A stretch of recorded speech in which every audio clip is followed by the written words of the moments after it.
I've always loved Terre Haute. It's one of my favorite racetracks, and I don't get a lot of opportunities with Kale Racing, which is fine. It's probably about, I don't know, a lot of people think I should retire by now. So, but John had the car open for this weekend. I've driven for him in the past, and just want to come out and have a little bit of fun. You've had 3 second-place finishes here. How have you learned to pace for a 100-lap feature? I guess I've just been doing it a long time. Pacing. Been running Silver Crown cars for a long time, a lot of races. So, 100 laps is definitely a long time, and you do have to pace yourself and know that you got to save some tire and everything for the end of the race. So, just part of Silver Crown racing. That's what's fun about it. Jerry Coons Jr. looking for his first Sumar Classic in his career in the Higginbottom 24.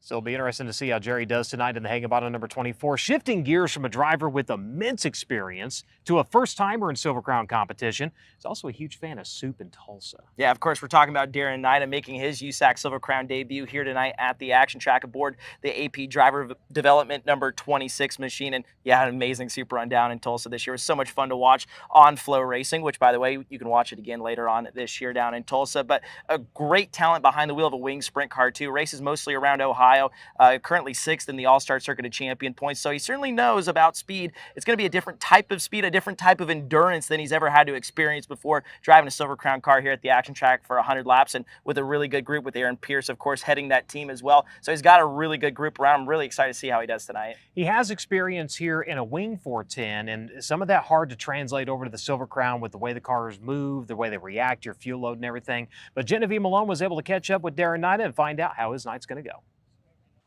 Well, you usually see him in a wing car, but Darren Nida making his USAC Silver Crown rookie debut. Now, having 2 starts in a wing car, how do you kind of take those notes and apply them to a Crown car? Yeah, I mean, I don't think there's a lot we can apply from race car to race car other than it's got 4 wheels and it's direct drive and all that good stuff. But yeah, I think it'll be good just to kind of know what the racetrack does on a normal night here. Both the times I came here, it was pretty similar to this weather-wise. Hot July, and so I got a good idea of what the racetrack's going to do, and I've seen the place a couple times and know where I need to enter and where I need to kind of exit each corner and what the best way around here is. Just got to kind of apply that to the Crown car and try and get this thing figured out quickly, and luckily I got 100 laps to kind of get my feet underneath me, and hopefully we can just put up a good showing.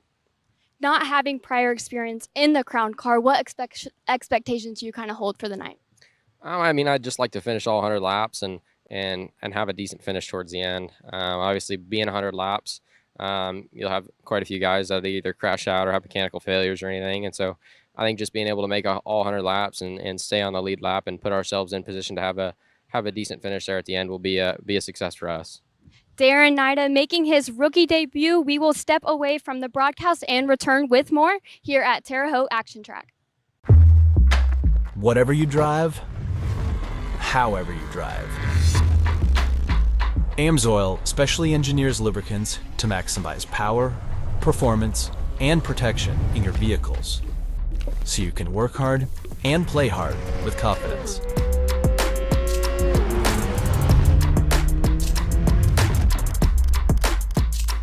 Order online at amsoil.com. Every lap, every race, every bit of paint traded for every hard-fought place.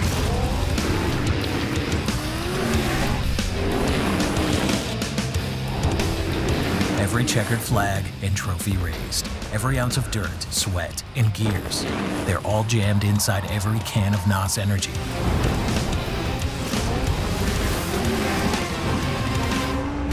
Go ahead, open up a can. The new Dirt Draft app, faster, sharper, built to win. New lock windows and predictive contests. More ways to play, more ways to win. Lock in your drivers, watch the action, and become a fantasy champion. Every lap, every restart, every last lap slide job that moves you up the leaderboard. The green flag just dropped on the all-new Dirt Draft. Download it now at dirtdraft.com. Draft your team and get in the race. Something has awakened. The horsepower and torque you always knew was there, just waiting to make every drive thrilling. Track tested, off-road proven. Performance for everything you drive. Drive better with K&N. Get ready for new Kias with 0% financing at Lou Fuse Kia Evansville. The Ready, Set, Drive sales event is happening now. Get ready for big savings on new K4s, only $169 a month. You're set with Sorrentos, just $279 a month or 0% financing. Drive home Tellurides, now $299 a month or 0%. At Lou Fuse Kia Evansville, home of the 200,000-mile warranty. Lou Fuse, we are family. Go harder, faster, stronger with Rod End Supply. Whether you are running industrial, farming equipment, or a race car, Rod End Supply has the assortment of rod ends, radius rods, and specialty products that will help you lead the field in performance. Our superior design means our rod ends last longer and perform better, giving you the edge on the track and saving you money. Contact Rod End Supply or order online today at rodendsupply.com. We don't just sell them, we race them. rodendsupply.com. Serving the racing community for over 30 years. Crashing, it hurts, right? The car owner usually pays to get the car fixed, but who pays for you to get fixed?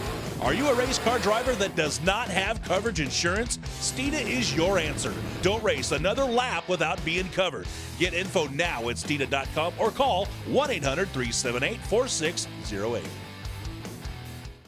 Power up your ride with True Brand Fuel Joules, the only time-release fuel treatment on the market. Fuel Joules cleans and lubricates while restoring power and performance, and its patented time-release formula increases fuel economy by up to 7%, saving you money at the pump, tank full after tank full. Plus, Fuel Joules races for a cause. We partner with the National Breast Cancer Foundation to fund life-saving early detection screenings for women in need. Visit TrueBrandProducts.com to get your bottle today. Welcome back to the broadcast on FloRacing, live from the Sumar Classic here at the Terre Haute Action Track, where 23 drivers have checked in for Silver Crown competition. Several veteran drivers and a handful of rookie contenders in Sumar Classic competition make up the field. Looking forward to a great night of racing action. Sprint cars also on the card, the steel block variety, a part of the program here tonight. A run of show. We'll have cars on track here in about 5 to 10 minutes according to the current schedule. We'll have our first round of practice for the USAC Silver Crown National Championship. Sprint cars will follow that. Silver Crown will get their final round of practice before going into qualifying. Of course, Hot Laps brought to you by Dirt Draft. Qualifying brought to you by Learn Lab. Don't forget, there is still time to download the Dirt Draft app to set up your league. There's 3 different leagues to play in. You got the Pro League, which talks into qualifying, the Rookie League, which gives you all the way to the A main, predictive contests, and of course, new and reactivating subscribers get that 25% off gift card to the Hoosier Tire online merchandise store. Drake, drivers, as always, who do we have tonight? Well, we got Kyle Steffens going up against Chase Stockin, and you talk about the different lobbies you could play in, Brian. If you want to play against the USAC Silver Crown drivers here this evening at the Terre Haute Action Track, you're going to want to sign up in that Pro Public lobby, but you got to act fast because that locks at the start of Learn Lab qualifying. So as I said, Kyle Steffens, Chase Stockin going against each other here in our Dirt Draft Driver v. Driver matchup. Let's start off with Steffens' lineup. He is at USAC Driver 1 in the aforementioned Pro Public lobby that you could play in with our friends at Dirt Draft. Kyle has chosen Chase Stockin, himself, Jake Swanson, Bill Rose, and Corey Wyatt, and his opposition, Chase Stockin. He's in that same lobby. He is at USAC Driver 2. He's chosen himself, Shane Cottle, Kyle Cummins, Darren Knighton, and Corey Wyatt. So make sure you sign up to play with our USAC drivers here this evening at the Action Track on our Dirt Draft Pro Public lobby. Thank you very much. Looking ahead on the 2026 lineup in USAC National Circle Track Competition. The small cars head out to the racetrack this week. We kick off Mid-America Midweek at Sweet Springs Motorsports Complex on Tuesday. Wednesday, the Chad McDaniel Memorial in Mitchell County Fairgrounds of Beloit, Kansas. Then Jefferson County Speedway up in Fairbury, Nebraska for 2 nights, July 10th and 11th. From Mitchell County all the way through Jefferson County, the National Open Wheel 600 Series Micro is going to be on the card with us. Of course, they'll have 3 nights of racing at Jefferson County as they'll do a split field format to set up their Saturday program. Also, stock non-wing micros, a part of the program at Sweet Springs under their local rules package. So something to look forward to there during Mid-America Midweek. Silver Crown back on track at Winchester. We hit the tarmac on July 19th, and then we kick off NOS Energy Drink Indiana Sprint Week presented by K&N Filters It all begins at the dirt track at the Indianapolis Motor Speedway on July 23rd. Tickets on sale at ims.com. Lincoln Park on July 24th. Kokomo on the 25th. Lawrenceburg on the 26th. The 27th at Circle City. As we make our way through that, a $50,000 point fund, $25,000 will go to the Sprint Week champion this year. And, of course, we'll be at the Terre Haute Action Track. That'll be on July 30th. That is the Don Smith Classic. Now, all of our Sprint Week shows are $10,000 to win. The Don Smith Classic, though, it's going to get a little bump in the purse. That round of Indiana Sprint Week now pays $1,000 to start the 30-lap feature thanks to the Don Smith family. So a little bit more money up for grabs here at Terre Haute. Again, that'll be on July 30th for the Don Smith Classic during Indiana Sprint Week. $10,000 win and now $1,000 to start. And again, that is courtesy of the Don Smith family.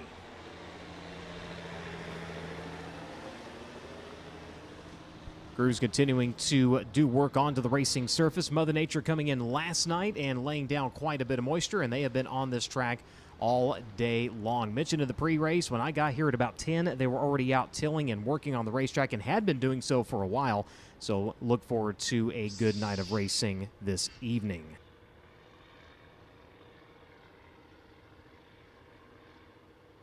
Of course, to keep up on everything happening with the United States Auto Club, you can find us online at USACracing.com. All the official news, notes, points, and updates, not only for the national touring divisions, but all of our regional divisions as well. You can make sure to find us on social media. Simply look for USAC Racing on Facebook, on X and Instagram at USAC Nation. The cameras up atop of the speedway looking down on all the action. They are brought to you by LGMG, featuring a focus on safety and customer support for mobile elevating work platforms and telehandlers. They bring an ever-expanding high-quality product line and vision for growth. The company has a complete line of scissor lift, agricultural booms, telescopic booms, and rough terrain scissor lifts. Check them out at lgmgna.com to lift your spirits today.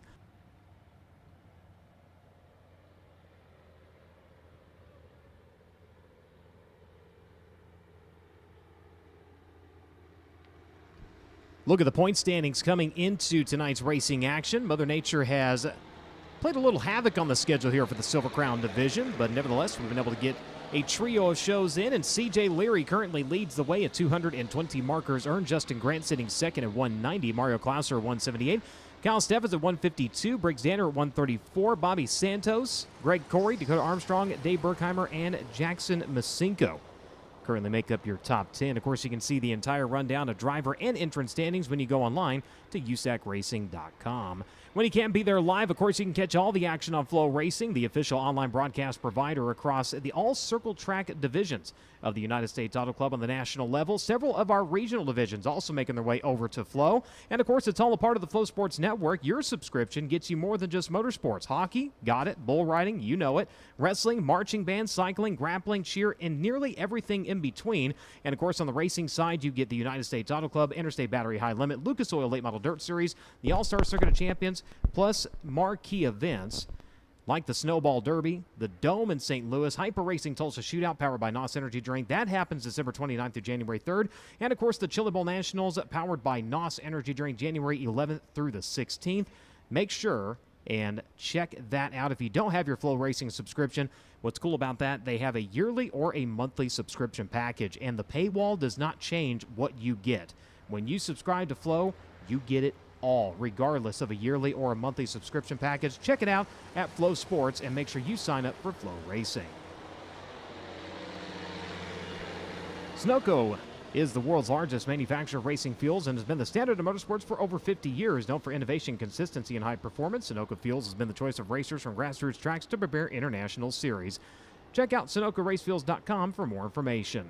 Cookout presents always fresh, never frozen burgers, barbecue, and hot dogs, all cooked fresh every day. And get this, over 40 different flavors of shakes, all prepared fresh and made by hand every day. It's all yours. Find a Cookout location near you. Go to cookout.com.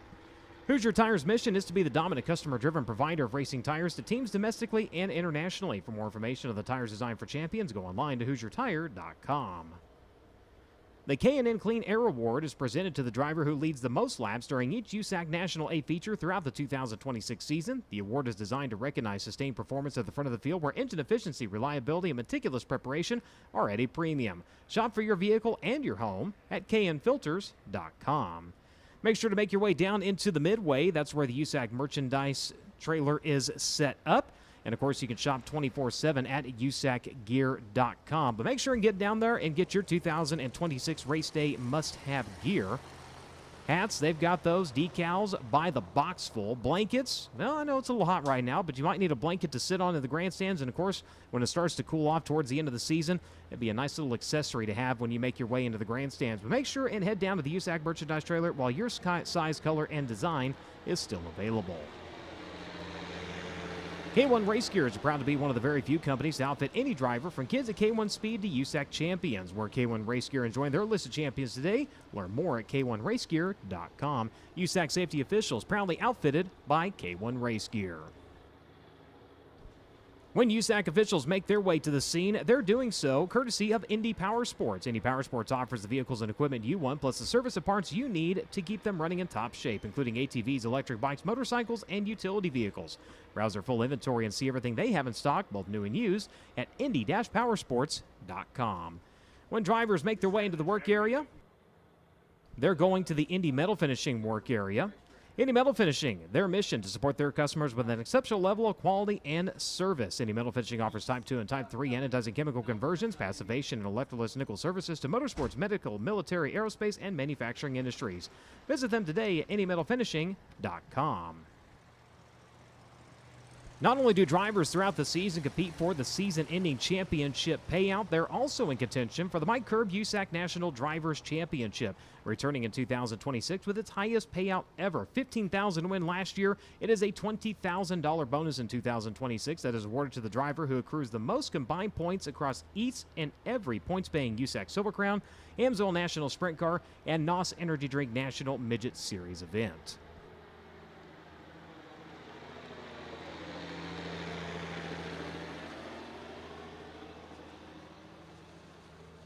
Justin Grant getting the $15,000 last year and currently leads the Mike Curb standings coming into today's racing action.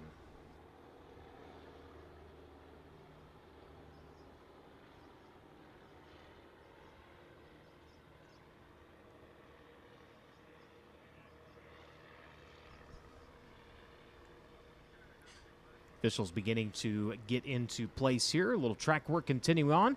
In the meantime, here on the FloRacing broadcast, as we wait cars to make their way out of the racing surface, we're going to step away for a moment. We'll be back to the Sumar Classic. Whatever you drive, however you drive.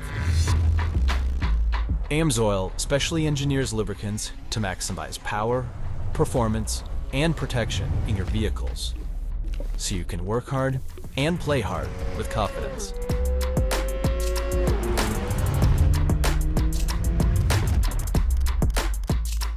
Order online at amsoil.com.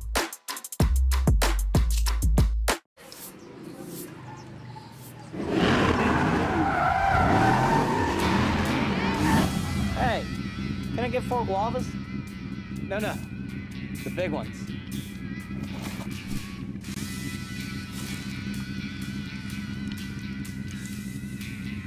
Thanks. Ignite your taste with new NOS Energy Grand Prix Guava. Buy it now at a store near you.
Lucas Oil Center, we keep you moving with confidence. We've upgraded everything: faster oil changes, a thorough 21-point inspection, expert AC service, and preventative maintenance that keeps your car road ready. And now enjoy easier access to our signature Nitro Wash, so your ride shines bright all year long. Looking for great service, a wide variety of Lucas Oil products, and racing oils, or looking for a location near you, contact us at lucasoilcenter.com. Lucas Oil Center, service that goes the extra mile.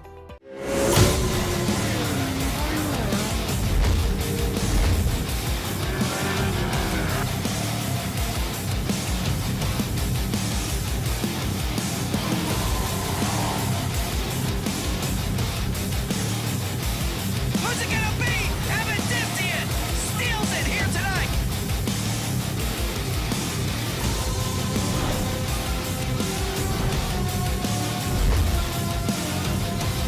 Power up your ride with True Brand Fuel Joules, the only time-release fuel treatment on the market. Fuel Joules cleans and lubricates while restoring power and performance, and its patented time-release formula increases fuel economy by up to 7%, saving you money at the pump, tank full after tank full. Plus, Fuel Joules races for a cause. We partner with the National Breast Cancer Foundation to fund life-saving early detection screenings for women in need. Visit TrueBrandProducts.com to get your bottle today. Welcome back to the broadcast here on FloRacing. Cars will start to make their way out onto the racing surface. We'll have both the USAC Silver Crown as well as sprint cars making their way out to help iron in the racing surface in preparation for tonight's running of the Sumar Classic.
The sprint cars continue to make their way out onto the speedway. The ASCT steel block variety.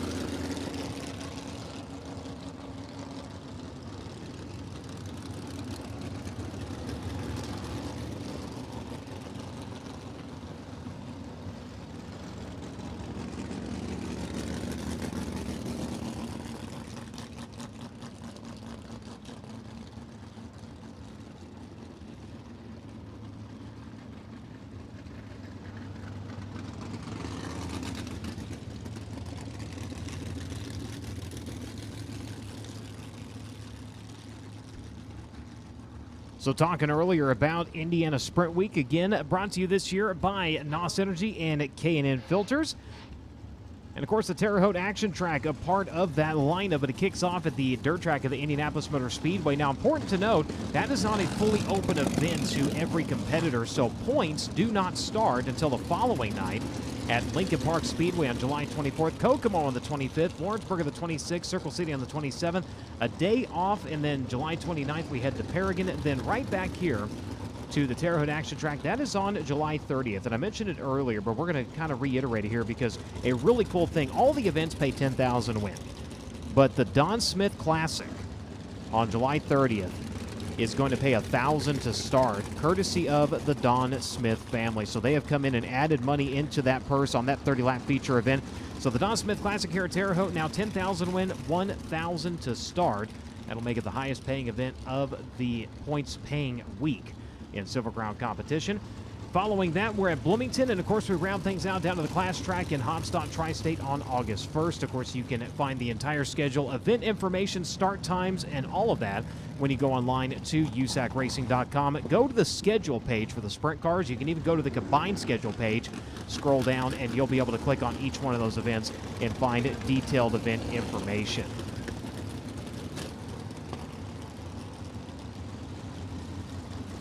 So a couple of spots of the track, still a touch on the wet side as they're trying to get the cars down in there, stir that up, and really try to get the track to come in here. But again, quite a bit of moisture courtesy of Mother Nature overnight. The pumps doing their job, able to get all the water down off of the racing surface. So now just having to deal with a couple of problem spots out on the racing surface. Once we get into Dirt Draft Hot Laps for the USAC Silver Crown National Championship, we'll have 3 flights of Dirt Draft Hot Laps. In session number 1, we'll go back. We'll come back out for our final practice session. Again, those 3 sets going through one more time. Unlike when we race on asphalt, qualifying order in dirt track racing determined by random draw. On the asphalt side of things, it is always the inverse of their practice time, putting your slowest practicing driver first out, your fastest practicing driver as the last driver out. In this case here, again, when we get onto the dirt, it is by random draw. We'll have 2 cars at a time coming out for Learn Lab qualifying. One of the differences, normally it is green the first time by. We will go green the second time by. So when they come down the chute, they'll start their warm-up lap, get a full lap to warm up, and then we will go green. The official 1-lap track record established on June 4, 2005, 20.139 seconds, 89.379 average miles per hour. Josh Wise is the official 1-lap Silver Crown track record holder here at the Terre Haute Action Track.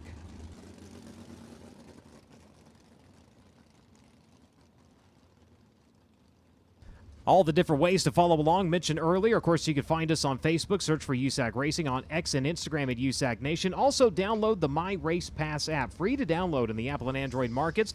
Rosters, lineups, results, all of that right in the palm of your hand. And also, live timing and scoring if you have the premium membership. And a reminder, it is unofficial. What you see on My Race Pass as well as on social media. All official news, notes, points, and updates done at the close of the night's program at USACracing.com.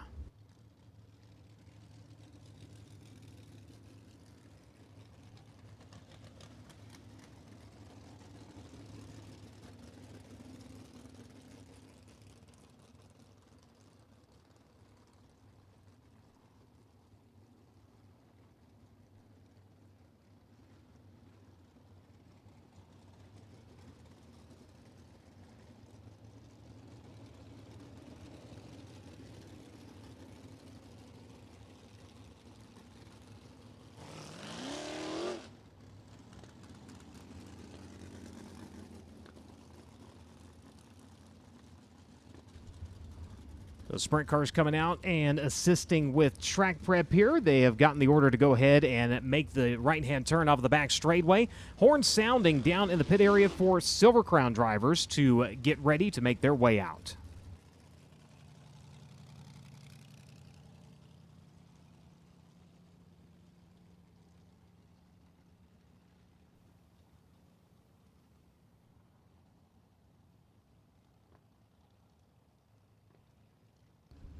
So as we let the teams make their way on and off of the racing surface and get the track in racing order, real quick, let's look at the highlights as we take a look back to the 2025 edition of the Sumar Classic.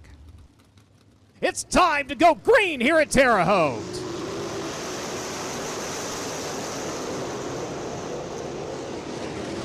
Off and running in turns 1 and 2. Up and at it. It's going to be Dason Pursley. He's going to jump out to the early advantage. 3 wide for second. Bacon quickly onto the inside. Chris Dyson Racing running 1 and 2 right now. Pursley, then Bacon giving chase. Logan Seavey in that third spot as they were able to quickly clear the 19 of Mitchell Moles. Lap number 1 in the books, 99 to go. It's going to be Pursley leading, Bacon running in second, Seavey, Moles, Grant your top 5 for the time being. Got a little bit of action going on behind them now. Here comes the 19. That looked like that was going to work for Logan Seavey, but not so fast. Now he dives back down to the bottom, Brian. It's a drag race down turn number 1. Crossover to the front straightaway, bottom side for the 22, high side for the 19. Seavey carrying a full head of steam around the bottom of the car, sticks nicely, and he might have found something there. Had to run it in just a little bit deeper to clear the 19, and he closed up on Brady Bacon for a moment. Whoa, man. Brady Bacon, a little bit of a bobble there that got your attention. Brian, the good news is it looks like we've got a high line and a low line. Great way to go here with 72 laps remaining, 28 in the books, and the battle is on for that second spot. Brady with a misstep at the exit. Turn number 2 gets it sideways. The 22 is there to capitalize. Logan Seavey takes over the runner-up spot. He's going to go in and reverse diamond over and turns at 3 and 4, slides himself up across the racetrack, leaves the bottom way open for Brady Bacon, though. Bacon's going to capitalize and retake it. Yeah, Bacon shoved his heart back down his throat and put on the throttle again in that battle for the second position. Man, I'm telling you, it almost went south with him in one turn.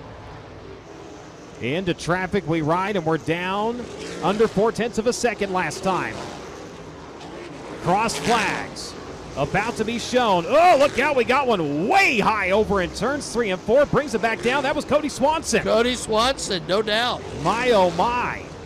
High mom on the floor pan, and everybody got to read it. A very, very rare misstep by the multi-time series champion, but that was right in front of your leaders.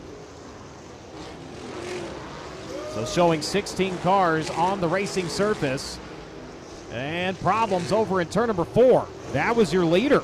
Dason Pursley biked it, hit the fence. He goes to second. Logan Seavey takes over. Boy, that. Oh, got another one to the fence. Shane Cockrum. He just tapped the fence over in turns 3 and 4. Fuel burns off. Handling changes.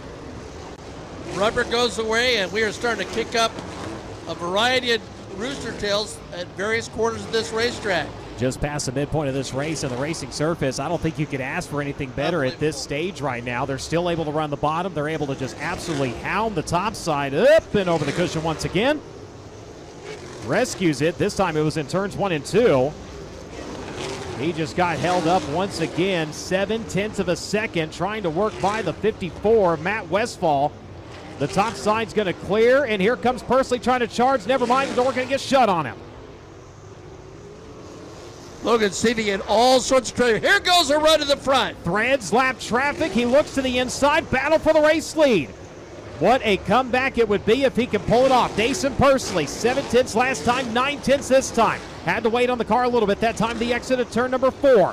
They are both back in frame here on the broadcast. Seavey bobbles a little bit there on exit. The Concord American flagpole, Chris Dyson, 09, going to close in. Charges down to the bottom for the race lead. Does he have enough? Seavey up onto the cushion, finds the bite. He's gone. One bobble. That's all it takes there, Brian. And we saw it earlier whenever Pursley lost the lead. Seavey with the big bike over in turns 3 and 4. Now Logan trying the middle. He's going to bring it up high. Oh, no, Pursley! The cushion reached out, grabbed him, and tossed him. If anybody says he wasn't driving for all he had, they'd be lying to you, because he was absolutely giving it everything to try to get back up there. We get ready to go back to green. It's pestering him right there. Both of them fire about the same time here. Onto the front straightaway we ride. Seavey going to go to the bottom, changing up his tactics here. Bacon's on the outside. He's off of the cushion. Seavey having to wait on the car. That might open the door. They're onto the back straightaway. White flag going to be coming out when they make their way off of turn number 4. Did Seavey possibly open the door for Bacon to try to make something happen here? He's going to slide up across the racetrack through turns 3 and 4. He's going to hold on to the race lead. We've got 1 to go. He made it work, at least for now. Back up to the high side of turns 1 and 2. He'll make his way onto the back straightaway for the final time. Delayed to October last year. He went to victory lane. He's going to roll through turns 3 and 4 for the final time as the challenge for second goes on behind him. The double checkered flags fall on Logan Seavey here in the Sumar.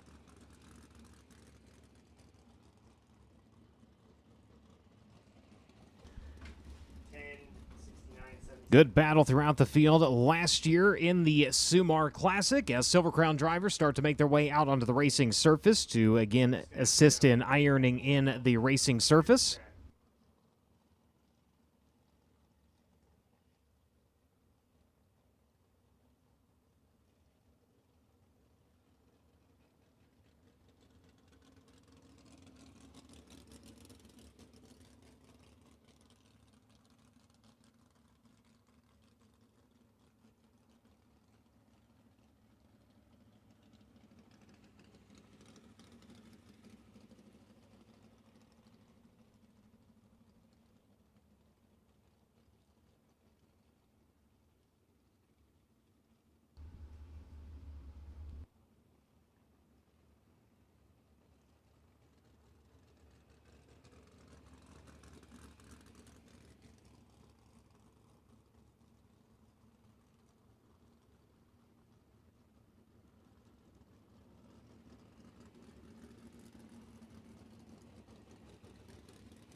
Just a couple more drivers who are set to be in Dirt Draft Hot Lap session number 1.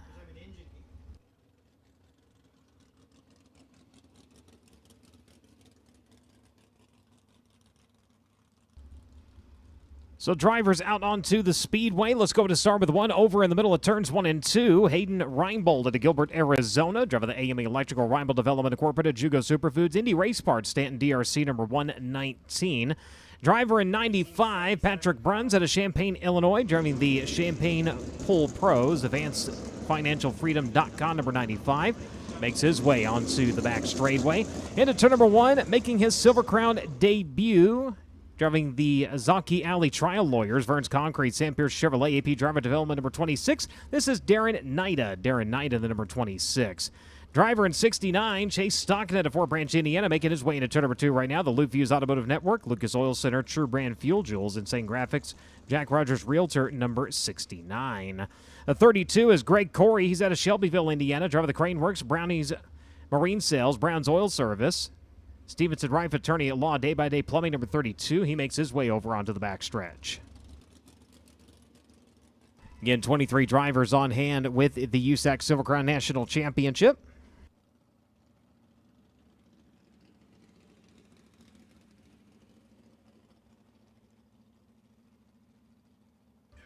So once we get through Dirt Draft Hot Laps, we'll be ready to go into Learn Lab qualifying. Again, Silver Crown, they get 2 rounds, so the first round starting to make its way out here. Again, this will be split up into 3 different groups.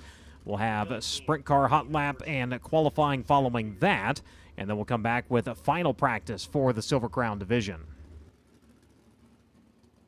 Next driver out to the Speedway comes to you out of Allentown, Pennsylvania. Driver the Advanced Material Technologies, Power Control Systems, Phoenix Pavers, Las Vegas Pavers, DMW Motorsports number 10. This is Briggs Danner. Briggs Danner, your BC 39 champion, making his way into turns 1 and 2. So again, Greg Corey, Darren Nida, Patrick Bruns, Briggs Danner, Chase Stockton, Hayden Reinbold, all out of the racing surface. And the final driver to tell you about comes to you out of Kansas, Illinois. Driver the Dorian Enterprises, Roadwood Machine and Tool, TJ Forge, FK Rodden's All-Star Performance, the Thunderbird Lodge on Rainy Lake, number 77. That is the Throttle, Shane Cottle, making his way over into turn number 2.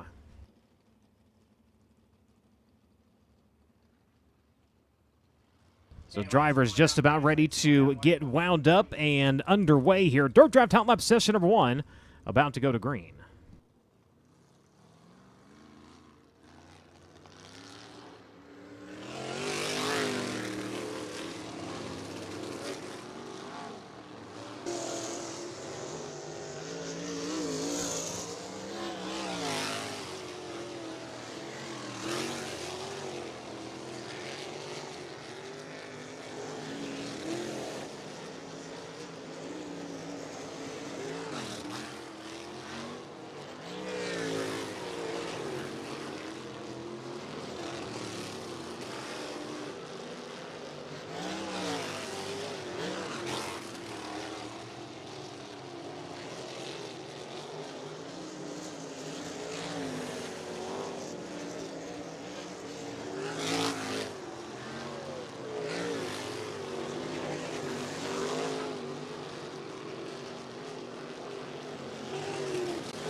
Checkered flag flies on Dirt Draft Hot Lap session number 1. Well, it may be a Silver Crown debut, but he's not afraid to put the throttle to it. 20.872 for Darren Nida. Chase Stock at 21.067. Briggs Danner 21.207. Shane Cottle 21.434. And Patrick Bruns at 21.483. Your 5 quickest drivers on track. Reinbold 21.586 and a 23.835 for Greg Corey. But Darren Nida right now the quickest driver here in Dirt Draft Hot Laps, 20.872 seconds. Again, the official one-lap track record established in 2005 by Josh Wise, 20.139. Kyle Steffens out to the speedway to kick off Dirt Draft Hot Lap session number 2 of the Performance Plus Global Logistics. Putnam Ford, Maximo Racing Oil, All-Star Fence, Coles County Speedway number 8.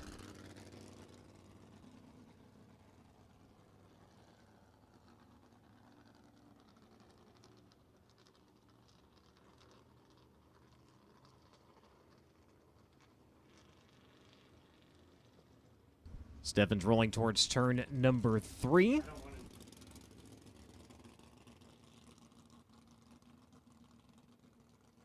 Here on the front straightway out of Rockland, California, driver the Eclipse Claim Consulting, Apex Innovations, Ely Transportation, Scott Baylor Powered, Ripper Chassis number 27, Robert Ballou makes his way into turn number 1. Again, that is Robert Ballou. Dave Berkheimer on track out of Mechanicsburg, Pennsylvania, the Rich Wines Garage, Shuttle Motorsports, Mr. Bob's Pest Control. Mike Cease Auctioneers, Macri Concrete number 31 will make his way into turn number 1. The 777 is Dave Pepperack out of Clinton, Indiana. Driver the Cheese Right Farms, Pepperack Chevrolet, DRC Chassis, ASAP Seamless Guttering and Leaf Guards. Napa of Rockville, Indiana, 777 makes his way onto the far side of the speedway. Mario Klauser out of Auburn, Illinois. Old Mario Speedwagon behind the wheel of the Avante Windows and Doors, Curb Records, Apache Transport, Oakcraft Elegant Cabinetry number 20. In a Team Arizona, Petty Rossi, Kerbigajanian entry here.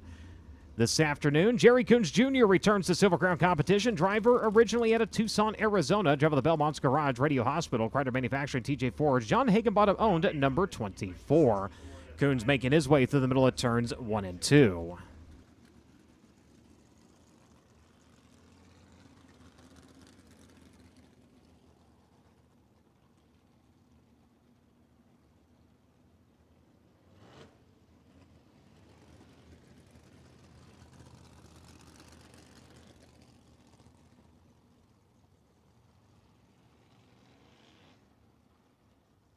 Last time we saw Jerry Coons Jr. in Silver Crown competition.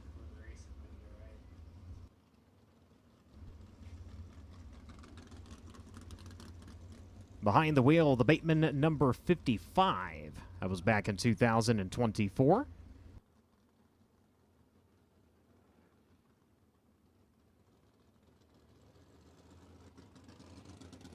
So right now, -1 driver set for this practice session. There, he's going to make his way out. Out of Gravois Mills, Missouri, driver the Ozark Barge and Dock Services. Bernie Brand Hot Sauce, Wet Steps, Hibden Gravel, High Performance Lubricants, Pro Powder Coating, number 64, Steve Jeniton. Steve Jeniton in the 64, making his way out to the speedway, one of our Sumar Classic rookie contenders.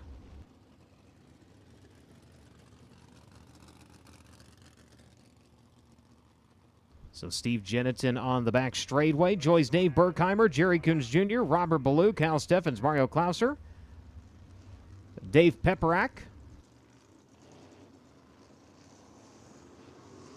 One driver set to be in this group, but absent. That is Kenny Gentry at Henderson, Kentucky. The England Machine and Tool, 21 Oak Farms, number 18. As they'll get them wound up here, Dirt Draft Hot Lap session number 2 underway.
Checker flag flies here in Dirt Draft Hot Lap session number 2. Again, first round of practice underway. For those of you just joining us in the grandstands or on the FloRacing broadcast, Darren Nida remains quickest at a 20.872 second lap.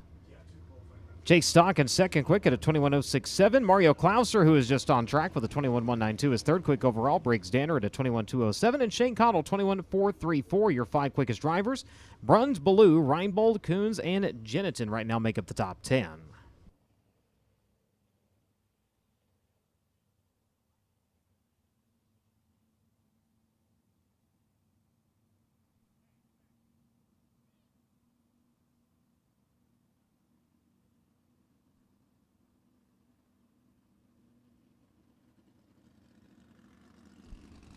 Brett Triplett, the first driver out here in Dirt Draft Hot Lap session number 3. Is in Lincoln, Illinois. Driver the Barnstormer Engineering, Liguori Auto Wrecking, Belle Plaine Farms, Maxim Automotive Machine Chevrolet number 65. The driver in 66 is out of Plainfield, Indiana. Driver the DRC, Claxon Mopar, Hellraiser, Jax GP Race Products, Mesilla Valley Transportation, Ronda Supply number 66. That is Bill Rose. Bill Rose in the number 66. The Himmelgarn Enterprises, NOS Energy, Super Fitness, Speedway, DRC, Nick Bohanna, VersaLift Rentals, number 91 here in the front straightway. That is Justin Grant. Justin Grant, your defending champion of the USAC Silver Crown National Championship. Jake Swanson also onto the Speedway out of Anaheim, California. Driver the BC Enterprises, Willwood, Brennan Miller Racing Solutions, Clant Enterprises, number 6, your BC 39 Rookie of the Year. Back into the big cars here tonight. Kyle Cummins out of Princeton, Indiana, joining us tonight. The Avante Windows and Doors, Apache Transport, Amsoil, O'Craft Delicate Cabinetry, A1 Mach-1 Chassis number 33, makes his way down to the bottom side of turns 1 and 2. And Mitchell Moles out of Racing City, California. Remember, he hoisted the rifle here back during the Holman Classic with the USAC Amsoil Sprint Car National Championship. Behind the wheel of the AME Electrical Southern Pacific Farms, Mesilla Valley Transportation, Rival Development, Stanton DRC Chassis number 19. Corey Wyant also onto the Speedway, the black with green numbered 65 at Lincoln, Illinois, the driver of the number 99, excuse me. And in the Weebles Bar and Grill, JC's Collection, Felker Beast number 99. So again, Bill Rose in the 66, Triplett in the 65. Apologies for that. Corey Wyant in the 99, Kyle Cummins in the 33, Justin Grant in the 91. CJ Leary is also set to be on track in the number 21 machine. Makes his way down the front straightway. Driver the Avante Windows and Doors, Kurt Brecker, Stanton DRC Chassis number 21. Justin Grant, Leary, Moles in the 19, and Jake Swanson in the 6 as we go to green in Dirt Draft Hot Lap session number 3.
So 3 drivers now into the 22nd bracket, and Justin Grant is the quickest out of all of them, 20.462 seconds. 25.67 for Mitchell Moles. Darren Knight at 28.72, and CJ Leary 20.948 is 4th quick. Stock in 5th quick, 21.067. Sprint car is going to begin to make their way out for their hot lap and qualifying sessions, and we await them to make their way out. Real quick, let's check them at Drake.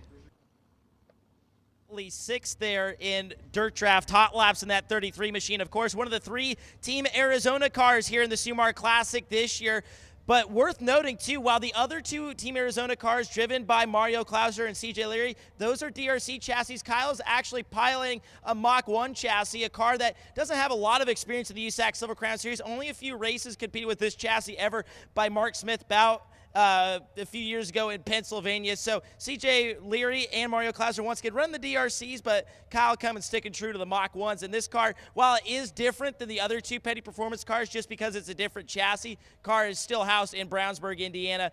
So we'll see what Kyle can do tonight. The car looked pretty good at Port Royal. Obviously, we didn't get to run through the program that night, but obviously showing good speed here so far for Kyle and that team here in Dirt Draft Hot Laps. Thank you very much. We'll have sprint cars making their way out here in just a little bit.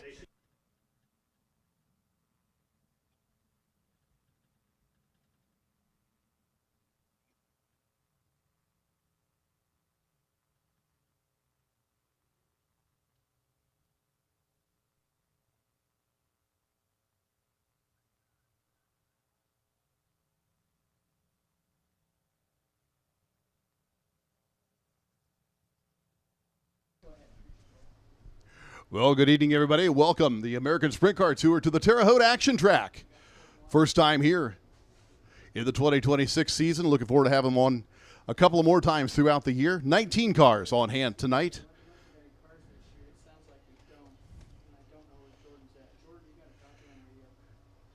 Cast iron block 410 engines in these race cars. Come from a variety of places across Florida, Indiana. Got a driver from California tonight, a few from Kentucky, and of course Illinois also making an appearance. One of the cars we'll look forward to seeing tonight, the 34 Parker Fredrickson out of Kokomo, Indiana, the Samson Historical Wolf Installation Z-Tech, car number 34. Also the 51 of Donnie Gentry out of Henderson, Kentucky. The Angler Machine and Tool, Beautiful Roses, Spec Racing Engines, Maldonado Roofing, Bell Helmets, Hinchman Uniform, backed racer. Driver doing double duty tonight, the 77 of Dave Pepperack out of Clinton, Indiana. Dave had a little bit of smoke coming out of the left side header bank on the Silver Crown car. Hopefully his evening goes better in the 410 sprint car. Pepperack sponsored by Cheese Right Farms, ASAP Seamless Guttering, and the Napa Auto Parts Store in Rockville. Out on the track, the first car, 3L Mike Landis out of Logansport, Indiana, former micro sprint racer. Sponsored by After Hours Racing and Doug Wright Racing. Mike Landis. Mike's been at this a number of years. His first year in 410 cars, he actually went to Lawrenceburg and won the event down there with the American Sprint Car Tour. One race, one win, and now he's found out that it's a little more difficult the second, third, fourth nights and onward. This series was in Windy Hollow Speedway in Kentucky last night. Mother Nature caught up with them just as the feature was taken off. Got a bunch of mud on the race cars, but no green flag laps as they got caught in the rain. The rest of the event was canceled, and the traveling band made their way north here to Terre Haute. You see Mike putting the left sides through the mud. Tom Hansing out there from the flag stand directing the drivers down into the dirty.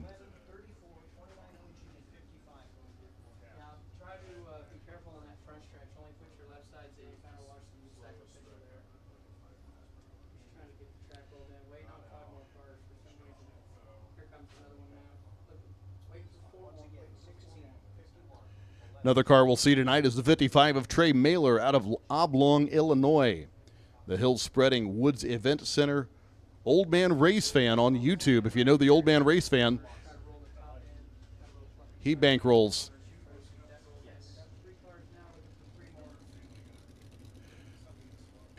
the 55 of Trey Mailer out of Oblong, Illinois.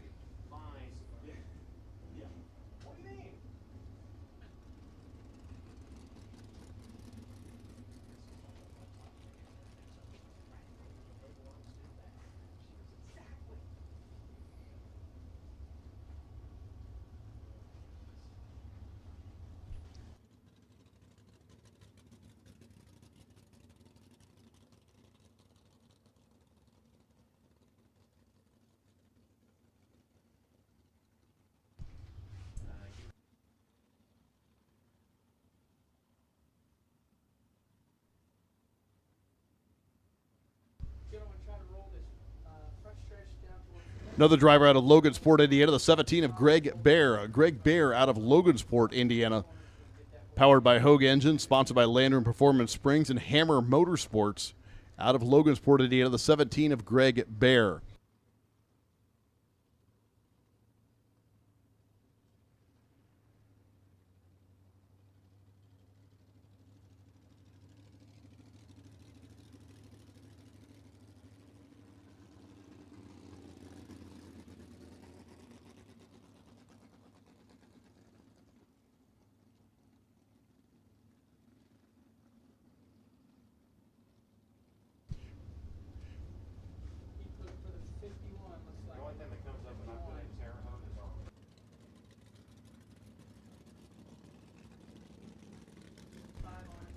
There's the car number 18 of Landon Butler out of Galveston, Indiana.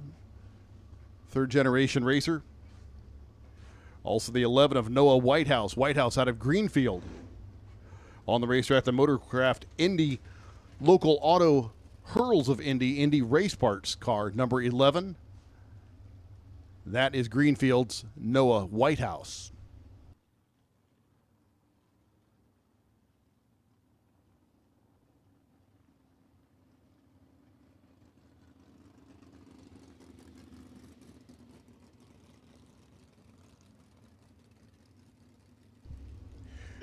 Car number 55, Trey Mailer, you see rolling off into turn number 1.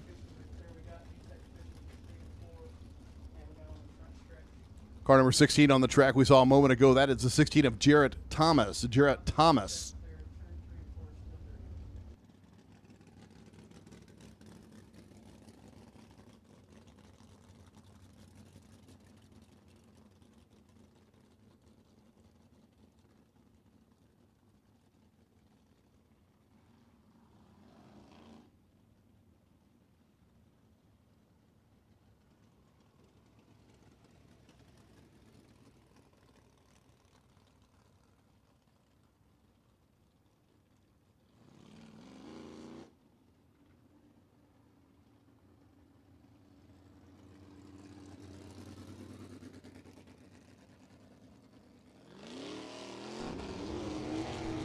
Winding the cars up now, getting ready to hot lap and qualify these racers. That is the car number 20 of Chad Freeman, you see up on the top side of turn number 2. A number of these cars seeing the Terre Haute action track for the first time. Oh! Big bite of the front wheels for the 20 car of Freeman as he comes under the green flag. Number 11 of Whitehouse.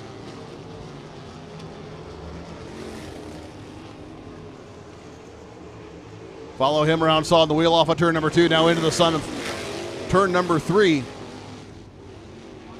Noah Whitehouse quickly gaining experience. Off of 4 and down to the white flag. Car slow on the bottom of the front stretch. That is the 16 of Jarrett Thomas. So we'll send a push truck out to him.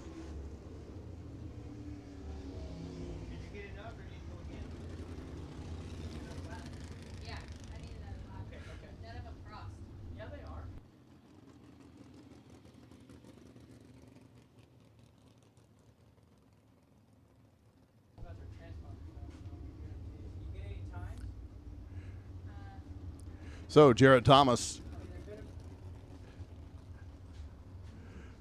Comes to a stop at the bottom of the front stretch, just off of turn 4.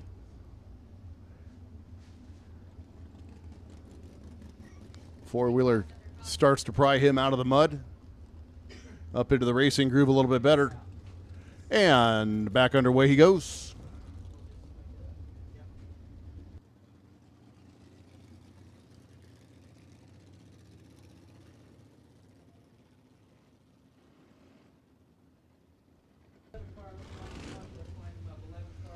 Back to green momentarily.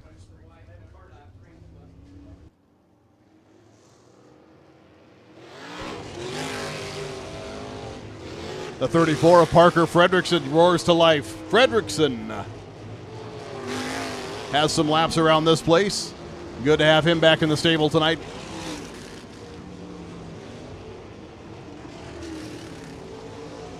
As he finds his way around the wide confines of Terre Haute Action Track and under the white flag, he flies.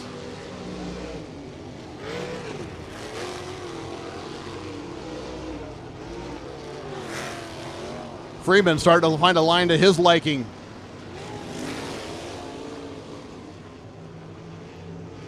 Chad out of Tampa, Florida, but actually living up in Kentucky. Sponsored by Chad's Automotive Wheel Repair, Dave Dennis Motorsports, and Hidden Hoof Hollow Farms. All on the car number 20 of Chad Freeman.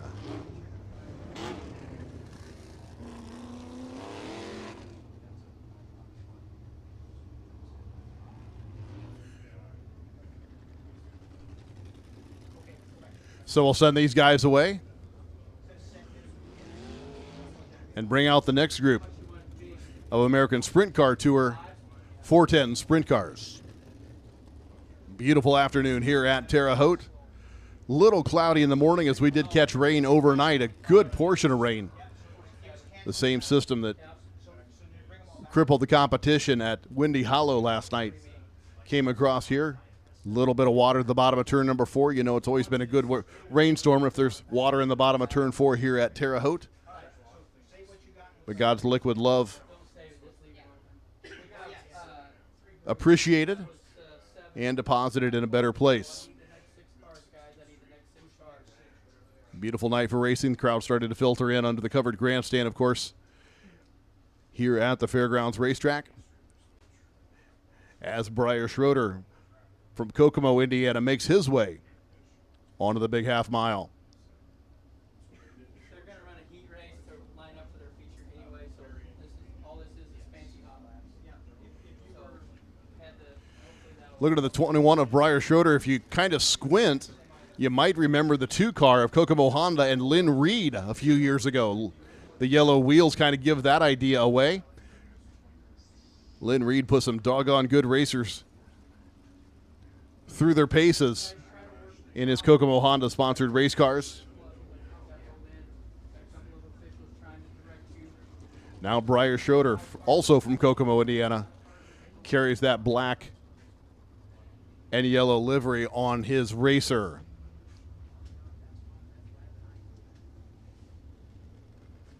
The car number B52, Stephen Polly out of Scottsville, Kentucky. Sponsored by Z&T Coating, JP Machine, Cerakote Powder Coat Shop, all helping bankroll the car number B52, Stephen Polly out of Scottsville, Kentucky.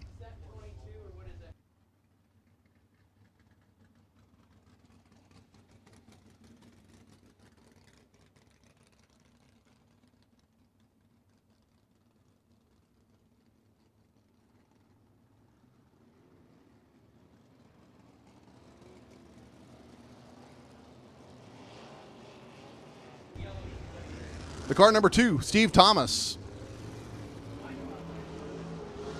Steve Thomas out of Rantoul, Illinois. Of course, that name's synonymous with Bell Helmets. Longtime campaigner in many, many years of sprint car racing, Steve Thomas.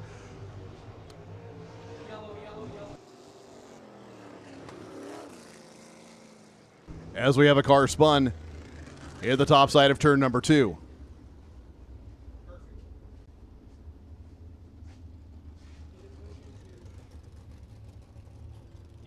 That is the car number 51 of Donnie Gentry out of Henderson, Kentucky.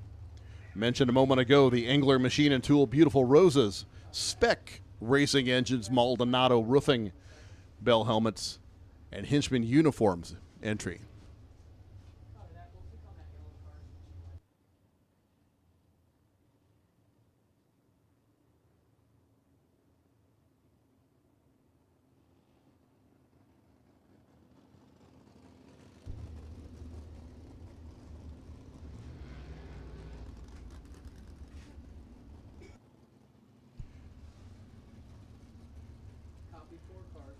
Donnie Gentry lights the candles, and away he goes.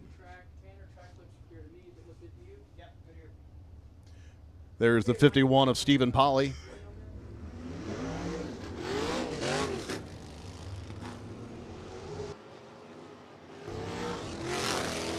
We resume hot laps.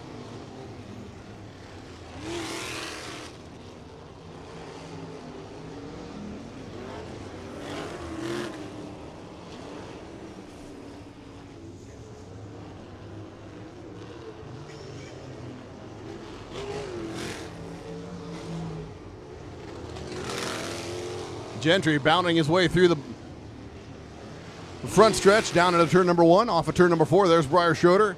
Steve Thomas in tow with him.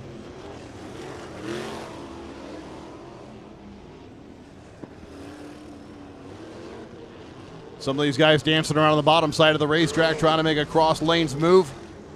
Finding their own groove here at the big half mile in Terre Haute, Indiana. Schroeder off of turn 4.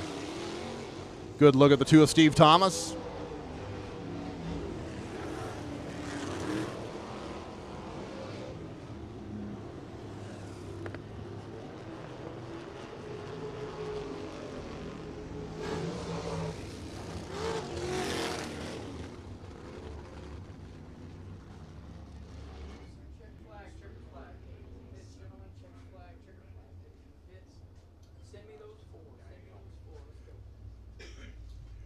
Also out of that hot lap session, the 3G of John Gurley out of Mishawaka, Indiana. The Howard's Auto Sales, Dave Peperack Motorsports, Ram Engines.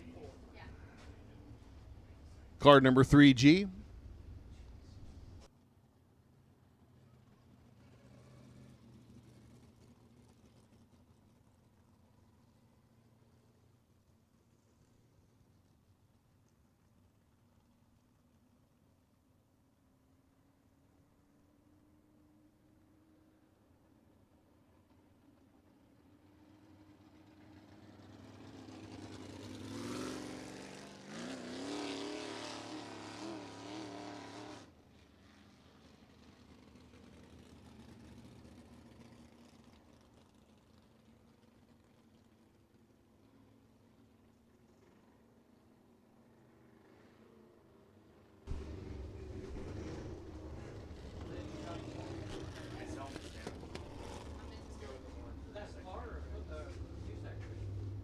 Car number 51 of Gentry still now parked in over turn number 4.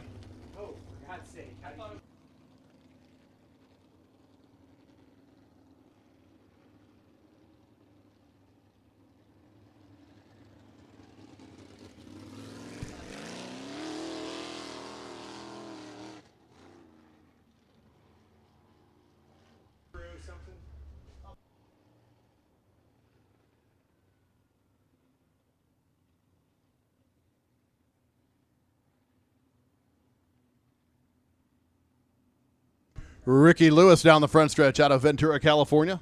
Car number 41. The physical medical consultant D Transport Freedom Roofing. Car number 51 of Ricky Lewis.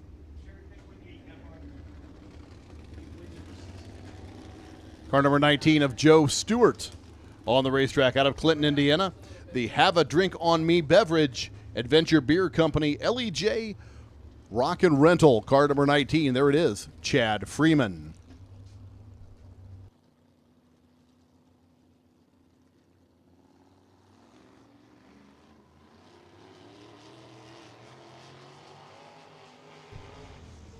Joe Stewart, the car number 19.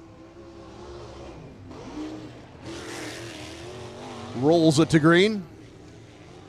There's the car number 408 on the top side of the racetrack, Dominic Sparks. Dominic Sparks out of St. Bernice, Indiana.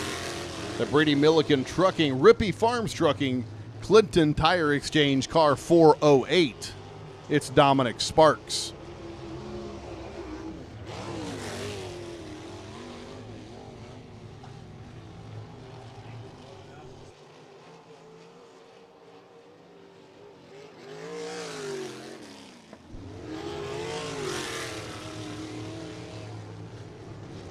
Off of turn 4, Freeman down the front stretch and into 1. A little bit of smoke trailing the car number 19.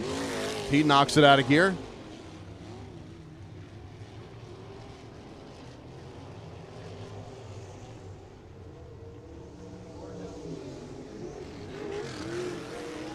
There's the 41 of Ricky Lewis. Down to the checkered flag. And into turn 1 goes Rip and Ricky.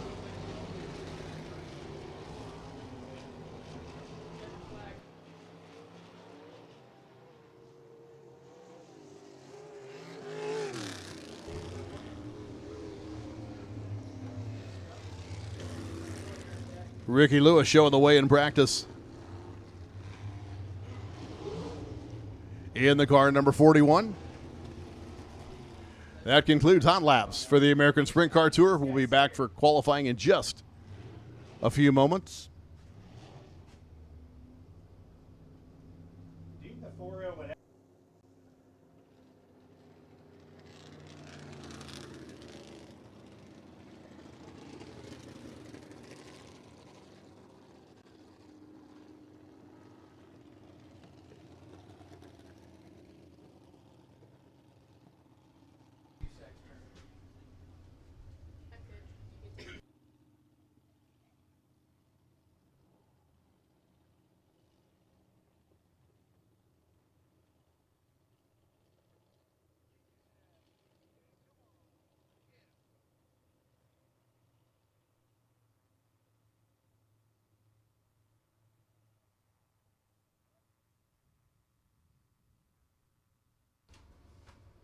Final practice for the Silver Crown division about to commence here. Another 3 groups of dirt draft hot laps going to make their way back out to the racing surface. Once we wrap up with our final round of practice, then we'll go into Learn Lab qualifying. Again, 2 cars at a time will make their way out to the speedway. Green the second time by in qualifying instead of the normal. Once they hit the start-finish line, we are underway. We'll get a lap to warm up and 2 laps to qualify.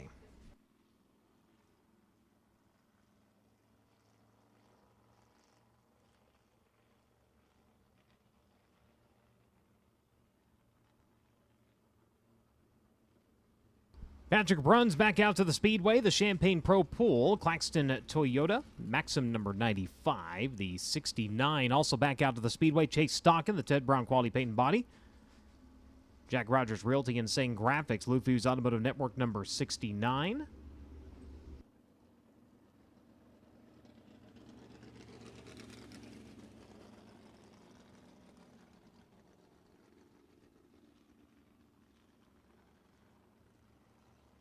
Darren Nida, who was quickest earlier during Dirt Draft Hot Laps up until the final group. He was the first driver to go down and break into the 22nd bracket earlier today, the Sam Pierce Chevrolet. Zaki Alley trial lawyer, Burns Concrete, AP driver development number 26.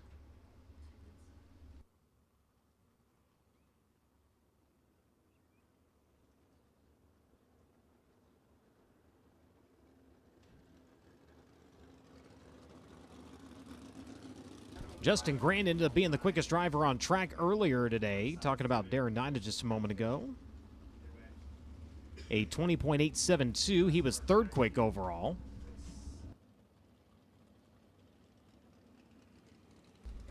'77 is Shane Cottle on Speedway out of Kansas, Illinois. The Doran Enterprises, Rosewood Machine and Tool, Toyota-powered Maxim. FK Rodden's All-Star Performance. The Thunderbird Lounge on Rainy Lake number 77. Couple of wins on the season in sprint car competition up at the Lincoln Park Speedway.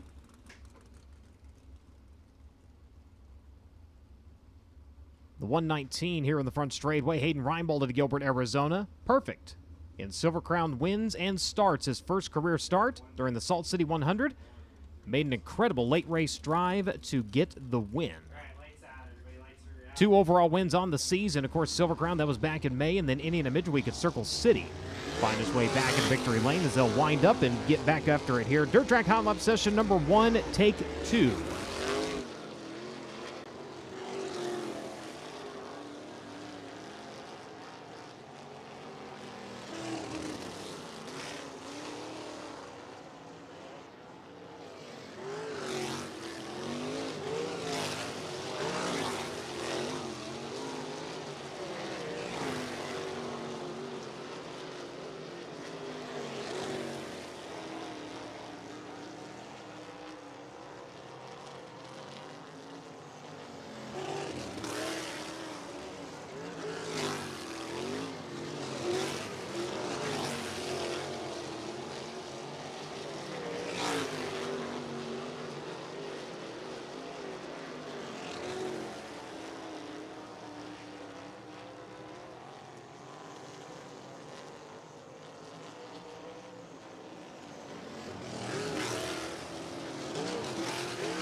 Checker flag flying in Dirt Draft Hot Laps session number 1. Again, the second round of Dirt Draft Hot Laps out to the Speedway.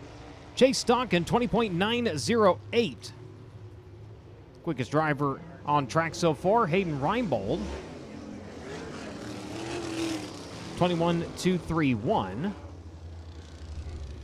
21.240, Shane Cottle, Darren Nida, 21.302. Patrick Bruns, 21.677. And Greg Corey, 23.376.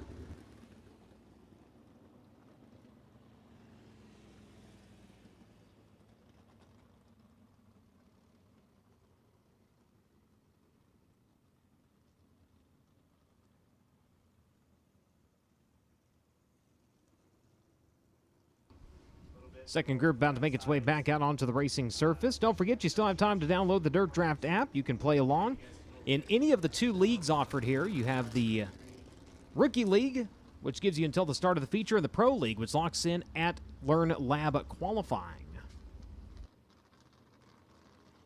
Dave Berkheimer onto the Speedway to Mechanicsburg, Pennsylvania, driving the Mike Cease Auctioneer, Macri Concrete, Richwines Garage, Kircher Chevrolet Power number 31.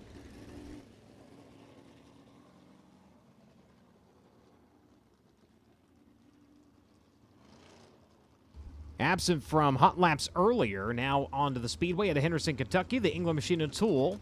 Ewing Tire, Gentry Chevrolet Beast number 18. That is Kenny Gentry, the orange and white machine.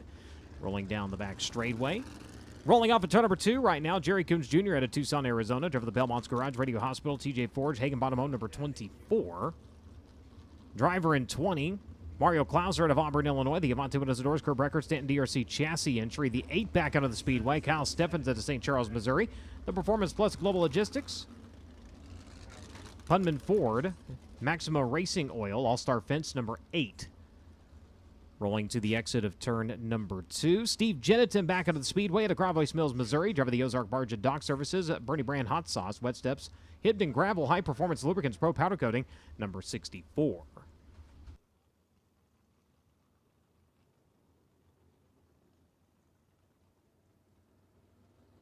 So just about ready to set them loose here in the second round of Dirt Draft Hot Laps. Group 2. Stockin, 20.908, your fastest in group number 1. Driver who was fastest earlier, again, was Justin Grand at a 20.462. Stockin, his time earlier was 5th quick at a 21.067, so improving here on his second round.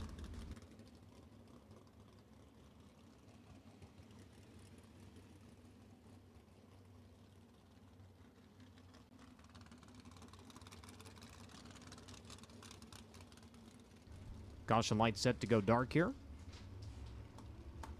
We'll wind them up. Driver's going to get a trio of laps.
Checkered flag flying here in the second round of Dirt Draft Hot Laps practice session number 2.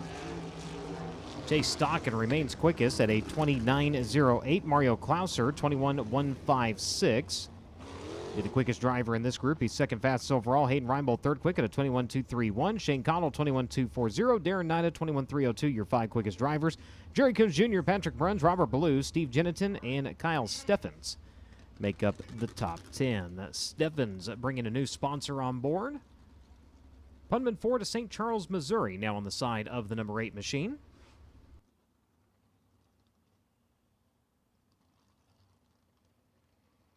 The defending champ out to the speedway at Avio, California. Driver the NOS Energy Drink, Super Fitness, Emelgarden Enterprises, Nick Bohannon, Versalift Reynolds, GNG Racing Fuels, DRC Speedway Power number 91. That is Justin Grant. Justin Grant in the number 91.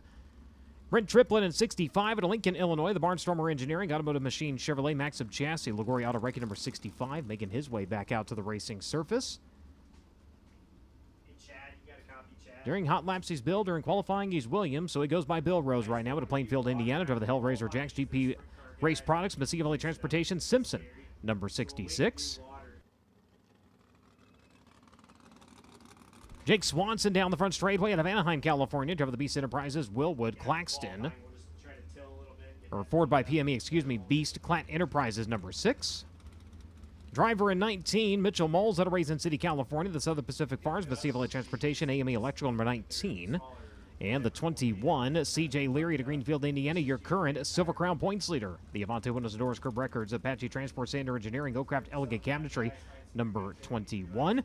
Cal Cummins, leader in the Sprint Car division of the United States Auto Club and defending champion of the USAC AMSOIL Sprint Car National Championship. The Avante Windows and Doors, Apache Transport, AMSOIL, GoCraft Elegant Cabinetry, Mach 1, number 33.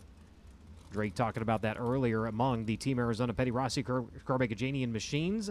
A Mach 1 different from the other 2 rides that are here this weekend. Corey Wyatt on track as well. The 99 out of Springfield, Illinois. Drive the Weebles Bar and Grill. Velcro Chevrolet Beast. Tosti's transmission number 99.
problems coming to the wave of the white flag for the 33.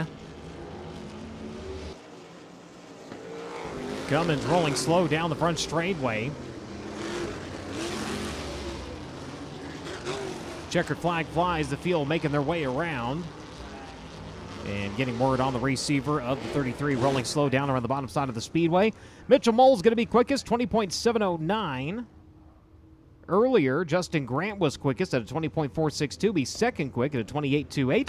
Chase Duncan, 29.08. Mario Clouser, 21.156. And Hayden Reinbold, 21.231 seconds. Your top 5 fastest in final practice.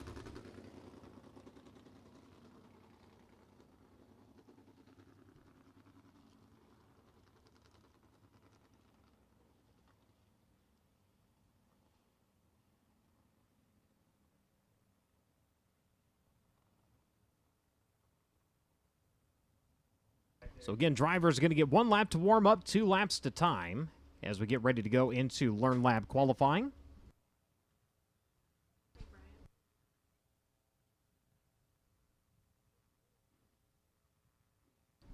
Learn Lab is a maker of award-winning hands-on industrial job skills training systems using curriculum, classroom tools, and rugged hands-on training panels. Learn Lab teaches the necessary skills with real tools and components to help schools, colleges, and companies train people to be better at what they do. Go to learnlab.com for more information.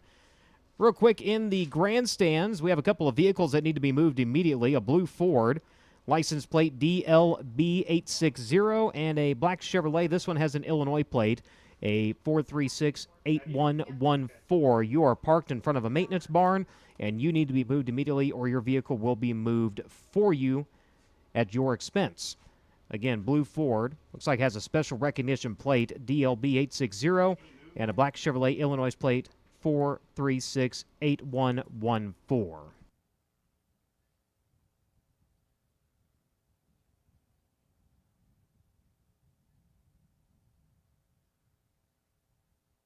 So cars making their way into the chute real quick. Let's check in with Drake York.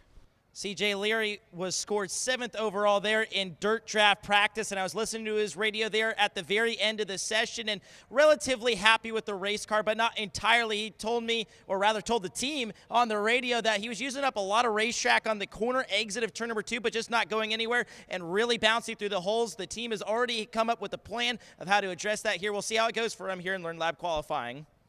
Thank you very much. Again, 2 drivers going to make their way out to the speedway at a time here during Learn Lab qualifying. Official 1-lap record, talked about it earlier. Josh Wise, June 4, 2005, 20.139 seconds, 89.379 average miles per hour.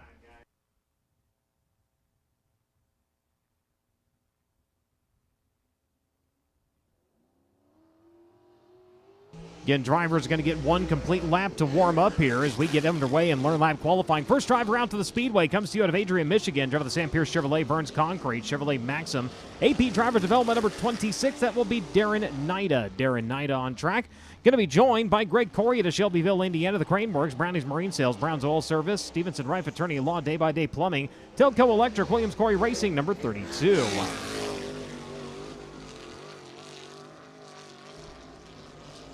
So 1 lap in and on the clock now. Again, 1 lap to warm up, 2 laps to establish time. Nida in the number 26. A couple of Wing 410 starts here back in 2024. A 10th and a 6th place run. Last night up at Fremont with a 4th place finish. Comes around to set the mark at a 21.196. 21.196 seconds for Darren Nida in his USAC Silver Crown debut. Greg Corey coming around here on the opening lap of the 32, a 2-time starter here in the Sumar Classic, was 23rd last year. Unfortunately, his engine giving up after the opening lap. His other start in 2024 was an 18th place finish. Nida around here, 2nd time by. Does he drop his time a little bit? He does not. It will be slower, 21.751. Lap number 1, 21.196. Will be his best time. The 32 of Greg Corey coming around, 2nd time by. His 2nd lap will be better, 22.859.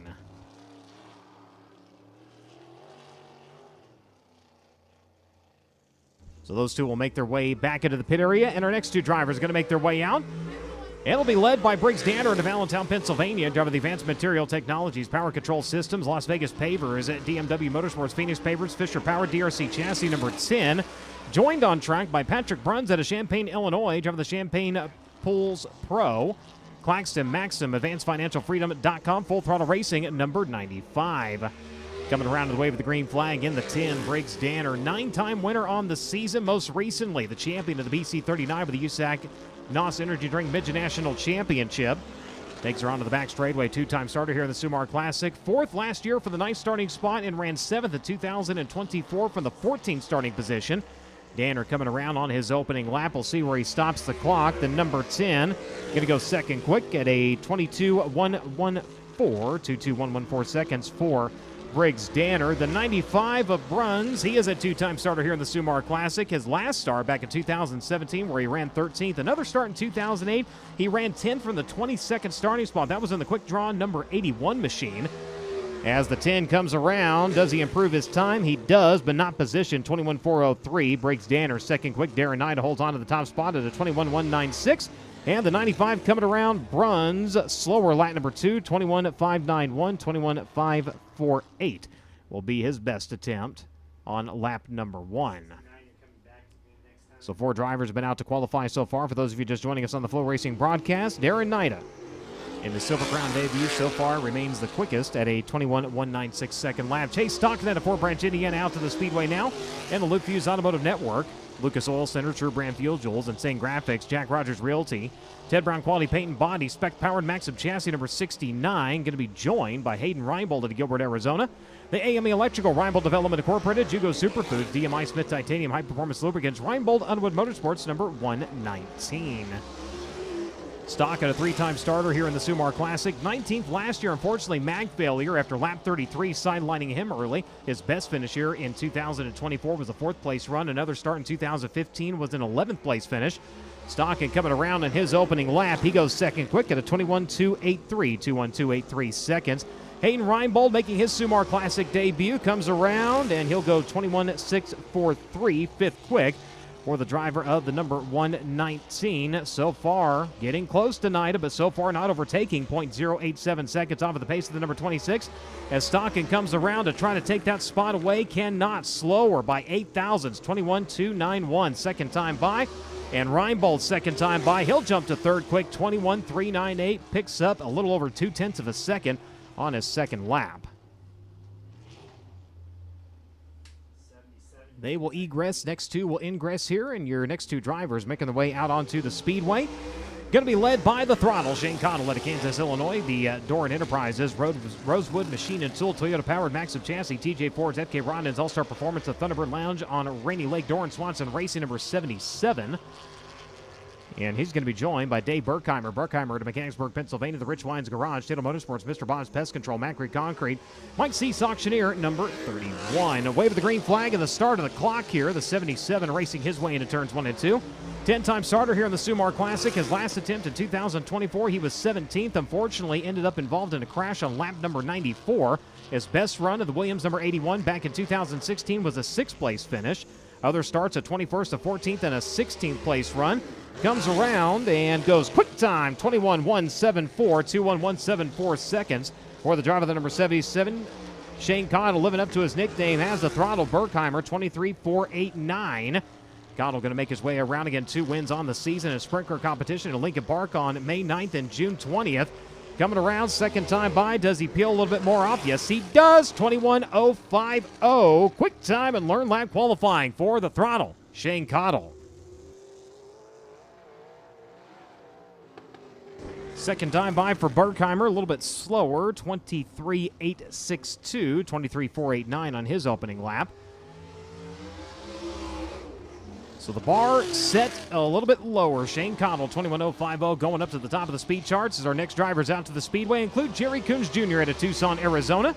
Cover the Belmont's Garage Radio Hospital, Credit Manufacturing, TJ Ford, taken bottom own, Hampshire Chevrolet Maxim Chassis number 24. Joined by Steve Jeniton at Gravois Mills, Missouri. Driver the Ozark Barge and Dock Services, Brady Brand Hot Sauce, Wet Steps, Hendon Gravel, High Performance Lubricants, Pro Powder Coating, GGR Motor Racing number 64. Jeniton, his first attempt here in the Sumar Classic, coming around to start the clock. The 24 of Jerry Coons Jr., a 15-time starter in this event. He's run second on 3 occasions, 2008, 12, and most recently a 2022. The last start here in 2024 was the 9th place finish in the Patty Bateman O number 55. Goes 7th quick on his opening lap at a 21.619.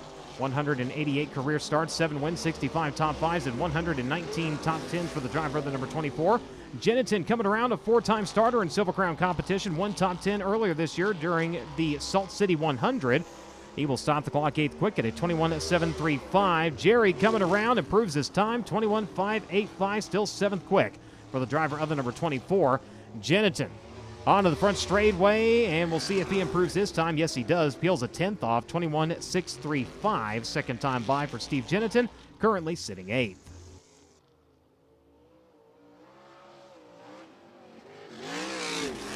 On to the speedway now at Rockland, California. Driver the Eclipse Claim Consulting, Apex Innovations, Ely Transportation, Ripper Chassis, Scott Baylor, Sean Woodall, number 27. It is the Madman, Robert Ballou. Robert Ballou on track, and he's going to be joined by Kyle Steffens out of St. Charles, Missouri. The Performance Plus Global Logistics, Pundam Ford of St. Charles, Missouri. Maximo Racing Oil, All-Star Fence, FG3 Chevrolet DRC, number 8.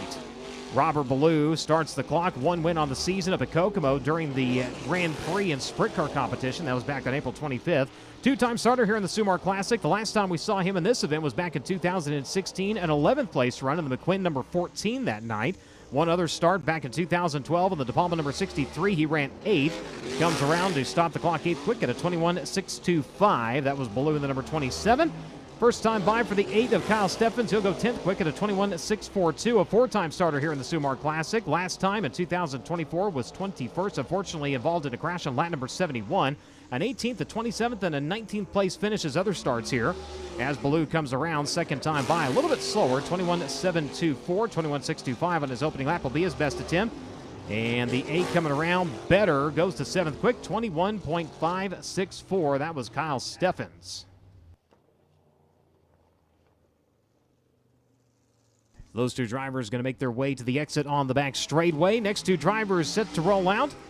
And Mario Speedwagon, Mario Klaus are going to be the first one out to the clay out of Auburn, Illinois. The Avante Windows and Doors, Curb Records, Apache Transport, Oakcraft, Elegant Cabinetry, DRC, Stanton, Team Arizona, Petty Rossi, Curb Agagini, number 20. And he will be joined by the 65 of Brett Triplett. Coming around, Klauser starting the clock here. Bill Rose, at Plainfield, Indiana. The Hellraiser Jacks GP Race Products. Mesquite Transportation Simpson, number 66. Apologies for that. He is the second driver out on the speedway right now. 6-time starter here in the Sumar Classic. Was 10th last year for the 19 starting spot. Focusing now on Klauser here as he comes around on lap number 1. Second quick, 21.171 seconds. One other start back in 2024. He was 12th in a Legacy Autosports entry. Rose coming around, his first trip at speed, going to be 12th quick at a 22.246. Last crown start for Klauser. During the Hoosier 100, he was scored 7th. 36 career starts, 8 top 5s, 27 top 10s. Slower second time by, 21.210. Lap number 1, 21.171 is the best attempt out of Mario Klauser. Puts him second quick right now. William coming around, and he'll be a little bit slower, 22.526 seconds for Rose. Puts him 12th. Lap number 1, his best attempt, 21.246. Now the 65 onto the speedway at Lincoln, Illinois. The Barnstormer Engineering, Automotive Machine Chevrolet, Maxim Chassis, Belplain Farms, at the 65. That is Brett Triplett, and the 99 of Corey Wyant out of Springfield, Illinois. The Weebles Bar and Grill, Felker Chevrolet Beast, Wyant Motorsports. Number 99 onto the speedway. Wyant, the last time we saw him during the 2025 edition of the Benton House 100, ran 14th that night. 13 career starts behind the wheel of the number 99. The 65 of Brett Triplett, 1 career start earlier this year during the Salt City 100, had a 13th place finish. Takes the SV Motorsports number 65 around through turns 3 and 4. We'll see where he lands as lap number 1 comes to a close for Triplett. 5th quick, 21.342, 21342 seconds. 5th quick for the Lincoln, Illinois driver. First time by for Corey Wyant. 16th quick, 23.504. So Triplett looking to make his second career start here in Silver Crown competition. Comes around lap number 2, better. 4th quick at a 21.202. 21202 seconds for Brett Triplett. And the 99 coming around, second time by the Springfield, Illinois racer, going to stop the clock better. Wyant at a 23.398, 15th currently on the field.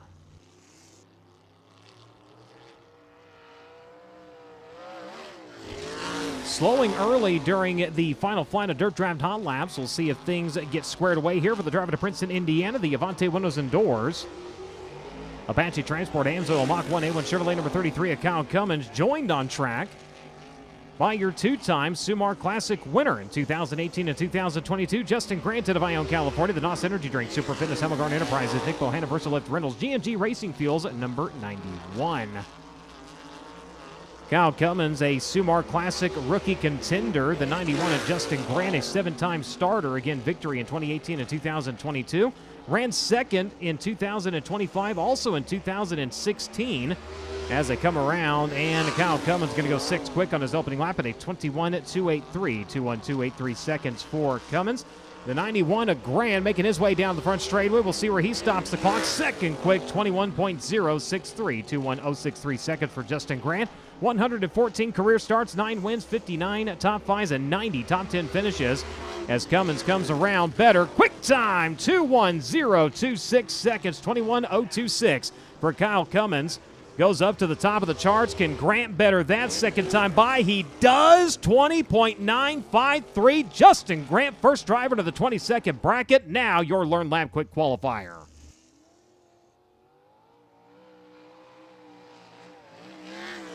Current points leader in Silver Crown competition out of Greenfield, Indiana. Driver the Avante windows, doors, Curb Records, Apache Transport, Sander Engineering, Team Arizona, Petty Rossi, Curb Agajina, number 21. That is CJ Leary out of Greenfield, Indiana. He'll be joined on track by Mitchell Moles out of Raisin City, California, the AME Electrical, Southern Pacific Farms, Messiah Valley Transportation, Rhinebold Development Incorporated, Rhinebold Underwood High Performance Lubricants, number 19. Leary, a seven-time starter here in the Sumar Classic, a winner in 2016 in the Leary 6R machine. Ran fifth 1 year ago. All top 10 finishes and 5 top 5s in all of his Sumar Classic appearances. Makes his way around here on lap number 1. We'll see where he stops the clock. Grant's atop of the boards right now. CJ Leary goes 8th quick at a 21.364. Mitchell Moles, a two-time starter, was 9th last year from the pole. Ran out of fuel, unfortunately, late in the runnings, but he's got her fueled up and rolling. Quick time for Mitchell Moles, 20.672 seconds, 2.0627 for Mitchell Moles on lap number 1. Leary coming around, second time by, a little bit slower, 21.364. Moles, second time around, and the 19 is slower, 20.770, but lap number 1, 20.627. Mitchell Moles, now your Learn Lab Quick qualifier.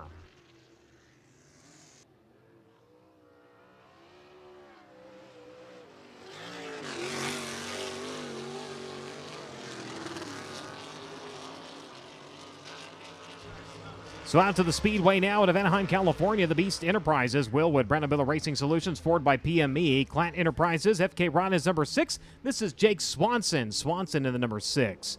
2 wins on the season. USAC Amsoil Sprint Car National Championship back to Volusia and the No Way Out 40 at Paragon back in March. A 2-time starter here in the Sumar Classic, 18th last year. The engine coming apart after 47 laps, sidelining him early last year. Another start in 2022 was 24th in the DMW machine, a mag failure, unfortunately ending his night early. Comes around lap number 1. Swanson going to go 9th quick at a 21.312, 21.312 seconds. Last time in Silver Crown competition at the Salt City 100 with a 12th place finish. 24 career starts, 3 top 5s, a best of second at Belleville in 2025, and 8 top 10 finishes for the Anaheim, California racer. Makes his way through turns at 3 and 4 and onto the front straightway. 9th quick on lap number 1. We'll see if he improves his time. He does. 3rd quick at a 20.981, 20.981 seconds for Jake Swanson. One final driver to qualify missed his qualifying slot. That is Dave Pepperack out of Clinton, Indiana. The Cheese Right Farms, Pepperack Chevrolet DRC, Napa, Rockville, Indiana, 777. And unfortunately, looks like silence continues under the bonnet. Sounded like it tried to fire maybe a little bit down the front straightaway, but that will not be the case. So they're going to take him back to the pit area.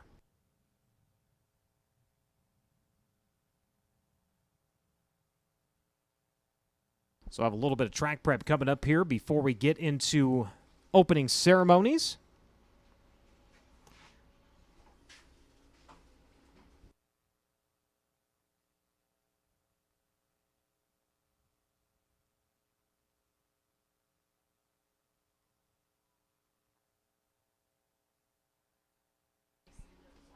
So again, they're going to do a little bit of work to the racing surface before we go into our quick time interview as well as our opening ceremonies here this evening.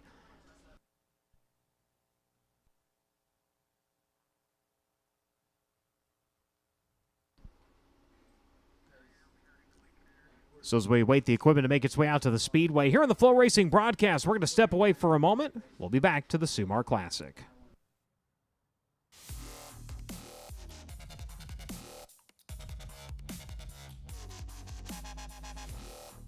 Hi, I'm Mitchell Moles, and you're watching USAC on FloRacing. Whatever you drive, however you drive. AMSOIL specially engineers lubricants to maximize power, performance, and protection in your vehicles, so you can work hard and play hard with confidence.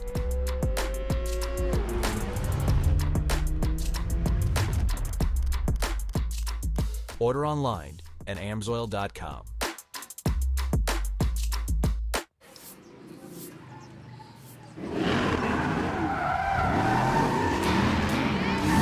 Hey, can I get 4 guavas? No, the big ones.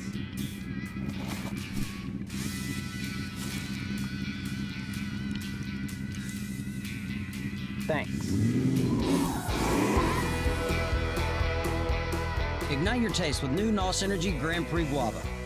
Buy it now at a store near you.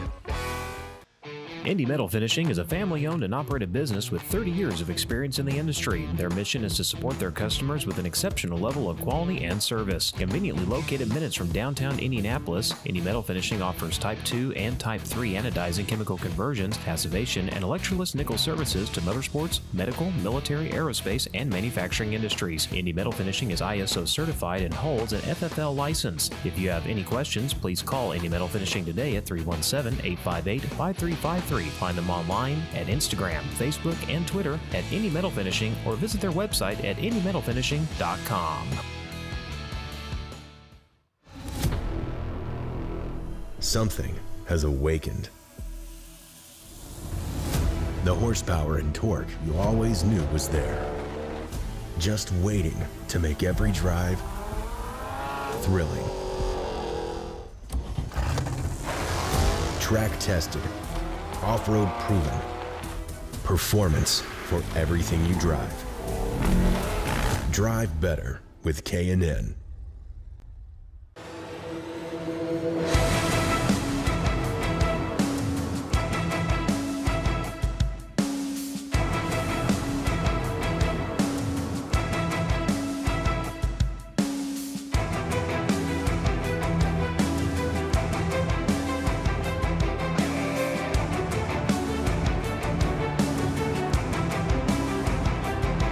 P1 Australia Racing Components, sprint cars, midgets, and micros, specializing in engine heaters, oil heat mats, stainless headers, and black titanium. World headquarters in Indianapolis and also serving New Zealand and Australia. P1 ships daily. Visit our website at p1australia.com.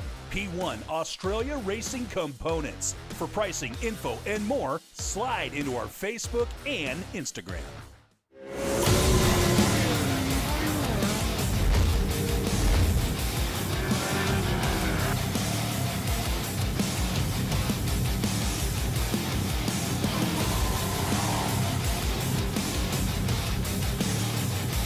Who's it gonna be? Evan Distian steals it here tonight.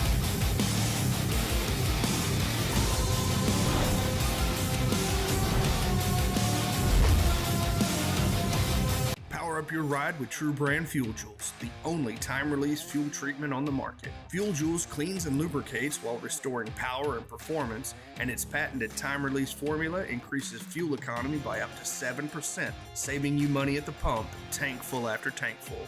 Plus, Fuel Joules races for a cause. We partner with the National Breast Cancer Foundation to fund life-saving early detection screenings for women in need. Visit TrueBrandProducts.com to get your bottle today. Welcome back to the broadcast here on FloRacing. Track crews coming out to do a little bit of work before we get into our quick time interview as well as opening ceremonies. 23 drivers qualifying in, or 23 drivers scheduled to, 22 drivers able to come out and take time during Learn Lab qualifying. Mitchell Moles was your quickest driver tonight. Justin Grant was second quick. Jake Swanson, Kyle Cummins, and Shane Cottle made up the top 5.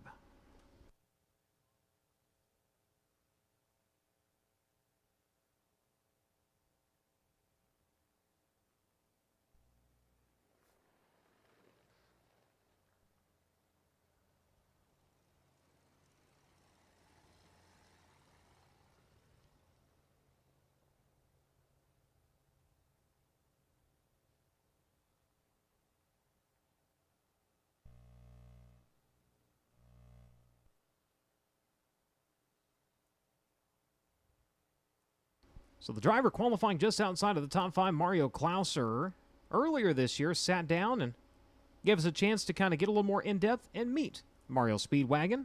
Let's go to 20 questions with Mario Klauser.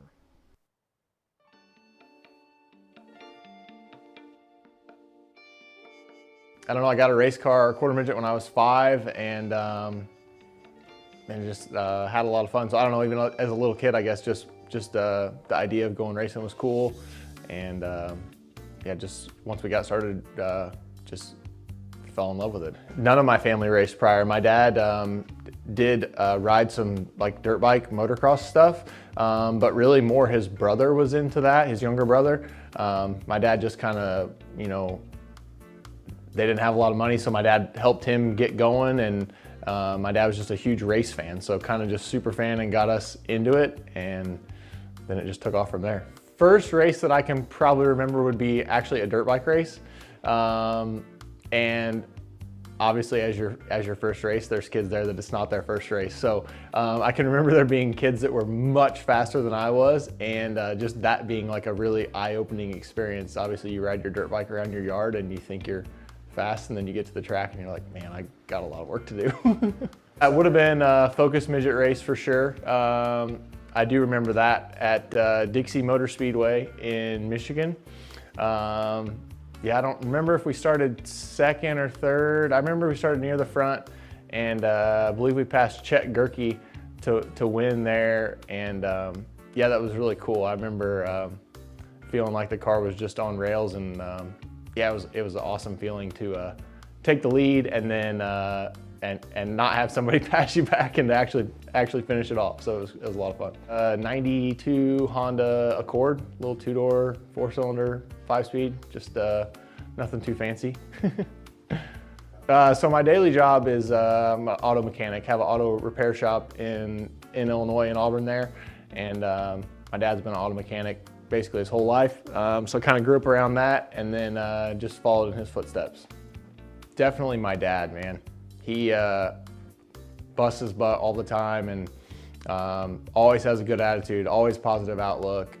No job's ever too big, nothing ever, you know, too challenging. And yeah, he's done a lot for me, so certainly my dad. I am a huge fan of the movie Inception. With Leonardo, they take control of your dreams, and that's a really wild movie. I love watching that. It plays with your mind a lot. I guess I can remember reading, man, it's been like back in junior high, a book called The King of Torts that was very entertaining, I thought, at the time. No idea who wrote it, or, I mean, I remember what it was about, but yeah, I guess maybe that. It's so funny, you ask these questions and like it trips you up bad. Like, I'm not used to just asking fire off questions off the cuff. I guess I'd say my favorite TV show is Kill Tony. It's a comedy show, kind of like American Idol. Contestants get up there and they have 60 seconds to make the crowd laugh, and it gets pretty entertaining. I do watch zero sports outside of racing. If it's not got a motor on it, I don't watch it at all. I'll watch the Super Bowl and the World Series maybe, but yeah, I don't watch any stick and ball stuff. I played baseball in high school for a couple years, and played golf in high school, but yeah, that was it. I try to not be superstitious. I think the only thing that I've hung on to is the old Tony Stewart, Dale Earnhardt, no $50 bills on race day. Otherwise, I don't worry about those things. Favorite food would be an Italian dish that my grandparents used to make called pasta asciutta. My mom and my wife are the only people that really make it anymore. It's not like anything you can get at a restaurant, but that's definitely my favorite food. I've been really addicted to just eating dry cereal lately. Just in a bowl, snacking on Cinnamon Toast Crunch. I'm basic. I just like pepperoni and sausage. I really enjoyed the IT department at school. We had a good small town IT teacher, and I found any reason to sneak off down there and hang out in the shop. Probably would have been math. Yeah. I was really into tractors as a kid. Had a huge collection of John Deere tractors. Played with those all the time. My biggest pet peeve in racing would be that all the wing guys think that non-wing guys throw these dirty slide jobs, but all the wing guys chop each other like nonstop the whole race. So I don't really see. It's not like they're out there racing clean either. Morgan Wallen or Hardy, big country fan. Might have been Jason Aldean, I think.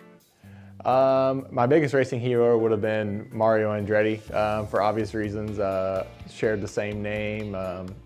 You know, felt like my dad always named me after him, so kind of felt like I was, it was meant to be there. But yeah, him. Man, my wife and I just went to Cabo over the winter. It was really nice there. I was super surprised. I would maybe say there, really. Like it was really nice. To take it super serious. If you're serious about wanting to do it, you need to take it serious and take advantage of every opportunity that you have to try and learn. I feel like there's maybe some times when I was younger that I didn't squander opportunities, but probably didn't take them as serious as I could or should have, for sure. Good deal, man. All right. Always fun to hear from Mario Speedwagon. Mario Klauser. So again, qualifying in the books for the Silver Crown division as well as our sprint car division here today. 23 drivers on hand in Silver Crown competition. Another 18 in the steel block sprint car class. Once we get through opening ceremonies, we'll have a pair of heat races for the steel block sprint cars. A lot of time in there for track work if needed. Then we'll come in with our 100-lap Sumar Classic. We'll stage the front straightaway, introduce the field, and get rolling. Again, in the feature event, don't forget, caution laps do count up to lap 75. So again, caution laps will count up to the 75th round of competition during today's Sumar Classic event.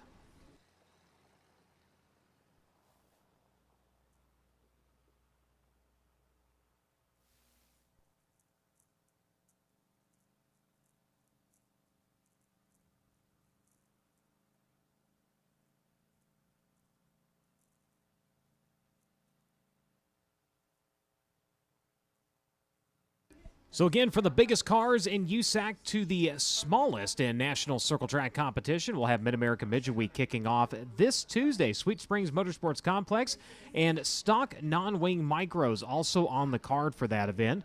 So a chance for maybe some drivers to go in and pull a double duty. Against stock non-wing micros will be the support division for the Tuesday night special. Following that, we head into the state of Kansas. It'll be the Chad McDaniel Memorial.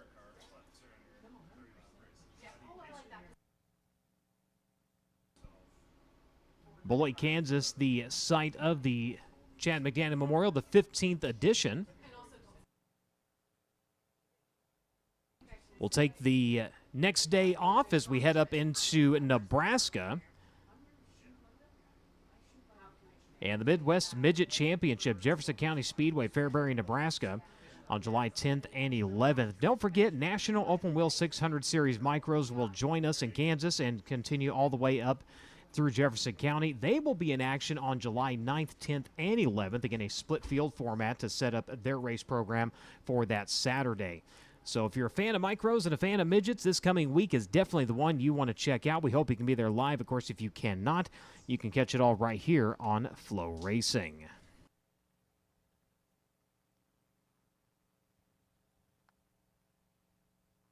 Whether it's at their original store in Warsaw or right in the heart of racing at their new location in Brownsburg, Indiana, Elliott's Custom Trailers and Carts has what you are looking for. Shop their full inventory of Intech, Featherlight, ATC, Hallmark, Illumitech, and E-Z-Go golf carts.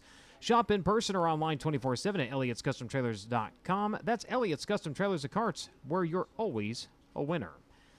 TJ Forge Wheels was founded to build the best no-compromise forged wheels in the motorsports industry. Product quality, safety, and customer service are the driving factors at TJ Forge, and they are committed to being your first and only call for racing wheels. Go to tjforge.com to get started today. The new standard of sprint car body technology is here, engineered with optimized airflow for maximum downforce and increased horsepower, and it's available in a wide variety of high-performance material options, so every team can build the right body package for their program. Shop now at 5starbodies.com. Whether you're running a go-kart, a micro, midget, modified sprint car, late model Silver Crown, or a tractor, Rod & Supply has the assortment of rod ends, radius rods, and specialty products that will help you lead the field of performing to your maximum potential. Remember, they don't just sell them, they race them. Go to rodsupply.com for more.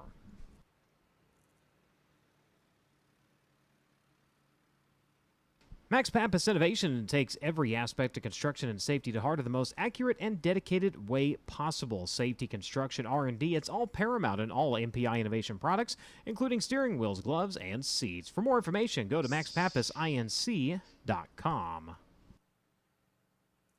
Now would be a good time to go and check out the USAC merchandise trailer for all your 2026 race day must-have gear. T-shirts, hats, hoodies, blankets, koozies, decals, and more. The Triple Crown Annual is available while supplies last for only $5. And, of course, while you're down there, the printed roster is available for only $1 while supplies last if you prefer to have a printed copy. Of course, that includes drivers' hometown, sponsors, chassis, car owner, as well as stats and figures about today's event. You want to know who has the championship lead? It's on there. That's C.J. Leary. Who is our Parallax National Passing Master points leader right now? Well, that's Kevin Thomas Jr. at 83. You want to know who's won here at the Terre Haute Action Track? Well, that includes the likes of Donnie Beechler, Tony Elliott, Justin Grant, Logan Seavey. They've all won 2 times in their career. And the years that it all happened, the very first time, 1980, was Gary Bentonhausen. So, again, you can find that at the USAC merchandise trailer, or you can download the My Race Pass app and get today's information right in the palm of your hand.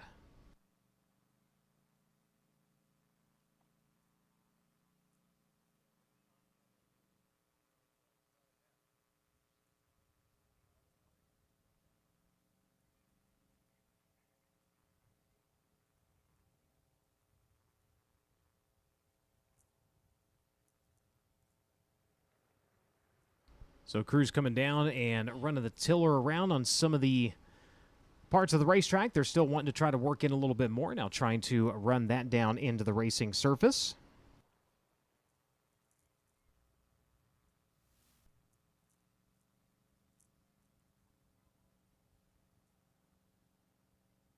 And again, a look at the point standings coming into tonight's racing action. C.J. Leary, the top of the points at 220. Justin Grant currently second. Mario Klauser sitting in third. Kyle Steffens in fourth. Briggs Danner in fifth. Bobby Santos in sixth. Greg Corey in seventh. Dakota Armstrong in eighth. Dave Burkheimer in ninth. And Jackson Masinko rounding out your top 10. In Silver Crown competition, you'll have some teams that will run both the asphalt and the dirt. You have other teams that focus on one or the other. In this case, drivers like Bobby Santos, they focus on the asphalt side of things. C.J. Leary, his team, able to do the entire slate of Silver Crown competition, along with Justin Grant, Mario Klauser, Kyle Steffens, and the like. And then you look back a little closer, a little further down the list, and you've got Dakota Armstrong in there, Jackson Masinko. Again, we see them when we head to asphalt tracks in Silver Crown racing.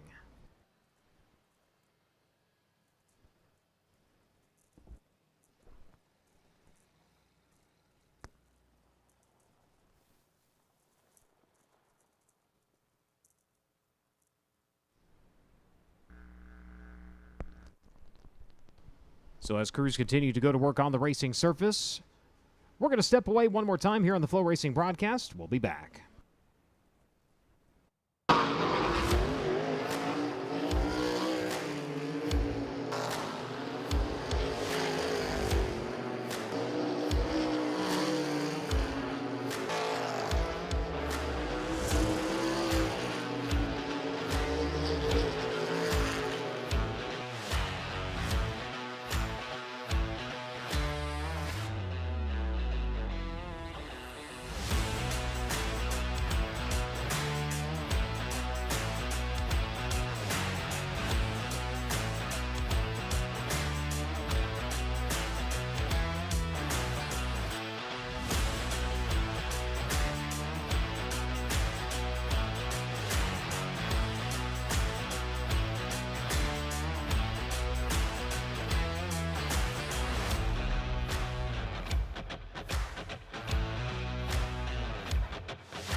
Welcome back to the broadcast here on FloRacing. Track work wrapping up, and with that, we are just about ready to go into opening ceremonies. Let's take it down to Christy Leary. So Mitchell Mole is going to pick up your Learn Lab Fast Qualifying Award for the 2026 running of the Sumar Classic here at the Terre Haute Action Track. Mitchell picked up Learn Lab Fast Qualifying Award for this event last year as well, ended up running 9th. What have you learned in a year's worth of Silver Crown competition to keep yourself at the front tonight? Yeah, I don't know. I don't think I did a bad job. I think we just made bad decisions as a team and kind of let the year prior dictate on what we were going to do to the race car, and hopefully we don't do that tonight. Hopefully we can learn from some mistakes there and just kind of see how it progresses. I mean, they're changing it. Obviously, there's a lot of they've fought a lot of battles here with rain and everything, and so they're going to try and clean that up for us. It makes it tough as a crew chief, I'm sure, for Andy when it looks rough in one spot and it's slick in the other. So hopefully he makes the right decisions. I'll say a prayer for him when I leave here, and hopefully we can finish one out. I really want a Silver Crown win here. Picked up that first sprint car win here at the Terre Haute Action Track just a few weeks ago. Now that you can finally say that you've tamed the Terre Haute Action Track, how can you translate what you know now for 70 extra laps for 100 laps total in a Sumar Classic competition? I have a really good engine in the Silver Crown car from Stanton Engines. That helps a lot. I don't know if you can ever say you tame this place. You kind of get the hold of the reins, I should say, but you always, there's a little respect level you definitely have to follow here, and it's Terre Haute. It's big and it's badass, and we'll see what we can do. We love it. That's Mitchell Moles. He's your Learn Lab Fast qualifier for this 2026 running of the Sumar Classic at the Terre Haute Action Track. The race fans, if I could ask you to please rise, we're going to go into opening ceremonies. Remove your hats. Tim Spillman with American Racing Ministries will present your invocation. Can we pray? Father God, once again we pause, and we thank you for all your blessings and all your love that you give to each and every one of us.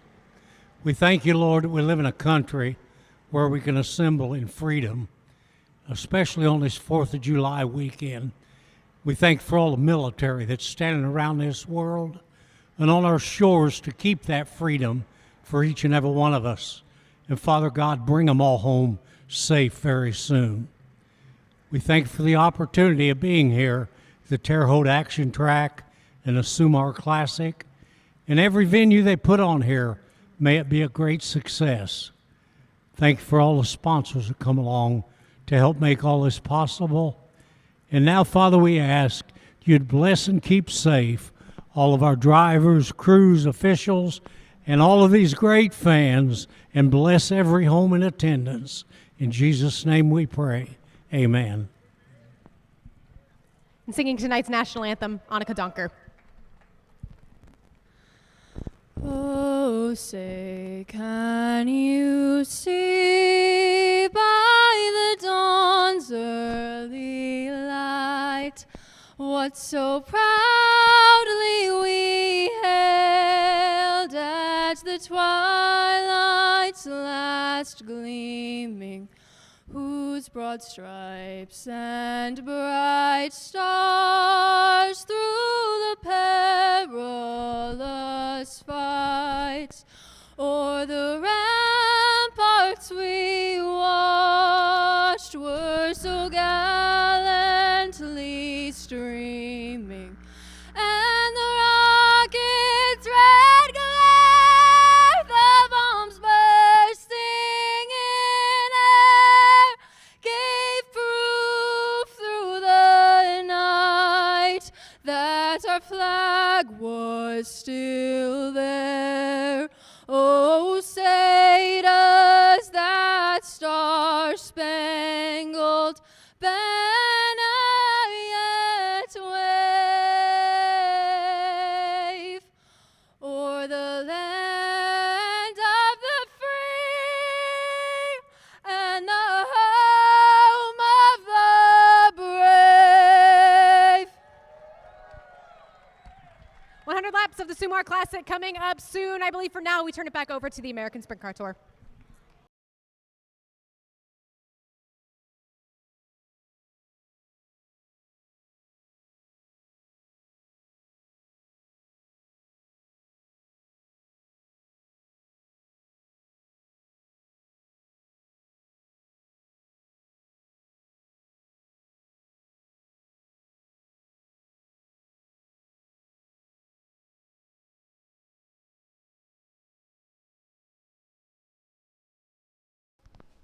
will have the call.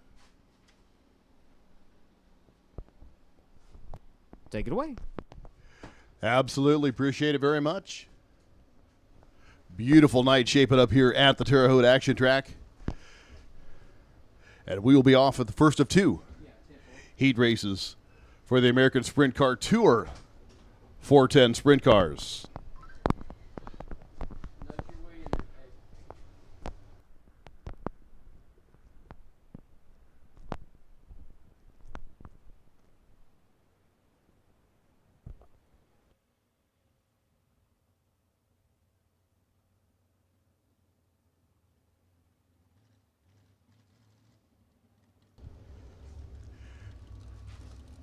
First car through the muck, the 17 of Greg Bear. Greg Bear in the 17, and then followed by him, the 3G of John Gurley. Here's your heat race number one lineup. The 3L of Mike Landis out of Logansport, Indiana, alongside Henderson, Kentucky's Donnie Gentry in the 51. Row 2, 34, Parker Fredrickson out of Kokomo, alongside Trey Mailer from Oblong, Illinois in the 55. Chad Freeman, car number 20 out of Tampa, Florida, alongside 3G John Gurley out of Osceola, Indiana. Row 4, two-time winner already this season, the 18 of Landon Butler from Galveston, Indiana, alongside the aforementioned Greg Bear, 17 out of Logansport. Row 4, Steve Thomas out of Illinois in the number 2 car. Ludlow, Illinois, in the 2 car. And Dave Pepperack from Clinton, Indiana in the 77.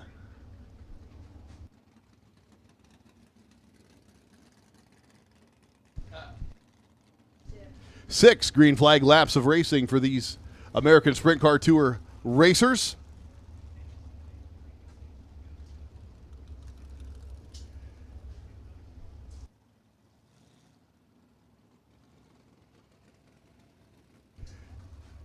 As this will set the back 2/3 of the field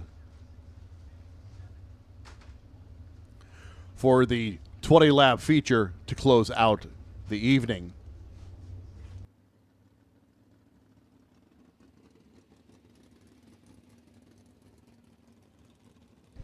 The 3L of Mike Landis rolls into turn number 1. That car is sponsored by After Hours Racing. Longtime group of friends that come down out of Michigan and help Mike put that car on the racetrack. Didn't think it was going to happen for 2026, but lo and behold, one morning, woke up and the race car was done and they decided it's time to go racing. Mike Landis in the 3L. Car number 17, Greg Bear, rolls by. Landon Performance Springs, Hammer Motorsports, Hogue Engines out of Akron, Indiana. Bruce and Stevie Hogue putting engines together for a number of years, including the one inside the 17 of Greg Bear. Once again, you're going to run the cars right down the middle of the front stretch, trying to pack that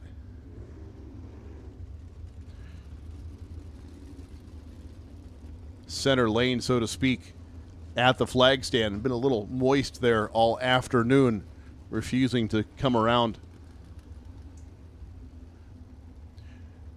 Donnie Gentry makes his way through in the 51 car.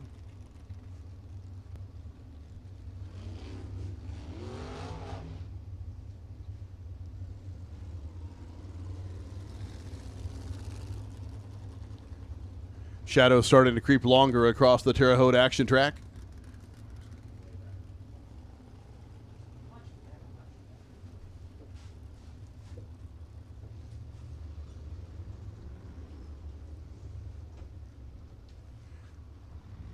Good look at the 55 of Trey Mailer just now.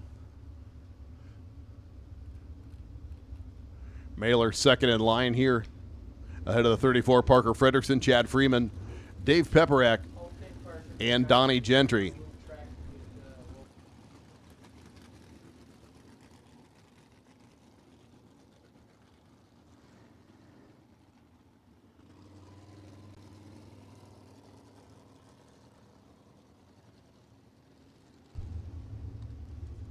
Ten cars for 6 laps.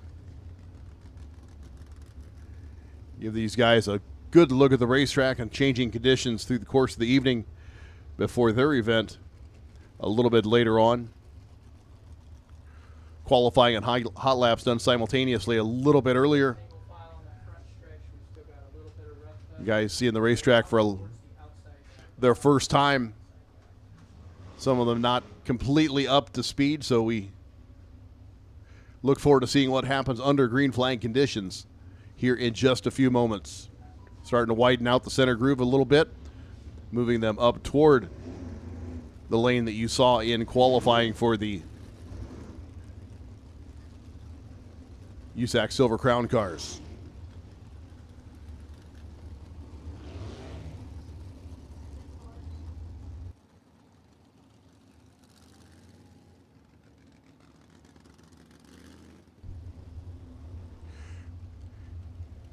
Car number 18 of Landon Butler on the racetrack. That is the two-time winner so far this season. 2024 actually, series champion, young Landon Butler, formerly of Bushnell, Florida, now calls Galveston, Indiana home. The Parallax Motorsports TTI machine, LJ Grimm, sponsored entry. Father, of course, Shane Butler, the Bushnell Bullet, as he was called in his pavement days down in the Tampa Bay Area Racing Association and other places. Landon, of course, the grandson of Stan Butler. Much racing heritage riding along in that car number 18. Lights are out around the racetrack. We will go green in just a few moments. Mike Landis.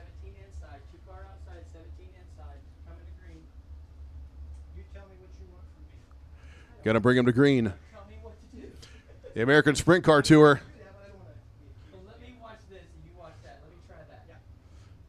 Actually, while they're punched up, I'll watch the back. Yeah. Comes to life.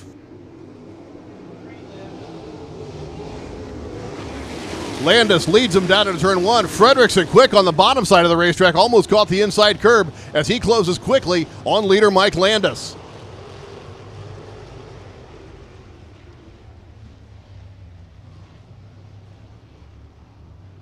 Fredrickson dips the tire low. Round goes Gentry. Donnie Gentry goes around. So problems on the 51 entry carry over from qualifying and hot laps where he had that car over-rotated a number of times. Gentry once again faces traffic in that car number 51.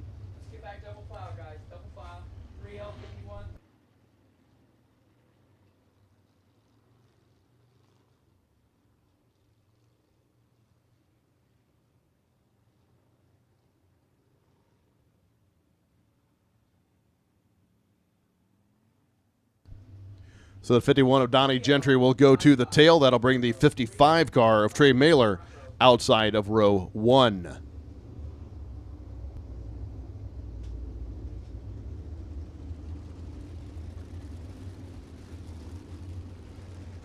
Mike Landis got a good jump on that first start. Parker Fredrickson went right with him, but Parker just past midway of turn one found himself up close against the rail. Had to adjust his line, and that cost him a little bit of space, but he was able to get back into it down the backstretch and keep pace with your leader as they headed into turn three. Unfortunately, Donnie Gentry found it turned around, so we bring it back and we'll try it a second time.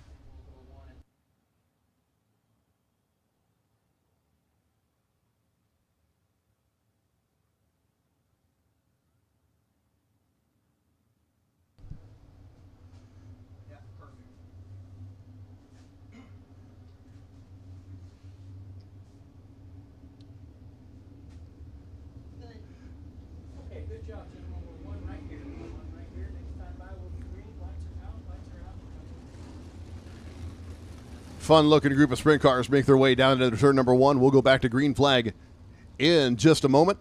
Donnie Gentry finds his spot outside of row number 5. Still 6 laps to go for heat race number 1, American Sprint Car Tour, here at Terre Haute.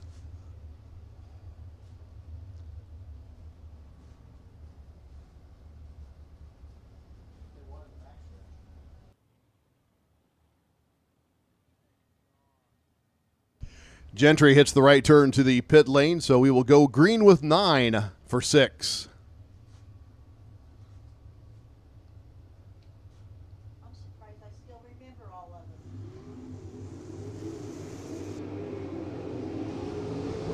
Mailer trying to find the moisture on the top side. Here comes Parker Fredrickson very quickly.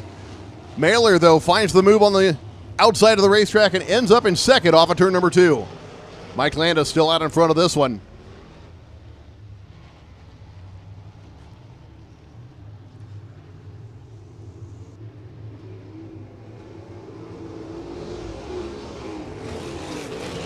Landis, Mailer, Fredrickson, John Gurley, Landon Butler, your fast 5 after 1 lap. Fredrickson now starts to look into the line that he's trying to make off of turn number 4. Cannot do it.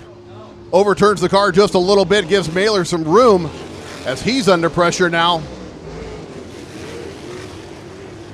As the 3 of Mike Landis backs up.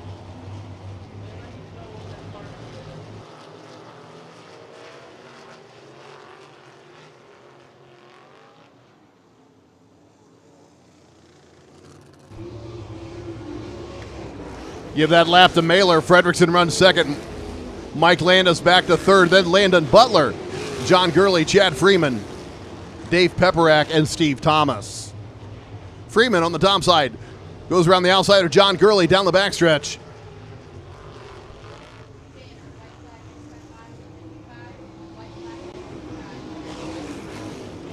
Four laps complete. Trey Mailer still holds the lead in that car number 55. Pepperack challenges Gurley in turn number 1. Dave Pepperack around the outside. White flag flies. For Mailer, just under a second ahead of Parker Fredrickson. Fredrickson way up to the top side of the racetrack, searching all around to see what's out there as we're going to go 20 green flag laps later on this evening. Mailer, good looking line into turn number 3. Now off of 4, looks down the long front stretch to the checkered flag. Collects it, and the checkers go to the driver. Out of Oblong, Illinois, the Hills Spreading Woods Event Center, Old Man Race Fan, car number 55 of Trey Mailer. Parker Fredrickson second, Mike Landis goes third, ahead of Landon Butler. Chad Freeman rounds out your top 5. Heat race number 1 for the American Sprint Car Tour in the books. There's your winner, Trey Mailer.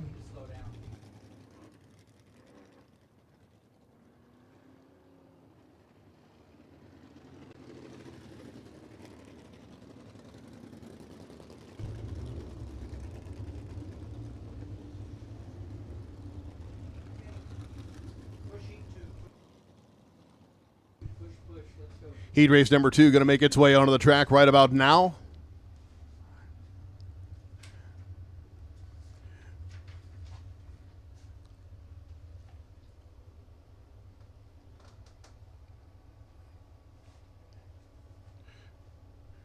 We will see the 41 of Ricky Lewis, the 19 of Joe Stewart, Briar Schroeder.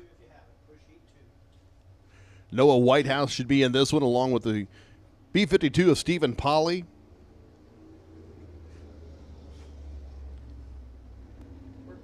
The 408 of Dominic Sparks. The first car pushed through. There's the 41 of Ricky Lewis. Here's your starting lineup. Car number 16, Jared Thomas out of Paxton, Illinois, alongside the 11 out of Greenfield. That's Noah Whitehouse. Car number 29, OG, it's Tom Eiler out of Pleasant Prairie, Wisconsin, alongside Dave Gross from Rochester, Indiana, car 37. Briar Schroeder in the 21S out of Kokomo, Indiana, alongside Scottsville, Kentucky's Steve Polly in the B52. 408, Dominic Sparks inside row 4 out of St. Bernice, Indiana, alongside 19, Joe Stewart from Terre Haute. Ricky Lewis from Camarillo, California in the 41. Starts inside of row number 5. 6 laps, 9 cars. American Sprint Car Tour Heat Race number 2 is on the go.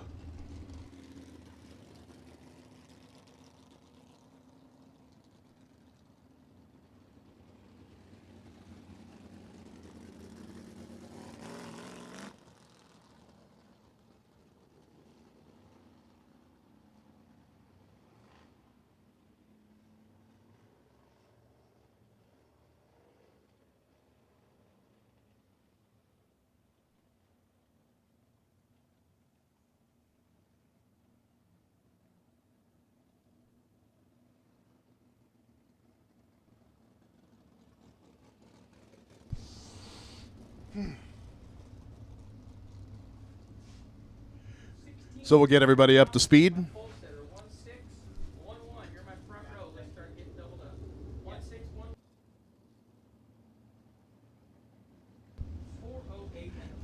Jarrett Thomas, Noah Boatride make their way to the front of the field.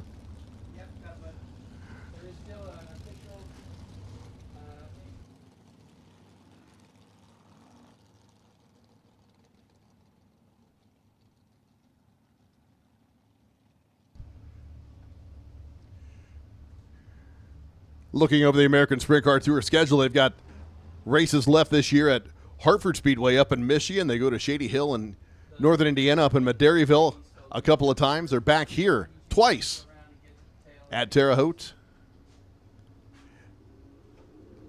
I know there's a couple other events on the schedule as well. They want to go back to Windy Hollow Speedway in Kentucky. A lot of support down there for these cast iron block 410 sprint cars.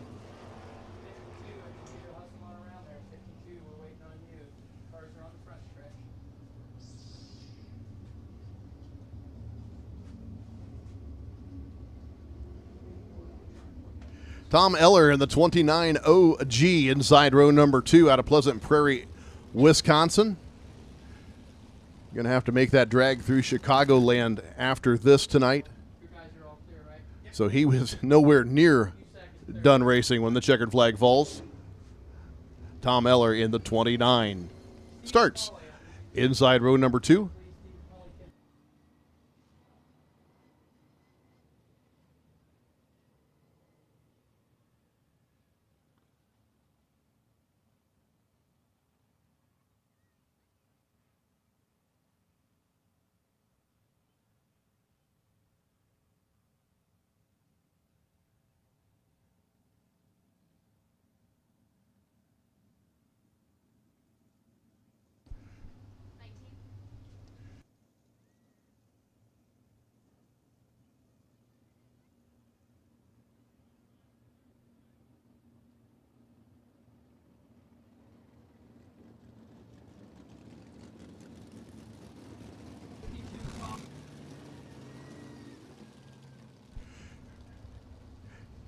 Trying to get a hold of the receiver one-way radios directly to the drivers. Okay, guys, lineup is good. Lights out, we're coming to green. Lineup's good, lights out, we're coming to green. This time's out. If we're going green, everybody's fine. Everybody where they're supposed to be will go green for 6 this time by.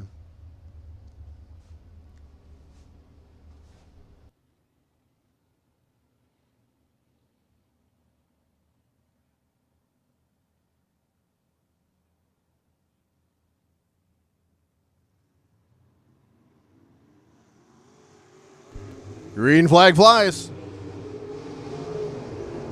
Jarrett Thomas leads them past the start-finish line. Boatride better into turn number 1. Noah Whitehouse.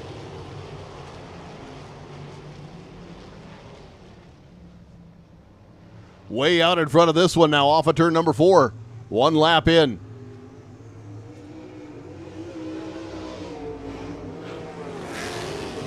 Jarrett Thomas second. Ricky Lewis third ahead of Tom Eiler. Lewis running on the top side of the racetrack off of turn number 2. Starts to stretch it out over the third place and try to track down your leader, Noah Whitehouse.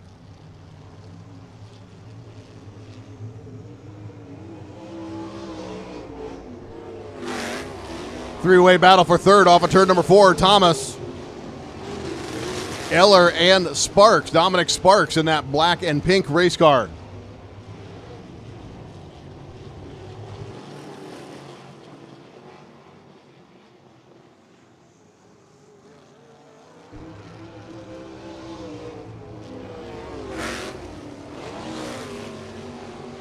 Lewis now coming after Whitehouse.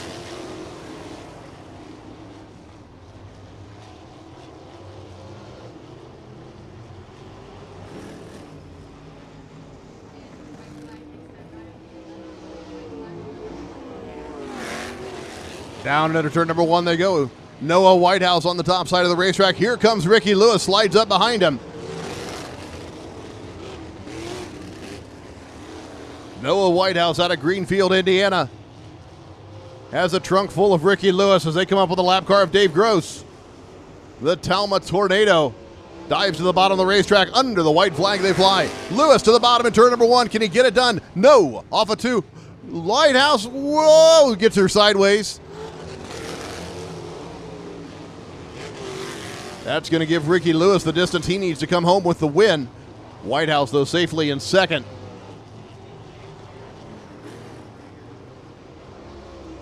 Onto the checkered flag goes California's Ricky Lewis. Noah Whitehouse goes second. Tom Eller third. Dominic Sparks fourth. Jarrett Thomas fifth, ahead of Briar Schroeder, Steve Polly, Dave Gross.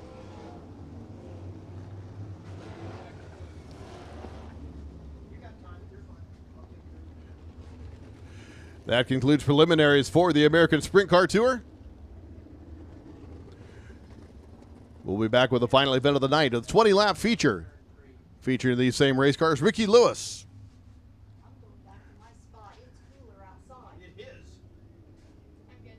The physical medical consultant, D Transport Incorporated, Freedom Roofing, car number 41.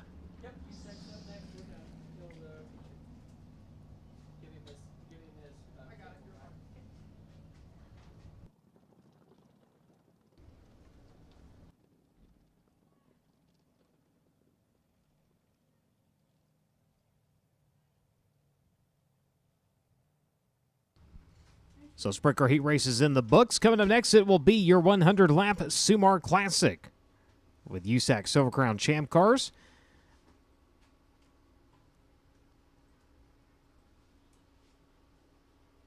Track work next on the docket. So with that, we're going to step away in the FloRacing broadcast. We'll be back.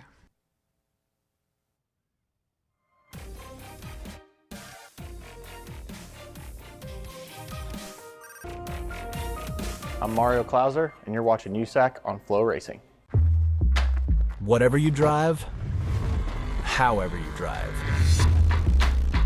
AMSOIL specially engineers lubricants to maximize power, performance, and protection in your vehicles, so you can work hard and play hard with confidence.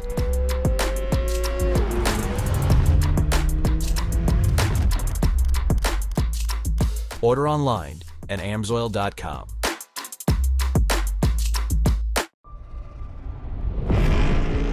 You boys up for a challenge? How about this? Anything you can do, I can do faster. Okay, bro. I'm gnarlier than you. I get more sideways. I'm louder. Much louder. I get wilder than you. You sure about that, bro? Harder. Slicker. Cooler. Tougher. Let's go. So what you got? The new Dirt Draft app. Faster, sharper, built to win. New lock windows and predictive contests. More ways to play, more ways to win. Lock in your drivers, watch the action, and become a fantasy champion. Every lap, every restart, every last lap slide job that moves you up the leaderboard. The green flag just dropped on the all-new Dirt Draft. Download it now at dirtdraft.com. Draft your team and get in the race.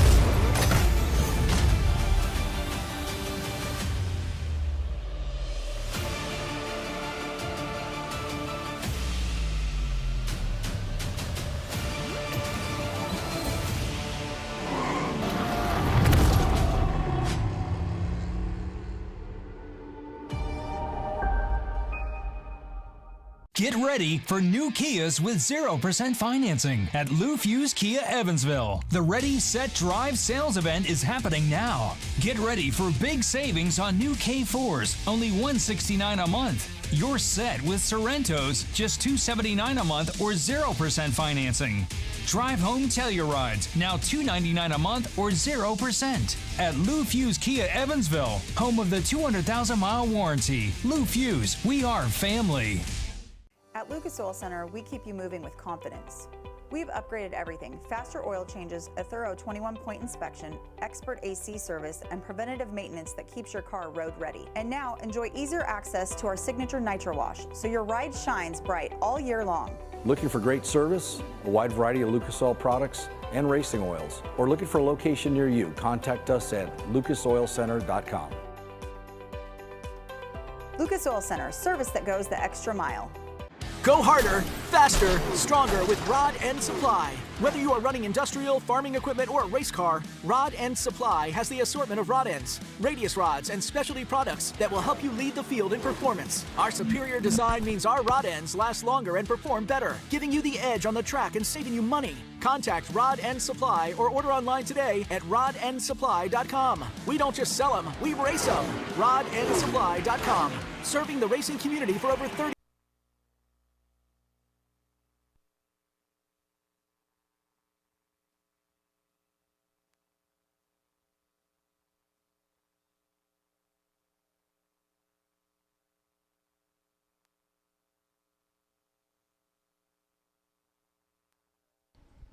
So work underway. Drake down in the pit area, checking in with drivers and teams to see if there's any updates and happenings before we get into today's running of the Sumar Classic.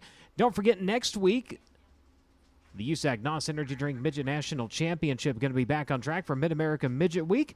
As with that, let's check in with Drake. Catching up with Chase Stockton. He's going to start 9th in today's Sumar 100 or Sumar Classic here. The 100-lapper.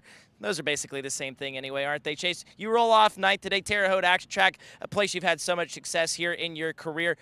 But in sprint cars and Silver Crown cars still after that first win, what's the biggest difference here between running a non-wing sprint car versus a Silver Crown car? Yeah, it's a little bit different, but, you know, quite a bit of similarities. These things are ever more getting closer to sprint cars, it feels like to me anyway. And, you know, I've got a lot of laps around here in the sprint cars you mentioned, but not really in a Silver Crown car.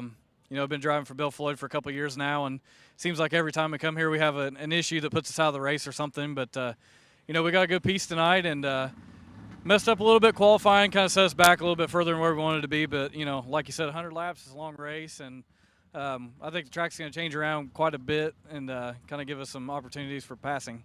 And even between dirt draft, hot laps, and learn lab qualifying, we saw this racetrack go through some massive swings. How do you not only stay on top of that from your vantage point inside the race car, but the crew working on the 69 team, how are they going to have to give you a car that's versatile enough to handle just about any condition you'll see out there? Yeah, Bill, Nick, John, Jimmy are working on it. You know, they've changed gear and done a bunch of other things, you know, to kind of revert back to where we wanted to start the night at. And, you know, Steve Willoughby, the crew chief on the sprint car, him and I, you know, we've ran a lot of races together here in the last year and a half now almost. And, you know, he's wrenching on this thing, and kind of him and I went and watched the sprint car races, kind of see how the track changed there, and you know, just kind of go with the game plan, and we've got one, and you know, all the guys are working hard to put the plan in place, and you know, as you can see behind us here, I think they're still buttoning some things up there, but you know, rolling off tonight, it's not where we wanted to be, but I'm not really that worried about with this crew behind me.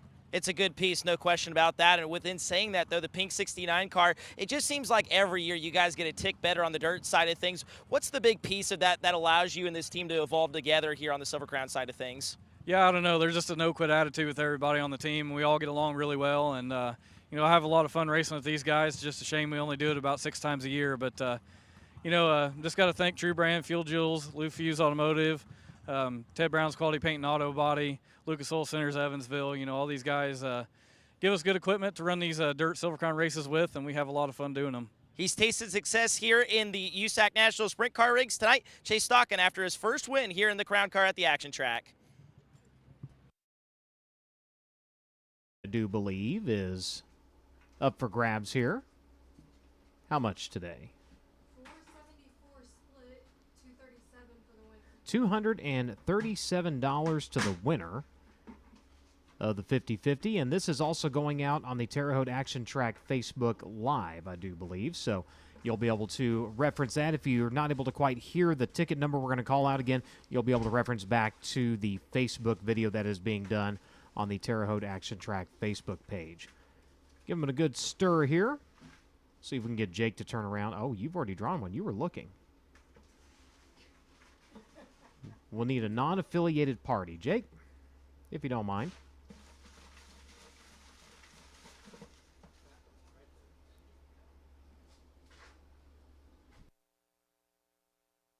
Blue ticket. 572969. 572969.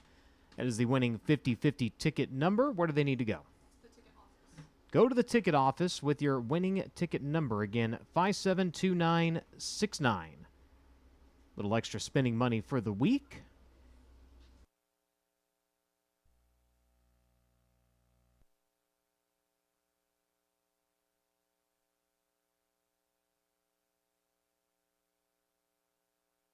The other half of the 50/50, again, going towards improvements around the speedway. A lot of the new sound system you see in place and the new speakers, that is where that has been going to, trying to improve that and other projects that they're trying to get to along the way. So, again, thank you very much for, one, being a part of the 50/50 and helping to bring improvements here to the Terre Haute Action Track.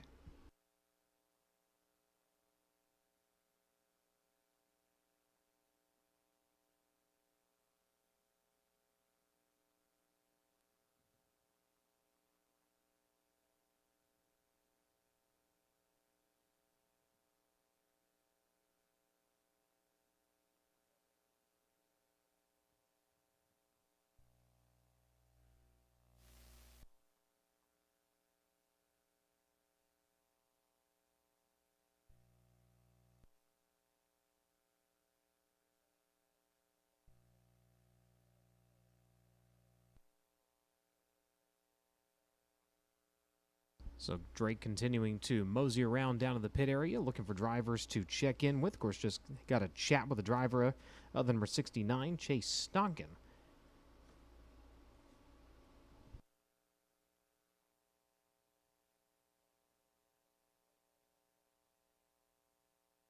Mentioned Mid-America Midget Week kicking off this week. Sweet Springs Motorsports Complex on Tuesday, Wednesday, out to Beloit, Kansas, and then Friday and Saturday up to Jefferson County in Fairbury, Nebraska. Drake standing by down to the pits. Catching up with Shane Cottle. He's going to roll from 5th here today in the Sumar Classic as the sun gets ever lower here in Terre Haute, Indiana. And Shane, you and I were just talking. You probably had the sketchiest qualifying run out of everybody, but it was still pretty fast. Like I said, you're going to line up 5th for tonight's Sumar Classic. So was it a good type of sketch you had out there on the action track and Learn Lab qualifying? Well, it's never really good sketchy here, but it definitely was sketchy. You know, track's got a lot of character to it tonight, which we had a lot of rain, and it's got some ruts in it, but you know, it's the same for everybody. And you have so much experience, not only here at the action track, just across the state of Indiana, really the nation.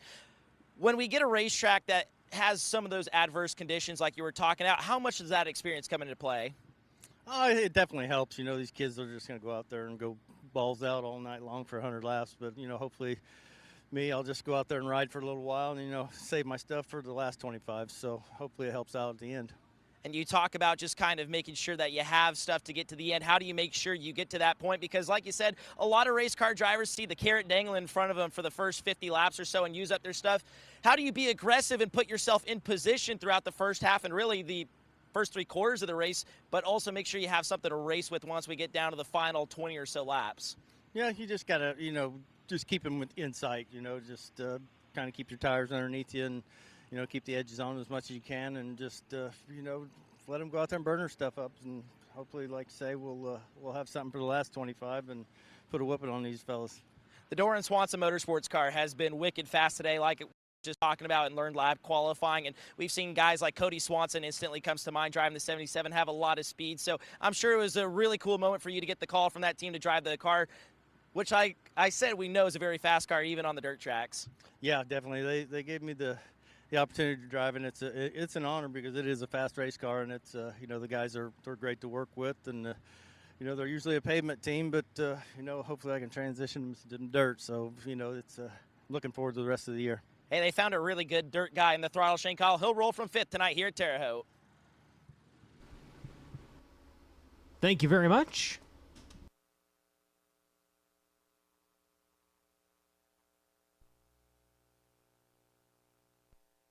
Mentioned earlier, and we'll reiterate, of course, NOS Energy Indiana Sprint Week presented by K&N Filters is going to be coming up. Of course, that kicks off at the dirt track at the Indianapolis Motor Speedway. Points begin the following night when we head to Lincoln Park. And a note on that, when we make our way here to the Terre Haute Action Track, there is extra money up for grabs. Each night is $10,000 win. But thanks to the Don Smith family, it's now $1,000 to start in feature event competition here at the Terre Haute Action Track. That'll be during the Don Smith Classic here at Terre Haute on July 30th. The entire lineup, of course, the dirt track at the Indianapolis Motor Speedway, then Lincoln Park on July 24th, Kokomo on July 25th, Lawrenceburg on July 26th, Circle City on July 27th, the 28th open right now, the 29th we're back at it at Paragon, the 30th here at Terre Haute, and then it is Bloomington on the 31st, and we kick off the month of August with the finale of Indiana Sprint Week. That'll be at Hobstadt, Indiana's Tri-State Speedway. Again, that is on August 1st. Silver Crown action continuing on the high banks. That'll be coming up here right as we get done with Mid-America Midget Week. We'll actually have that week off. Kings Royal going to be coming up, and a lot of teams, a lot of drivers wanting to go and attend that. So looking ahead on the schedule, once we get past Mid-America Midget Week, Silver Crown going to be back on track. And again, they are heading to the high banks, the historic high banks of the Winchester Speedway. That'll be on July 19th. Iowa Speedway, August 8th, Newton, Iowa. That's when you want to have on your calendar. A lot of drivers shaking down their car during the Hoosier 100 at Lucas Oil Indianapolis Raceway Park just for the sole purpose of knowing Iowa Speedway's on the schedule, and that is going to be again on August 8th. Illinois State Fairgrounds on August 22nd. Du Quoin on September 5th. The two dirt miles go back-to-back there. And, of course, the season rounding out 2 nights at Eldora, and then Toledo in October, actually the final race of the 2026 season for the USAC Silver Crown National Championship.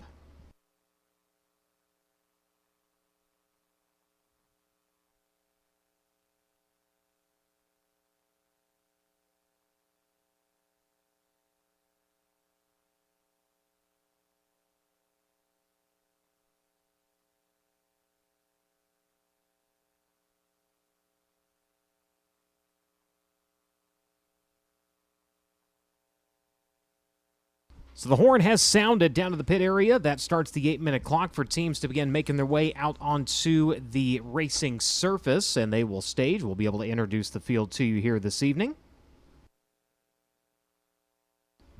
allowing the crew here to finish up some track prep before we go into today's 100-lap feature event.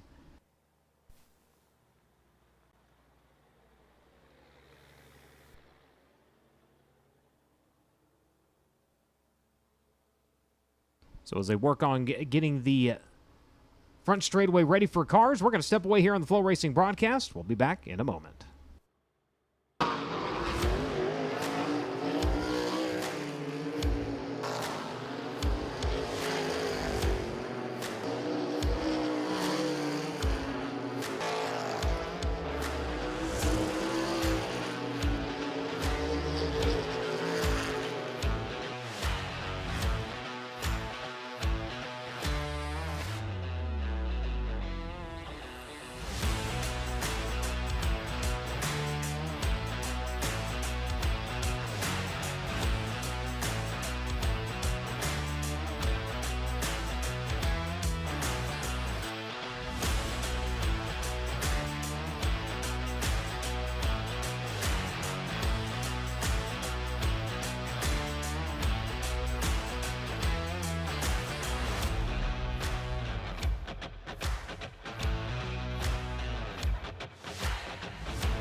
Welcome back to the broadcast here on FloRacing. Cars starting to make their way out of the staging lanes. They will grid out to the front straightaway. Once everybody is in place, we'll introduce the field for today's running of the Sumar Classic, the 22nd edition of this event.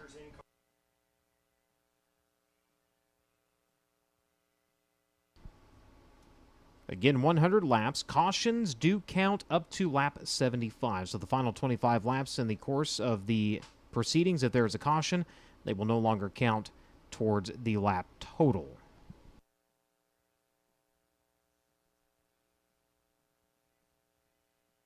As they'll work on staggering the cars down the front straightaway.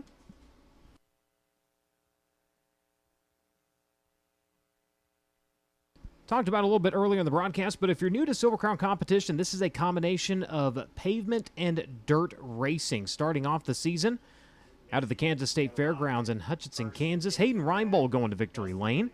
Worldwide Technology Raceway, C.J. Leary going to Victory Lane on June 7th. And most recently, Lucas Oil Indianapolis Raceway Park for the Hoosier 100, where Dakota Armstrong fought his way into Victory Lane. Following tonight, Winchester on July 19th, Iowa Speedway on August 8th, The Miles, Illinois State Fairgrounds on August 22nd, Du Quoin on September 5th, Eldora for Four Crown Nationals September 25th and 26th, and then Toledo ends out the season on October 3rd. Of course, you can go to USACRacing.com, see each of our Circle Track schedules, or you can click the combined national schedule. That'll be everything all in one place.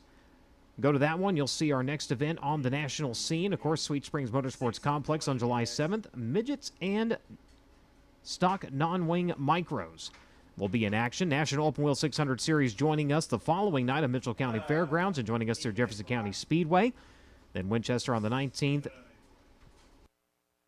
NOS Energy Drink Indiana Sprint Week presented by K&N Filters. Again, that kicks off July 23rd, the dirt track at the Indianapolis Motor Speedway. That is not open to all. That is a limited field event, so the points for Indiana Sprint Week actually begin the following night at Lincoln Park Speedway in Putnamville, Indiana.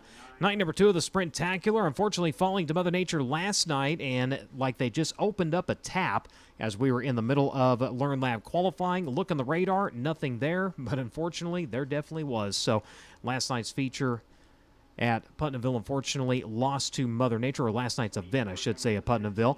We'll be back, though, again on July 24th, Kokomo on the 25th, Lawrenceburg on the 26th, Circle City on the 27th, Paragon on the 29th, back here at Terre Haute on the 30th, for the Don Smith Classic. Again, that is now 1,000 to start. Each one of those Spring Week events is 10,000 to win, but the family kicking in a little extra money, bringing some added start money in there to 1,000 to start. Bloomington and Tri-State on August 1st. Then to Iowa Speedway on the 8th, and an event marked on the calendar for the midgets, Coles County Speedway, August 14th and 15th, and Jacksonville Speedway in Illinois.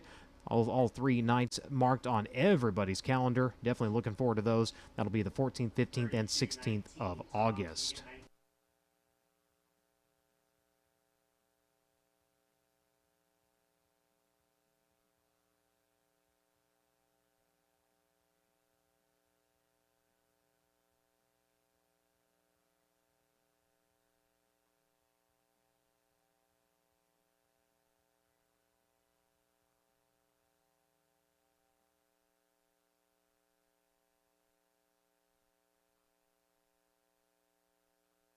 And another thank you going out to LGMG, providing the scissor lift that our Top Shot is being done from today.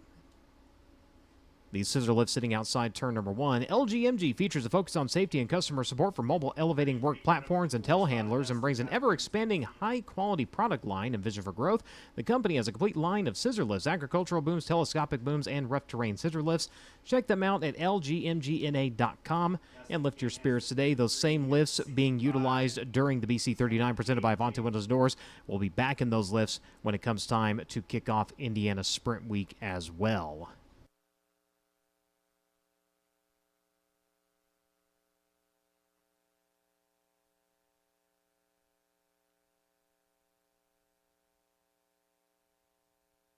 So the final few drivers making their way out onto the front straightaway.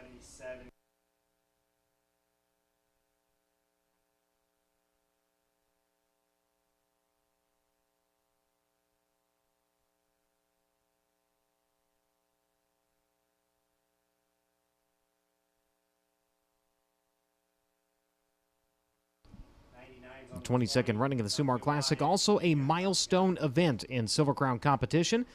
Today's feature representing the 500th Silver Crown feature event.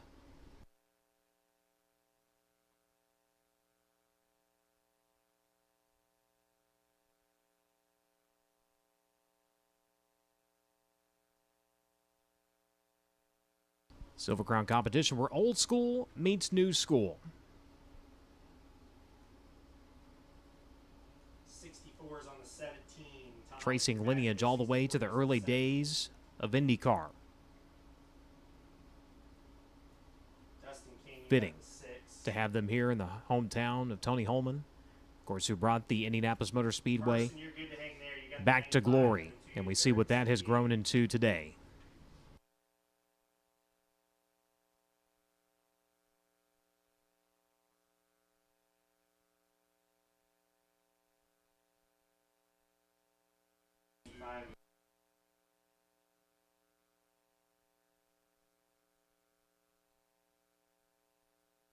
Of course, the Sumar Classic, named for Sue and Mary.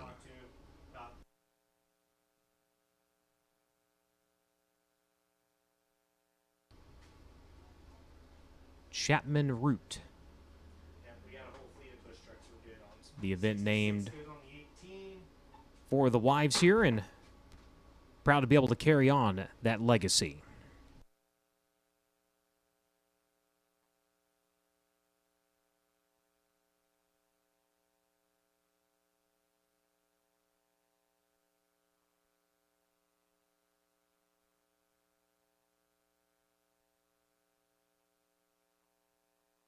So it looks like awaiting one more driver to make their way out to the front straightaway.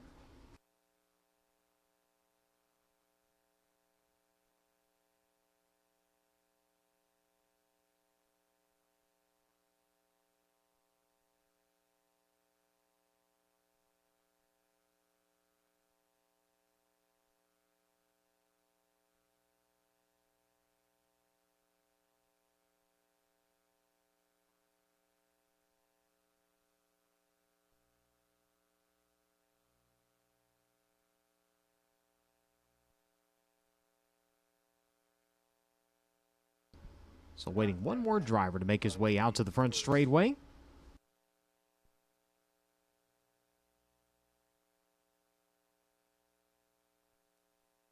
We'll have all crew members. All crew members must be behind your car. All crew members, you must be behind your car.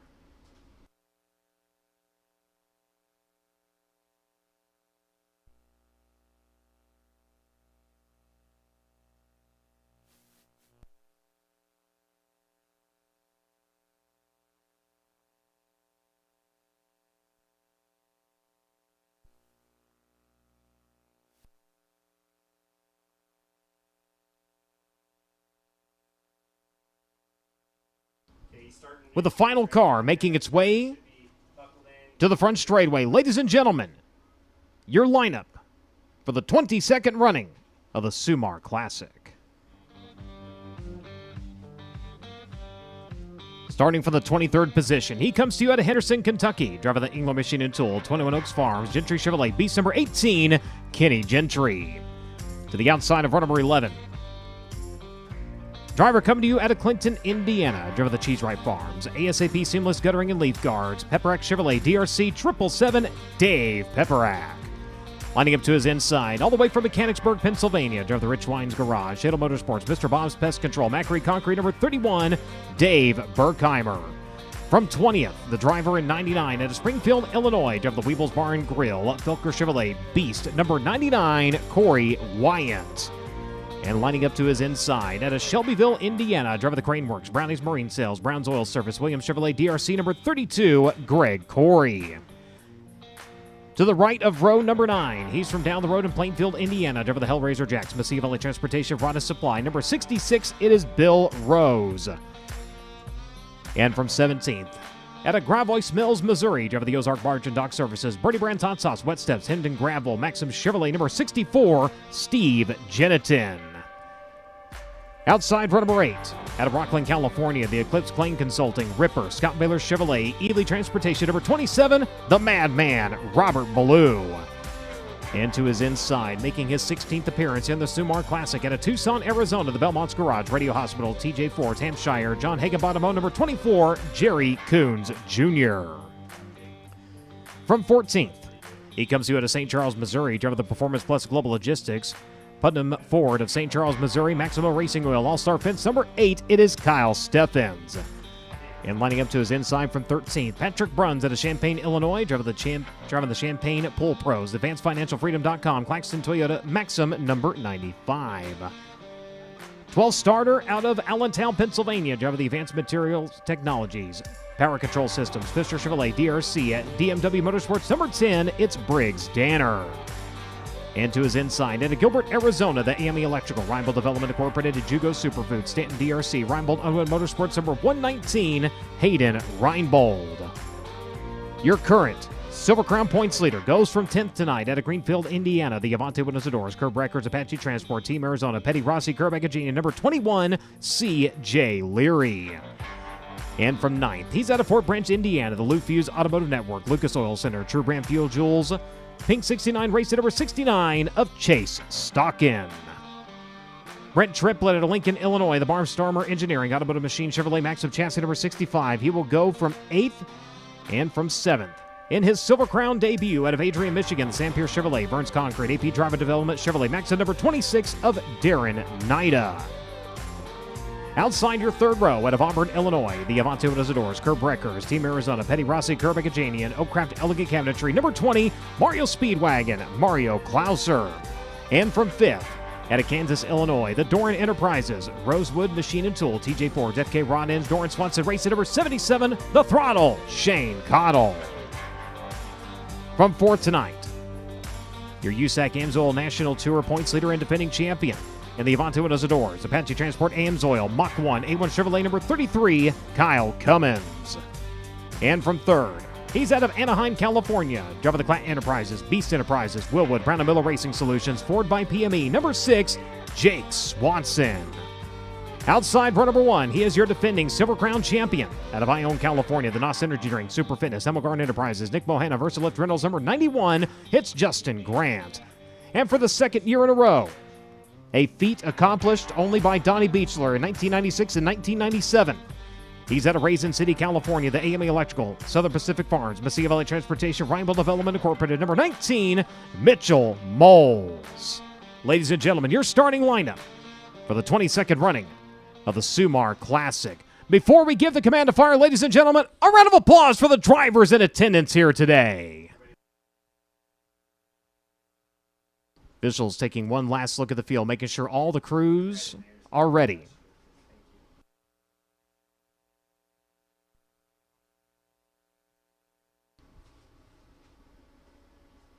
Crews have tended to their drivers, and ladies and gentlemen, the time has come for the most famous words in motorsports. If you'll join us as we count down from 3, 2, 1. Drivers, start your engine!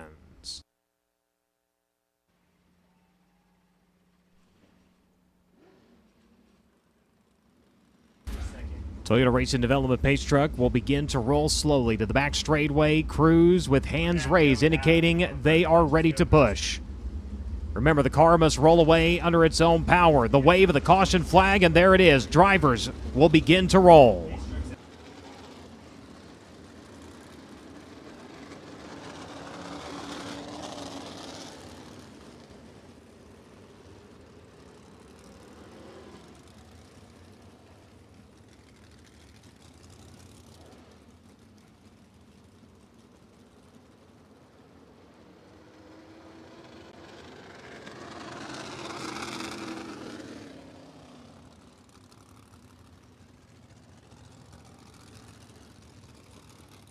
So problems with the number 26 trying to get that car rolling. In the meantime, if he has burned sage, if he has done his Ugashakas and resisted the urge, Drake can give us one to watch.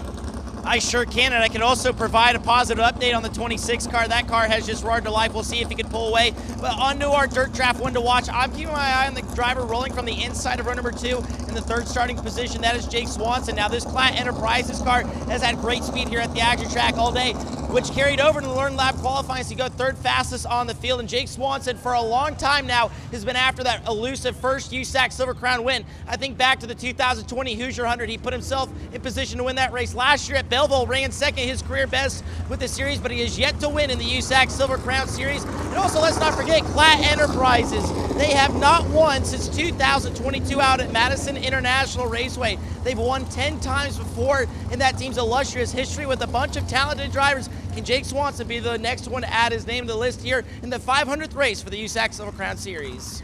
We're going to find out. Thank you very much. Swanson last year ended up 18th. The engine going sour on him after 47 laps. Another start in 2022, mag failure. He was behind the wheel of the DMW machine. It was credited with 24th. His 25th career Silver Crown start. He has 3 top 5s, a best of 2nd at Belleville last year, and 8 top 10 finishes. Of course, his last Crown start during the Salt City 100, a 12th place run for the driver of the number 6. Mentioned earlier, Mitchell Moles back-to-back on the pole here in the Sumar Classic. Last time that was done, Donnie Beechler, 1996 and 1997. It was in 97 that Beechler went on to win. So we'll see. Remember Moles last year, out of fuel. 98 laps in. Can he come around and repeat the feat of Beechler and go to victory lane here tonight? Of course, hoisted the rifle with the USAC Amsoil Sprint Car National Championship earlier this year. Grant next to him in the 91 is a 2-time winner of this. Last time, 2022. Second last year, also in 2016. His 115th career start. He has 9 wins, 59 top 5s, and 90 top 10 finishes in USAC Silver Crown competition. Of course, your 2-time and now defending champion.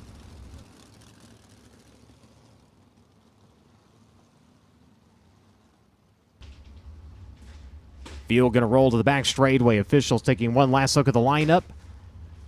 Teams down to the Indy Metal finishing work area.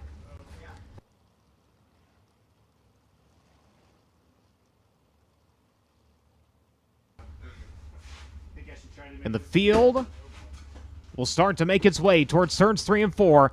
Ladies and gentlemen, for the 500th time, Silver Crown set to go. Next time by, here they come. It's the brave, it's the bold of the USAC Silver Crown National Champion. Ready to go. Moles, Grant on row number 1. 100 laps around the Terre Haute action track. They'll make their way through turn 3. Look for the NOS Energy Star Can at the exit of turn number 4. The 22nd running of the Sumar Classic is green.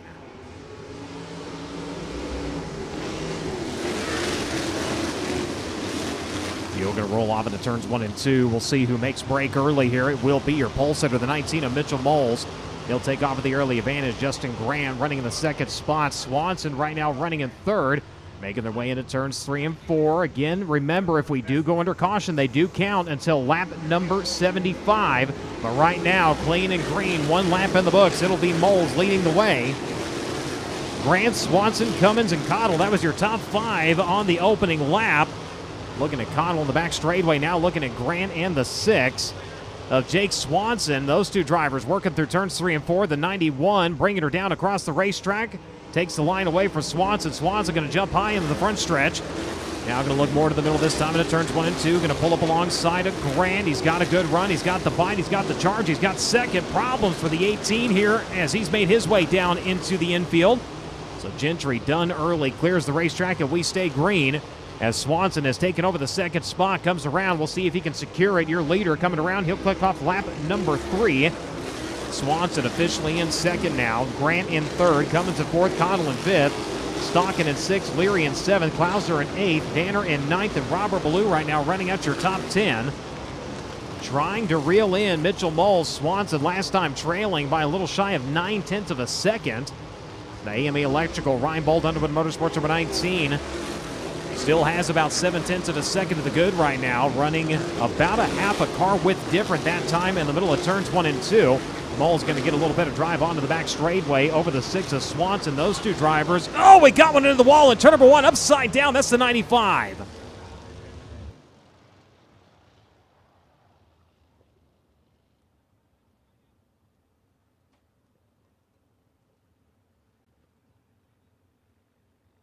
Red light going to come on Patrick Bruns. Straight up into the wall. Not sure if something broke on that advancedfinancialfreedom.com number 95 or not, but up into the wall and upside down under red. Crews on scene checking on the driver.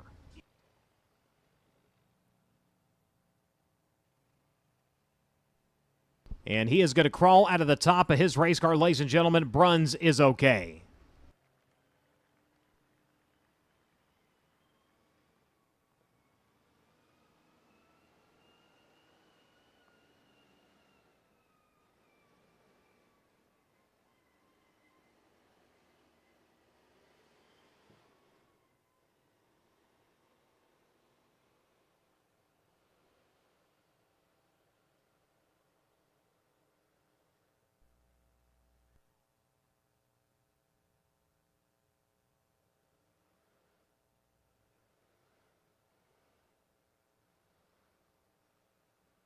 So we'll see if we have a replay here on the FloRacing broadcast. There was a couple things going on there as they made their way into turns 1 and 2. The 65 going in, he made contact with the wall, thought he was going over, and you see right at the edge of the frame, the 95 coming in, going straight up to the Armco, and he goes around. So you see you have Triplet up here. He careens her off the wall, and then right through that lower corner goes the 95, goes up. He grabs the wall, and a big flip for him. So Bruns in his 18th career Silver Crown start. Last time we saw him was back in 2023 during the Benthausen 100 with a 19th place finish, and unfortunately his day coming to a close 4 laps into the Sumar Classic.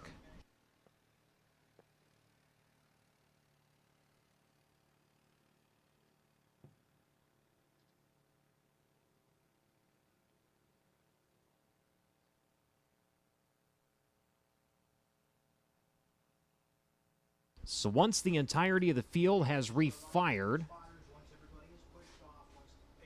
and the pace truck makes it around to the start-finish line, laps will begin to count again. But Mitchell Moll's your leader. Jake Swanson in second.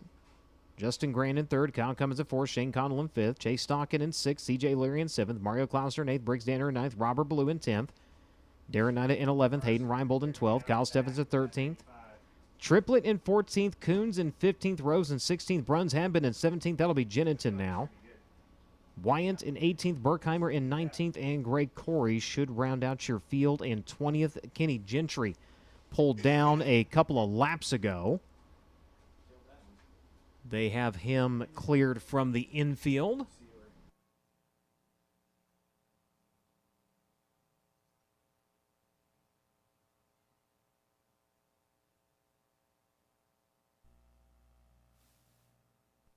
So heavy, heavy damage on that number 95 as they dangle him from the SkyTrack. We're going to bring the replay up again here, and to give you an idea and let you take another look at it here, this is from the still shot looking in turns 1 and 2. Again, you see the 65 going in. He is all over the Armco, somehow keeps it from digging and going, and you see the 95 come in and just beeline across the bottom of your screen there, goes up. Like something came apart on that machine because he had no way of slowing down, no way of turning, and he ended up going for a ride.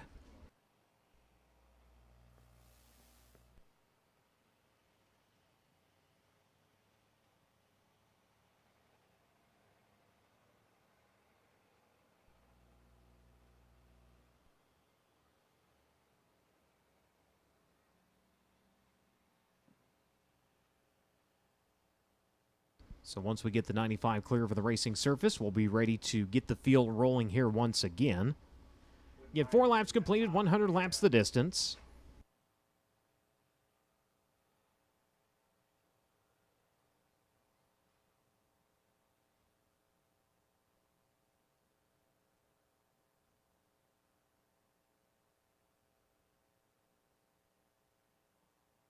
So Drake making his way up and down the in-the-middle finishing work area. Looks like an update with him. Yeah, it was listening to Mitchell Moles' radio chatter here under this red flag. Still very early in the race, and Mitchell already providing a lot of great feedback to the Reinbold Underwood Motorsports crew here under this red flag. And the big thing I took away from their conversation here under this red flag, he's struggling quite a bit in turns 1 and 2. Still obviously really early here in the Sumar Classic, a long way to go, and the track's going to change a lot, but keep an eye on the 19 machine down in turns 1 and 2.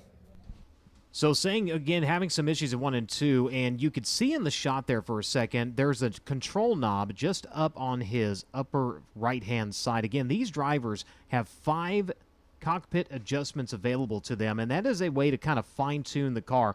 And in talking to drivers and talking to pit crews, it's not a way to completely reshape the car. Obviously, if you're out to lunch, you're out to lunch, but that gives them a chance to go up and maybe just add a twist and a turn here to try to get the car just a little bit more to their liking.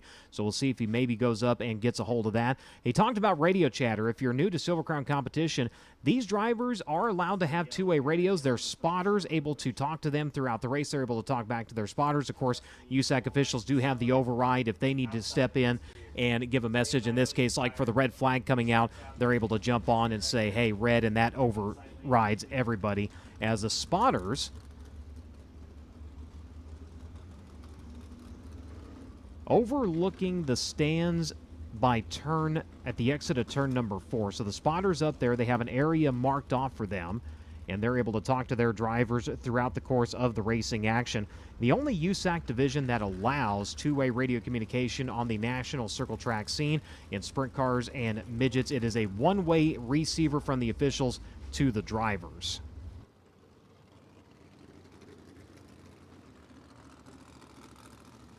Speaking of radios, the next time you show up to a USAC national event and you're having trouble hearing what we're saying on the PA system, you can hear it all with frequency 454.5000. Thanks to Racing Electronics, you're able to hear all the FloRacing broadcast audio. You can look for your scanner and shop today at racingelectronics.com or bring the one you already have. Again, that frequency is 454.5000.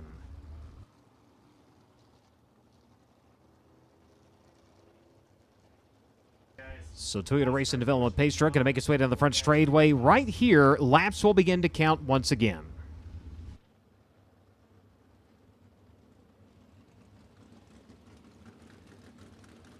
As our final driver fires, that was Baloo. So the entirety of the field now has fired, and again, laps will continue to count. So red at lap 4 now under caution with 5 laps completed. $8,000 to the winner of the Sumar Classic here today.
So coming to 1 this time by. So again, this is where the spotter, again, is able to communicate down to the driver.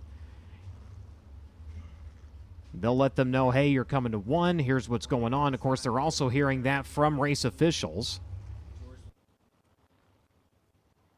So you'll see that play out, too, as we go on into long green flag runs, where you'll see maybe the leader, almost like they're losing speed and the second place is catching them. Sometimes that's the spotter letting them know what the gap is, where they're at, telling them where they're at there, and the driver may decide to go ahead and lay back a little bit, try to save the equipment.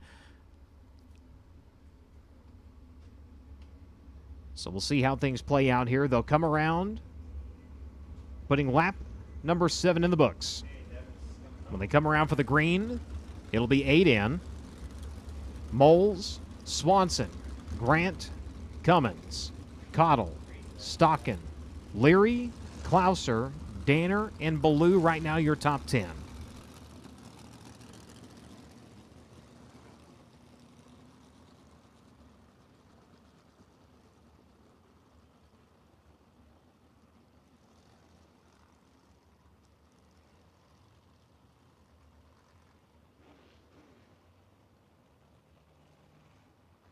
Toyota Racing Development pace truck going to clear down into the infield.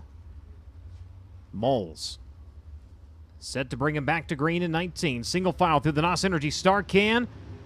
Boy, what a start by the 19. Have to wonder if the 6 maybe not having a little bit of a stumble there.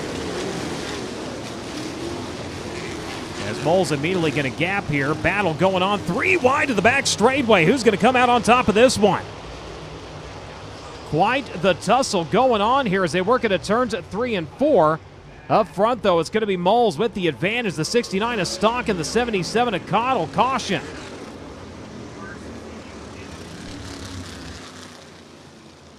Car into the wall on the back straightaway. I believe that is Triplet.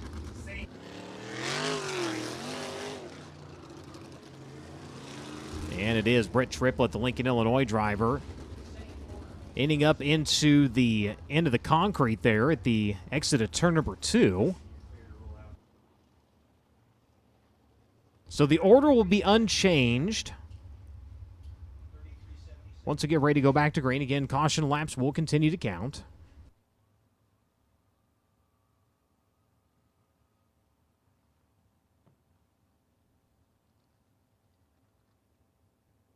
And despite the contact, surprisingly, the car able to roll back. Now the question is how much damage actually exists on the front end of that number 65 machine. They'll get one of the Indy Power Sport four-wheelers behind him.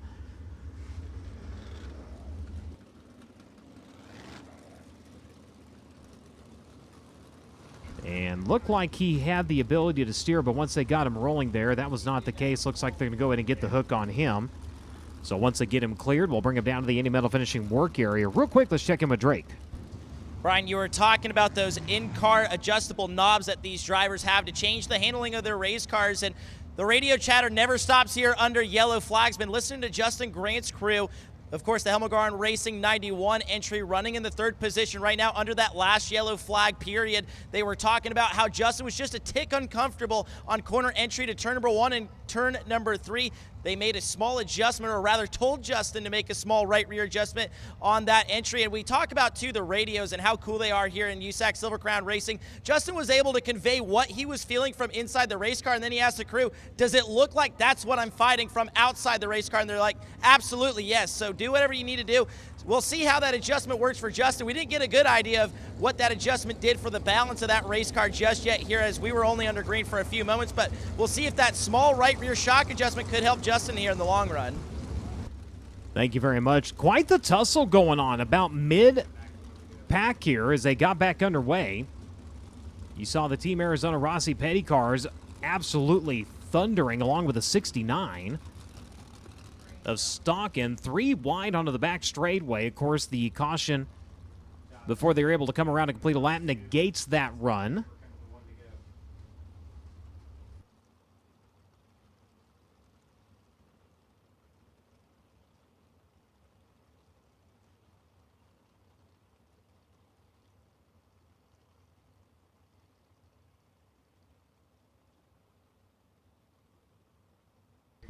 So they've got Triplet down to the Indy Metal Finishing work area. Crew going to come out and take a gander. Helmet off for Triplet. Drake, you're down there getting a look at it as the field gets ready to make their way by. There is a good chunk of front end damage on the 65 machine. The big piece of damage I'm seeing, not only is the front axle bent pretty severely towards the left-hand side of this race car, on the left front corner, the radius rod severely bent on the 65 machine, Brian.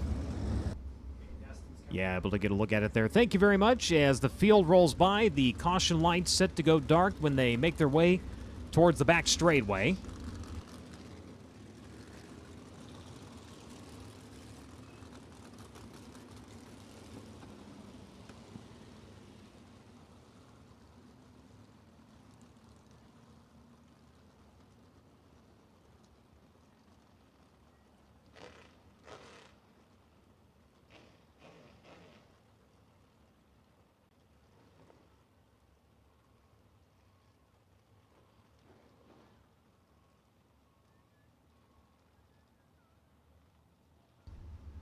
Set to try it again here. Single file through the NOS Energy Star can. Last time, it was almost as if the 6 maybe had a stumble, and yeah, that confirms it right there. He was on the back bumper of the 19. And Moles, that thing just fires. It launches. Swanson, once it gets cleaned out, it goes, but it takes a couple of seconds here as the field works off into turns 1 and 2. Team Arizona again work at the bottom side of the racetrack. They will get by Stockton here on the restart as they work off into turns 3 and 4 up front. Moles coming around to lead. He'll click off lap number 14. Swanson running in second. Graham running in third. He's got Kyle Cummins behind him. Onto windows and doors, Mach 1, number 33, going to try to look down to the inside. Not able to get the run. Graham with a better drive onto the back straightaway. Behind him, charging is C.J. Leary. Leary setting sights on Shane Cottle. Both restarts, C.J. really been able to put some good speed up. Now we'll see as everybody gets built up, gets their momentum built up and underway.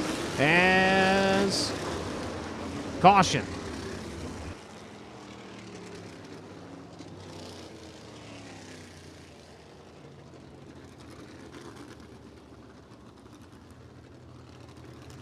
Car around and disbeated left rear. That is the 20 of Mario Klauser.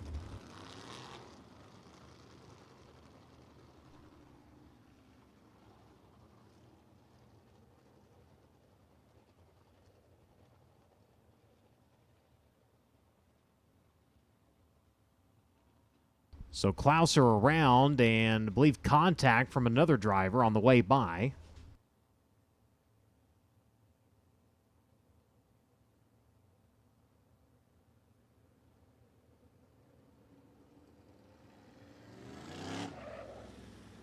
So laps continuing to tick by here.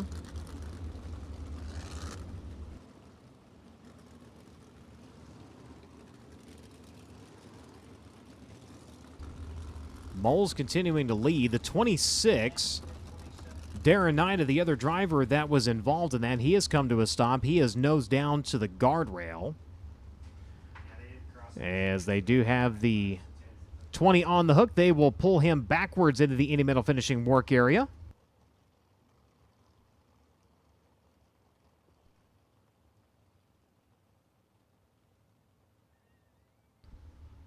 So they will get Klauser down, bring him to a stop. Crew going to go to work on getting the left rear swapped out and checking for damage as he comes to a stop here. And also the crew's continuing to fish the 26 out. As let's go down to Drake. They're working on getting this flat left rear Hoosier tire off the race car. As a matter of fact, it's come completely off the bead and wheel, so they're trying to get that tire off right now. The other big piece of damage I see is there is left side Nerf bar damage. There you see some of the Team Arizona crew coming in, trying to cut that Nerf bar completely off. I'm not sure if it's in a position that it would be rubbing the tire, but rather safe than sorry as the crew working on getting that left side Nerf bar off. Not sure when we'll see Darren Knight here in the Indy Metal finishing work here, but I heard him come over the radio say, I just got up in the curb and I was along for the ride from there as safety crews working on getting that car down towards the Indy Metal finishing work here as the Team Arizona crew already got that new left rear tire on the 20AZ and they got the Nerf bar off as well. They should drop this car off the hook here in just a few moments and Mario will be on his way. So the bad news in the work area. The good news, though, he does have laps at his disposal. Will try to make his way back up through the running order. 17 laps of 100 currently in the books. So today represents the 500th A feature in Silver Crown competition. Dr. Patrick Sullivan pointing out this was also the side of the 200th event in 1998. Victory to Tony Elliott for owner Gene Nolan. And driver in the field that night, in the field tonight, that is Jerry Coons Jr.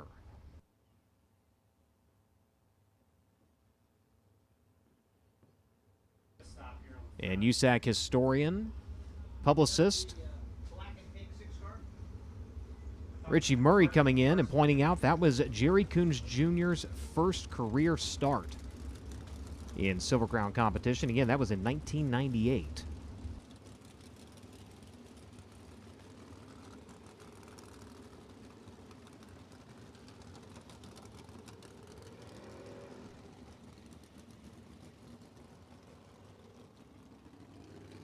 So Briggs Danner rolling away from an issue here in the front straightaway. Drake, what was going on? I'm not sure if the crew is trying to get a closer look at that left front corner or if something else happened to Briggs there, but the crew and Briggs have been discussing on the radio for the last handful of minutes if there is damage to the left front corner of that race car. The left front tire certainly looks towed in just a little bit. We'll see if they leave the 10 machine on the racetrack or if they do decide to come through the Indy Metal finishing work area.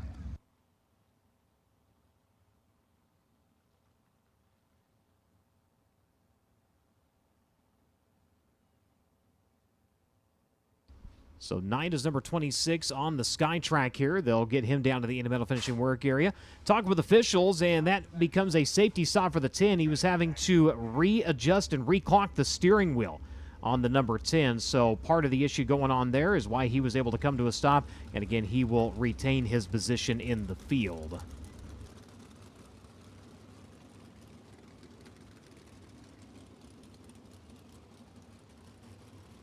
So Knight is number 26 down to the Indy Metal finishing work area. Let's go back down to Drake.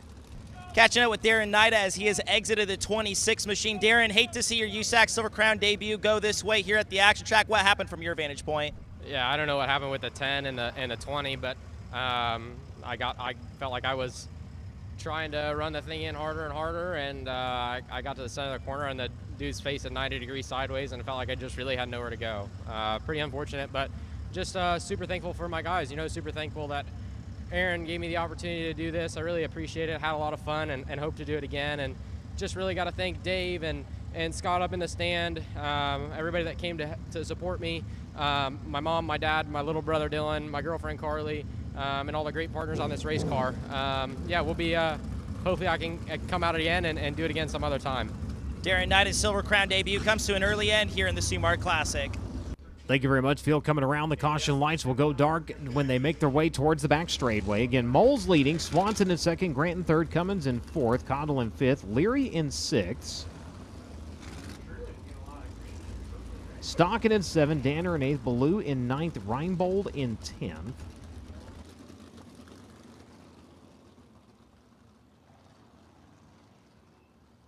Robert Ballou so far, the hardest charger. He's up 7 spots so far. Bill Rose and Corey Wyant, along with Dave Berkheimer, all up 5 positions. Leary and Danner, both up 4 spots. As we get ready to go, when they come around, they'll click off lap number 21 as we go back to green.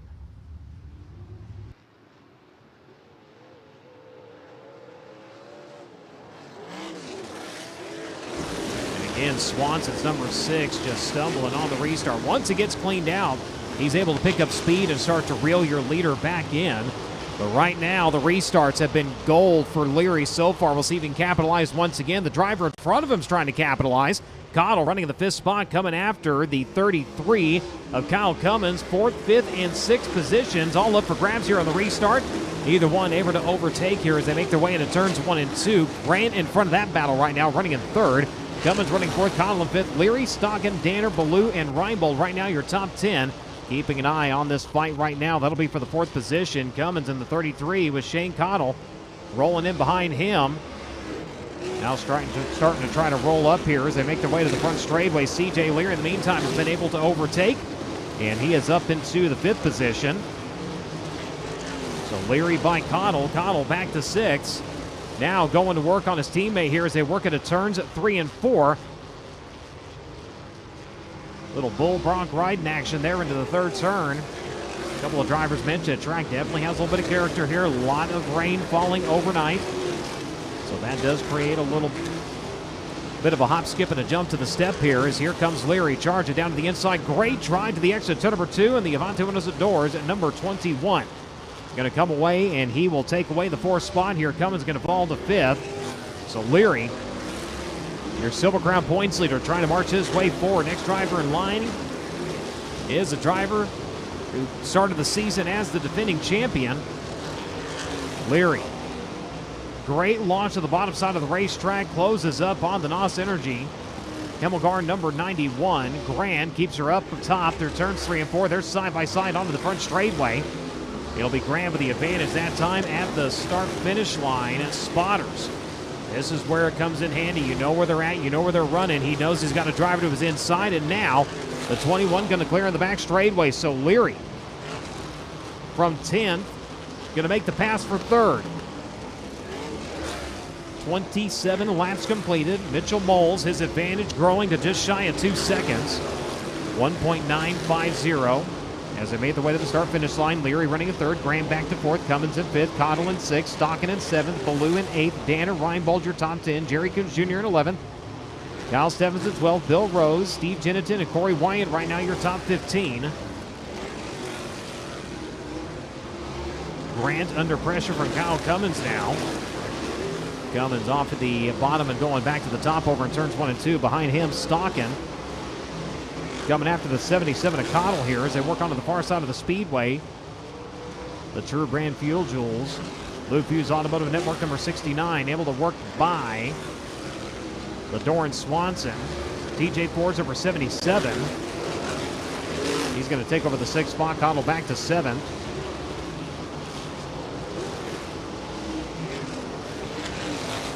Leader having to contend with a couple of slower cars here over the last few laps. Coming up on the 99 of Corey White to put him a lap down. He'll peel down to the bottom on the entry of 1.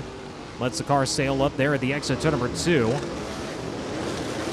couple of lap cars in the mix here as we make our way down the front straightaway from 3rd, 4th, 5th, 6th, and 7th. Everybody kind of right there under a blanket. Cottle, Stockin, those two swapping the position back and forth here. Cottle running in the 6th spot. Stockin back to 7th.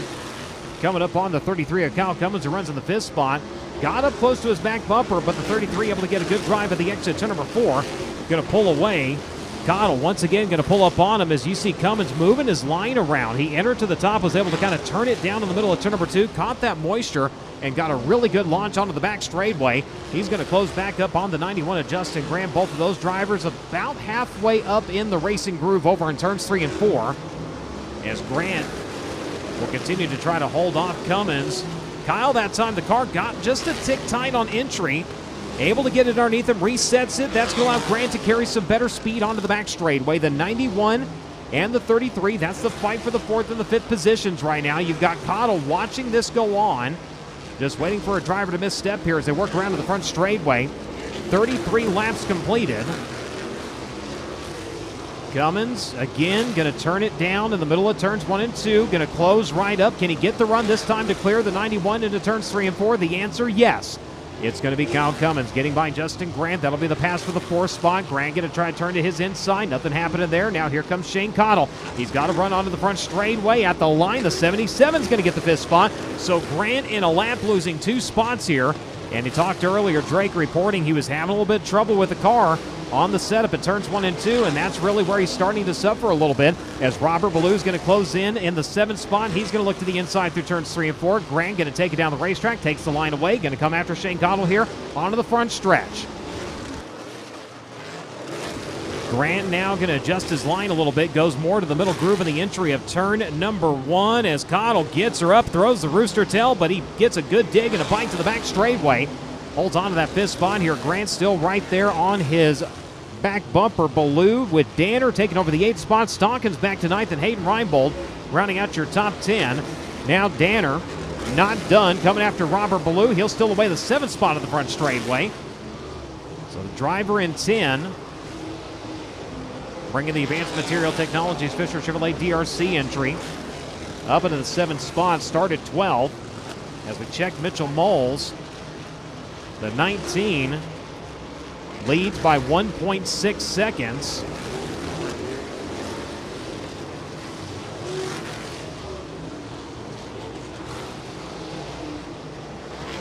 Making his way around to the front straightaway, coming up on Bill Rose to put him a lap down. Rose currently being scored in the 13th position.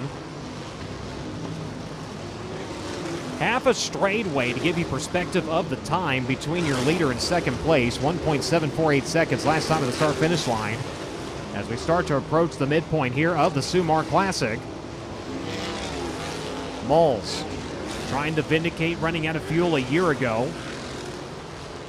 Make his second trip in USAC National Competition to Victory Lane here in 2026. Remember, he won the Holman Classic. Swanson losing a little bit more ground. It's over 2 seconds now. CJ Leary, in the meantime, continues to ride in that 3rd spot.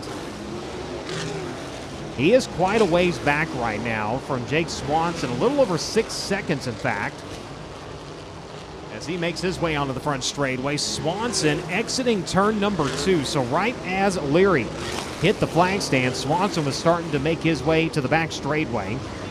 Cummins running in 4th, Cottle running in 5th, Grant in 6th, Danner in 7th, Ballou in 8th. Jerry Coons Jr. has made his way up into 9th. Stockin is back to 10th. A couple laps ago, Jerry was back in the 11th spot. Started 15th on the field. And problems for Stockin. The 69 has removed himself from the racing surface. He is down and cleared from the racing surface. Another driver slow at the exit at turn number 4. Can he make it to the exit? That is Robert Ballou. No. Car is going to start to roll to a stop just a little bit too soon. He will not clear to the work area. Caution flag waves once again. 42 laps completed.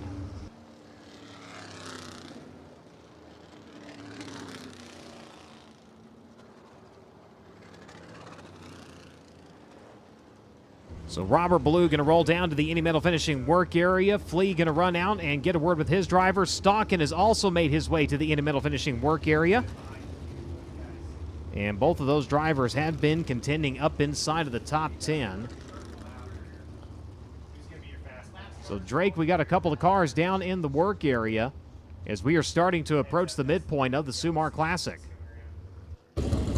Indeed we do, and a fairly lucky caution there for Chase Stockin. He pulled the infield just before that yellow flag came out. He's still going to lose some laps here under this yellow flag, but not as bad as it could be as they start to go to work on this 69 machine. Not exactly sure what the issue is yet as they start to go work on taking some of the panels off the pink 69. Thank you very much. Under the caution, fast pass point awarded. Driver getting a lap back. Bill Rose will be the recipient of that. And the hood coming off of the number 69 here as crews continue to work on him. Robert Ballou, the other driver, down in the work area. And he is coming up out of the car, Drake. Not a good sight here in the Indy Metal finishing work area. Looks like the radiator got caked with mud, and that causing the pink 69 entry to run hot. There you see the radiator right there with a lot of mud in front of it too. Even the guard has a lot of mud on it as well, so tough break for Chase Stockin as he works on getting out of the pink 69.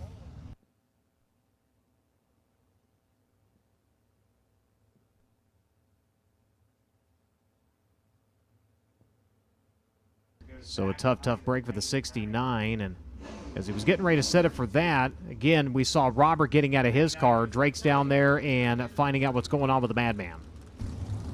Robert just told me power steering went out on the 27 machine, and there is a lot of fluid pouring underneath the Eclipse. Claims Consulting, number 27. Tough break for the Madman. He was also up in the top 10 for a majority of this race. Very, very tough break indeed. Thank you very much, Drake, as those two drivers, unfortunately, their night coming to a close.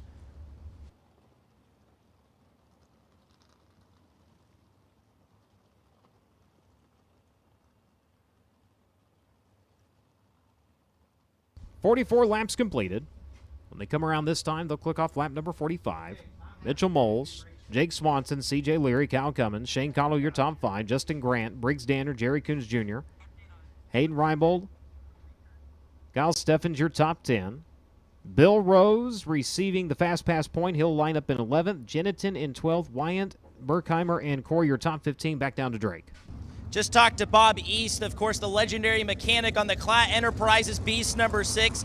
Jake Swanson, it's been no secret here off the restarts. He has not been up to snuff compared to the Reinbold Underwood Motorsports 19 driven by Mitchell Moles. And Bob East told me that car just simply not cleaning out on the restarts. And Jake has come over the radio a few times to tell him it just will not take off on the restarts. All things considered, though, Jake doing a great job keeping up with the 19 on the restarts, even battling through that issue like I just talked about. Yeah, and you can see him on the restarts where he is just plugged all the way up to the back bumper of Mitchell Moles, but as soon as that 19 fires, he just daylights. It does take a second or so for it to clean out, so one of the things we're trying to keep the RPM up, trying to get it cleaned out, but again, you can get yourself in trouble there trying to kind of lay back and maybe try to time that could actually stack up the field, get yourself in a crash or somebody else. So right now, just having to kind of ride it out and see if anything can play out here as we get ready to approach the midpoint. It'll be 46 laps completed when they come around. The furrowed green flag shown to the field. It'll be 47 laps down when they take the green flag.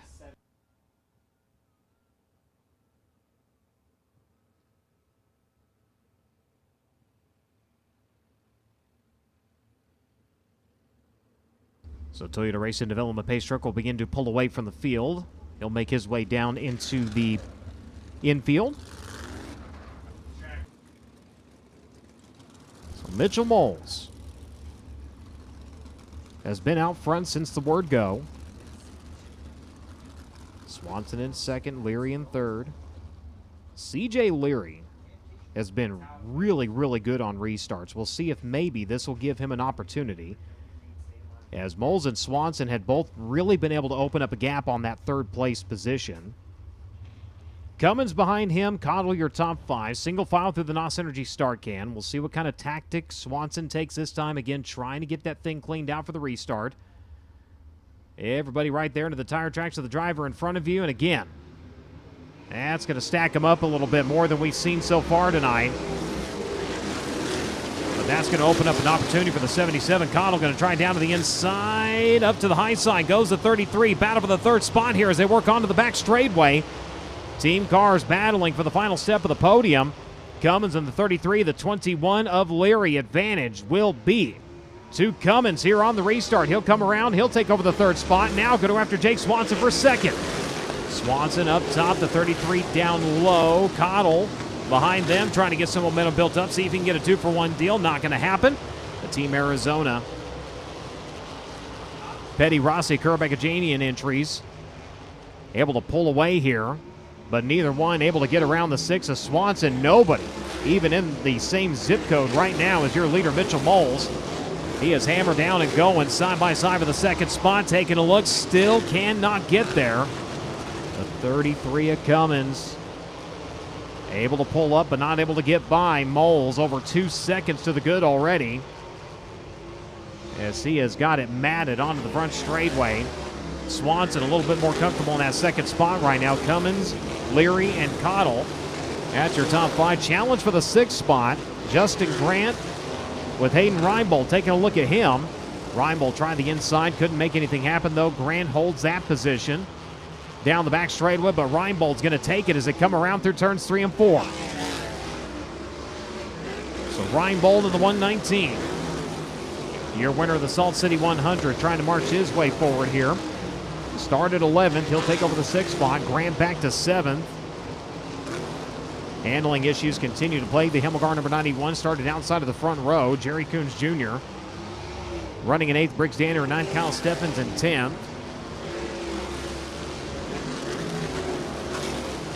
Advantage 2.353 seconds between first and second.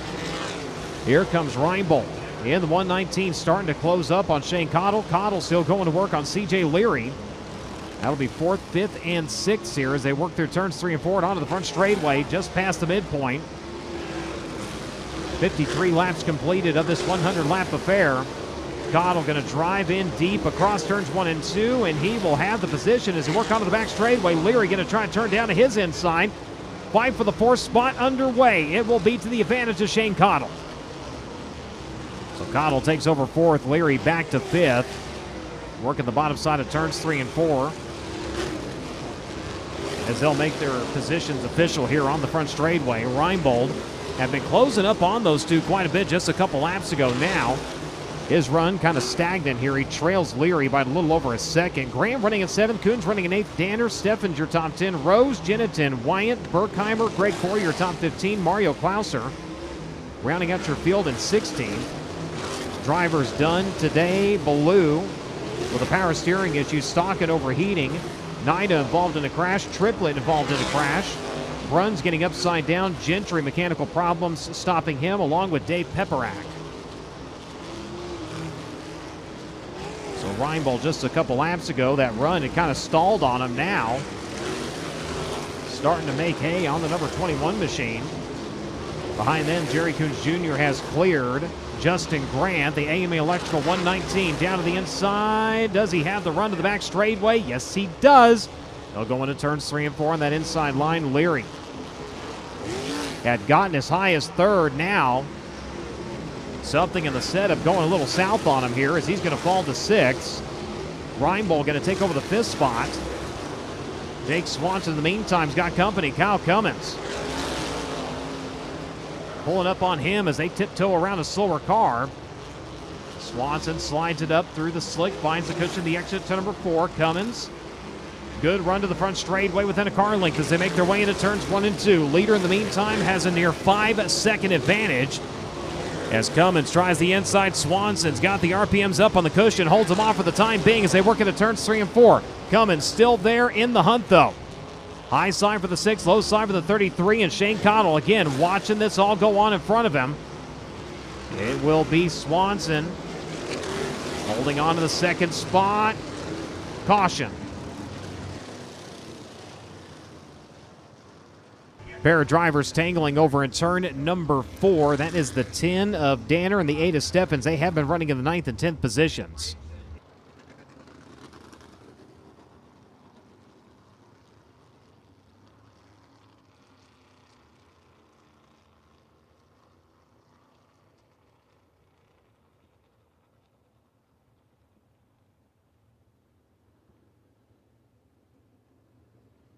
Briggs Danner around. Unfortunately, Kyle Steffens with nowhere to go.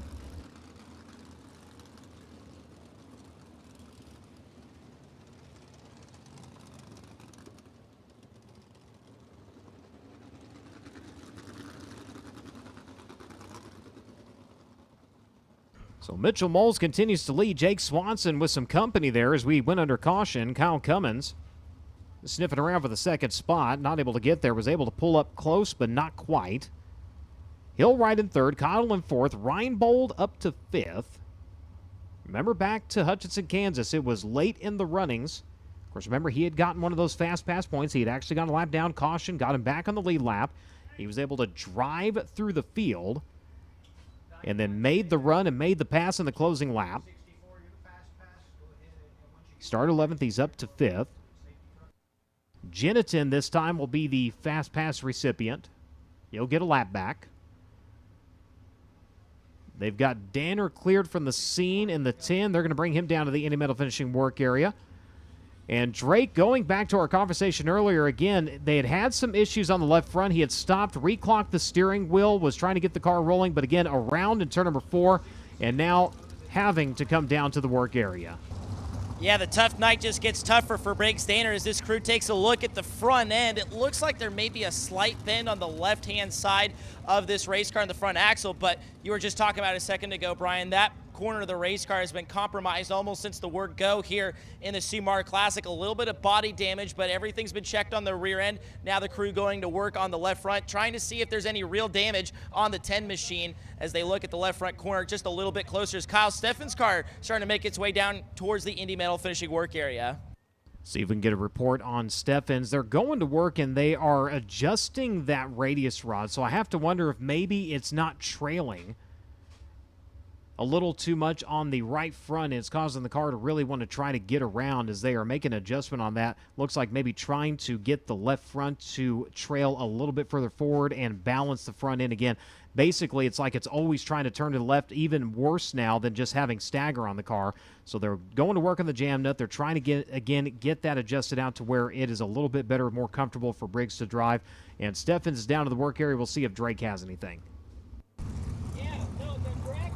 Taking a look at the left front corner of Kyle Steffens' car, and there is a lot of damage. The drag link severely bent, the front axle pushed over severely on the left front corner of this race car. Just about everything on the left front corner of this car is severely damaged. The torsion arm is off the axle as well, and this may be the end of Kyle Steffens' night here at the action track as Kyle's starting to work on taking the gloves and the helmet off aboard the 8 machine. Yeah, unfortunate situation. Again, caught up as the 10 went around. 5th start here in the Sumar Classic. His last attempt in 2024 unfortunately ended on lap number 71 with a crash.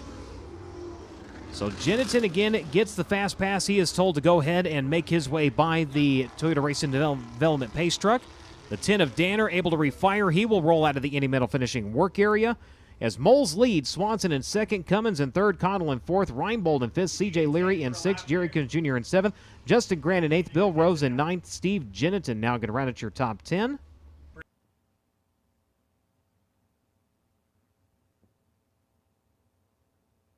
So just about ready to go back to green. It'll be one to go real quick down to Drake. Brian, you were absolutely right about the left front radius rod on Briggs. Daner's car just confirmed with Mickey Meyer on the 10 crew that that was indeed the issue that they were trying to rectify here in the Indy Metal finishing work area. They tied up. He said Briggs is all good to go. They also addressed a slight bow in the front axle as well.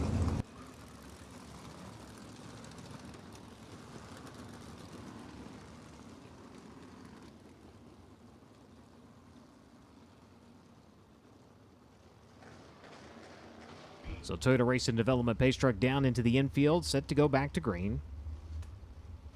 Once they cross the start-finish line, we'll be 64 in.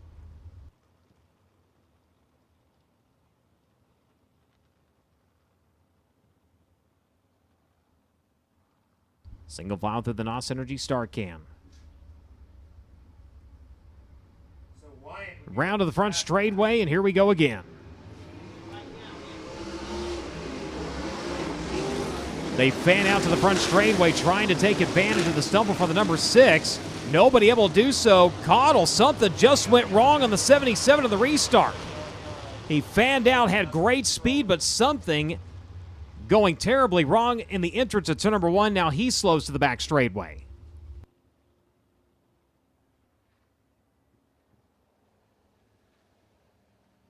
So the Indy Power Sports side-by-side getting up behind the number 77. Toyota Racing Development pace truck going to make its way back out onto the racing surface. And Caudle has refired. Drake, any word on what's going on there? All Shane had to say on the radio was the car died on him in turns 1 and 2, but like you said, he's refired. We'll see if he makes a trip through the Indy Metal finishing work area. And looks like he is going to bypass the entrance to the Indy Metal finishing work area.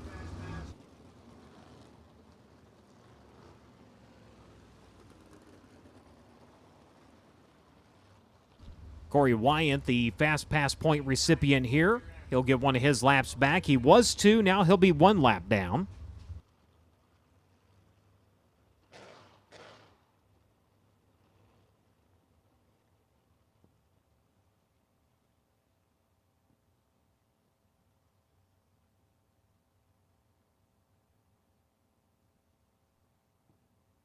So Reinbold going to move up to the 4th spot. Leary into the top 5 once again. Jerry Coons Jr. is up to 6. Justin Graham back to 7th. Bill Rose is 8th. Steve Jennington 9th. Shane Caudle. Rounding out your top 10. He's still on the lead lap. Did not go to the Indy Metal finishing work area. They were able to refire the car. Wyant now 1 lap down to the leaders in 11th. Danner is 2 laps down. He lines up in 12th. Klauser in 13th. Berkheimer in 14th. Greg Corey in 15th. That should round out your field.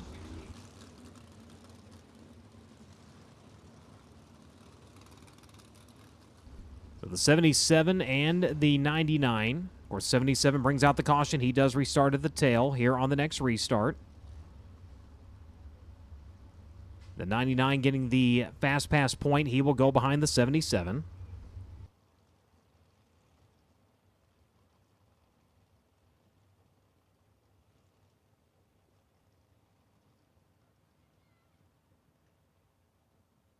So on the ensuing restart again, the 77 does restart at the tail. If we go yellow again, he will be put back up behind the last car in the lead lap as Danner back down into the Indy Metal finishing work area. And right now they have the sledgehammer a-swinging, trying to get the left rear off.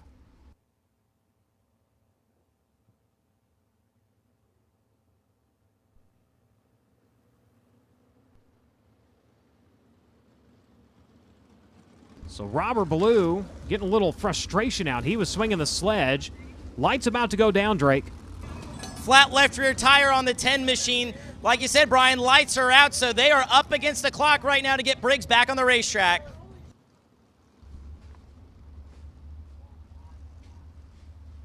So going to work as the field makes their way onto the back straightaway. The crew will continue to thrash. As we'll go back to green, they will click off lap number 68. Again, the caution laps will continue to count until lap 75. And we'll see if Danner able to go. No, the car has not refired, did not clean out, so the caution lights will come back on.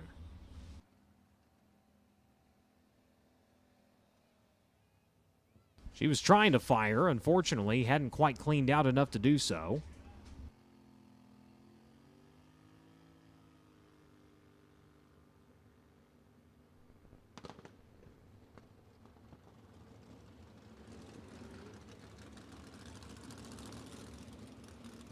So it looks like maybe a little bit more problems with what meets the eye, Drake. Yeah, we'll have to wait and see what the go is with Briggs when he gets back to the Indy Metal finishing work here. You talked about Robert Ballou taking some of his frustrations out on the evening there in the Indy Metal finishing work area, just trying to get that flat left rear tire and wheel off the race car initially when they took the wheel wrench to it. A little bit slow getting it off, and they barely got Briggs out in time. The USAC official that was pushing them out kept telling them, gotta go, and Robert barely got that bleeder in just in the nick of time, but it could be all for naught here. Yeah, it was trying to fire. He was trying to clean out, a little pop and a bang, and unfortunately just not taking off, and it now looks like maybe some other issues. Rearing its head here as the caution lights have gone dark. The field going to make their way by the NOS Energy start can to the front straightaway. This time back to green. 69 laps completed, and problems on the restart for one driver. Everybody gets up to speed, though. We will stay green. Challenge down the back straightaway. Reinbold in the 119 coming after the 33 of Cummins. 3 wide to the front straightaway. They're almost tapping tires on the front stretch. The AME Electrical number 119 is up to third. Charge from the inside. Look at this. The 21 O'Leary finding some serious grip at the exit to number 2. Rolls right by the 33. Gets the left sides up a little bit there. Gets the car back underneath them. So Cummins going to fall back to 5th. Reinbold up to 3rd. Leary back up to 4th. And Jerry Coons Jr. has made his way into that mix. Coons running in the 6th spot here as they work into turns 3 and 4. Comes right into the frame there as he'll lose a little bit of ground on the back straightaway. Going to try to make it up here on the front straightaway. Cummins right in front of him. Coons wrestling her down to the bottom side of the racetrack. He's going to go side by side with the 33 in the middle of 1 and 2, but can he get the run of the back straightaway? Has to wait to the car for just a moment, but still able to hang right there with Cummins. Battle for the 5th spot, working into turns 3 and 4. Both drivers up across the racetrack. Advantage will be 2. The Avante windows and doors, Mach 1 A1 Chevrolet Power number 33. Challenge for 2nd, Reinbold. Takes a look to the inside of the 6 of Swanson here as they made their way at the exit to number 2. Swanson going to protect low on entry, lets it swing wide at the exit. Leader continues to be Mitchell Moles. 1.4 seconds was the difference last time at the start-finish line. Still right there, 1.494 to be exact. Here comes the 119, tries to turn it down the racetrack's got a lap car directly ahead of him. That's going to hold him up, just slammed right in the back bumper of the slower car. Leary says, thanks, bud. I'm going to work to the inside and try to take it. Reinbold barely clears to the outside and somehow keeps pace ahead of CJ Leary. Reinbold, a huge rookie mistake at the exit to number 2, nearly cost him. And somehow able to hold on, but that allows Swanson to get that much-needed breathing room behind them. Coons goes around to the 24. Bottom side of turn number 2, Jerry Coons Jr. took it in, trying to get a run on Kyle Cummins. Unfortunately, the 24 stepped out on him, and he goes around. 75 laps completed. Caution laps no longer count.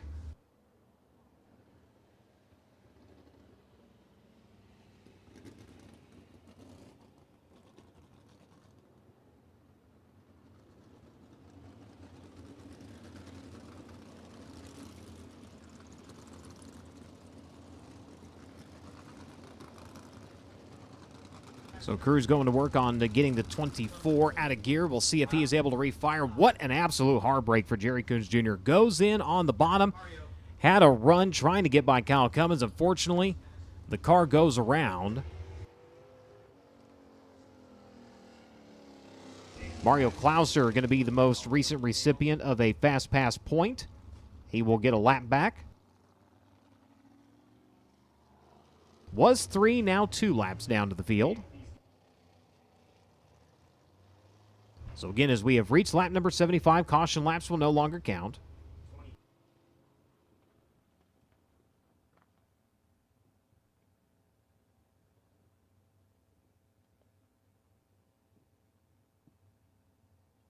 Track very technical, very tricky here. Again, overnight rain, making it have some character. We've had a lot of laps under caution, but a lot of laps under green flag where they're really legging that throttle. So now fuel starts to come into question.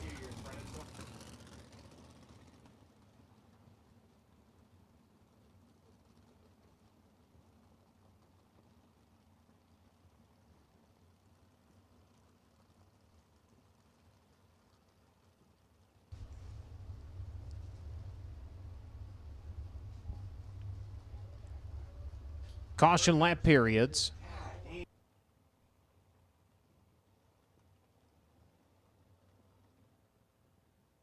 A red on lap 4.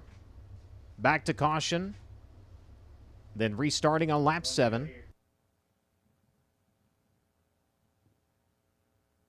Green again, caution. Lap 9 to 12. Then yellow from lap 15 to 20. Next caution period, lap 41 to 46.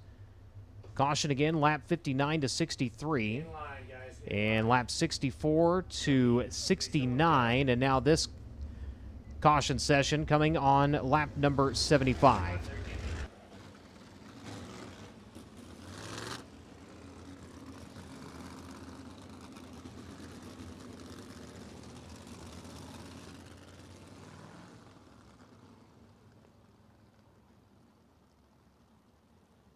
So Jerry Coons Jr., the cause of this caution, still on the lead lap, though.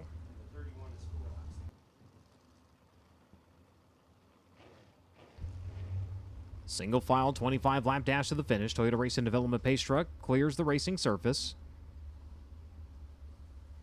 Fireworks explode in the background as we get ready to go to green.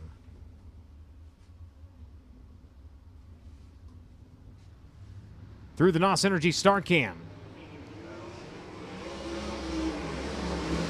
Moles gone like a shot once again. Swanson, the car cleans out as he makes his way into turns 1 and 2, able to fend off the possible charge of Reinbold for a moment, but Reinbold has a bigger charge. They work to the back straightaway.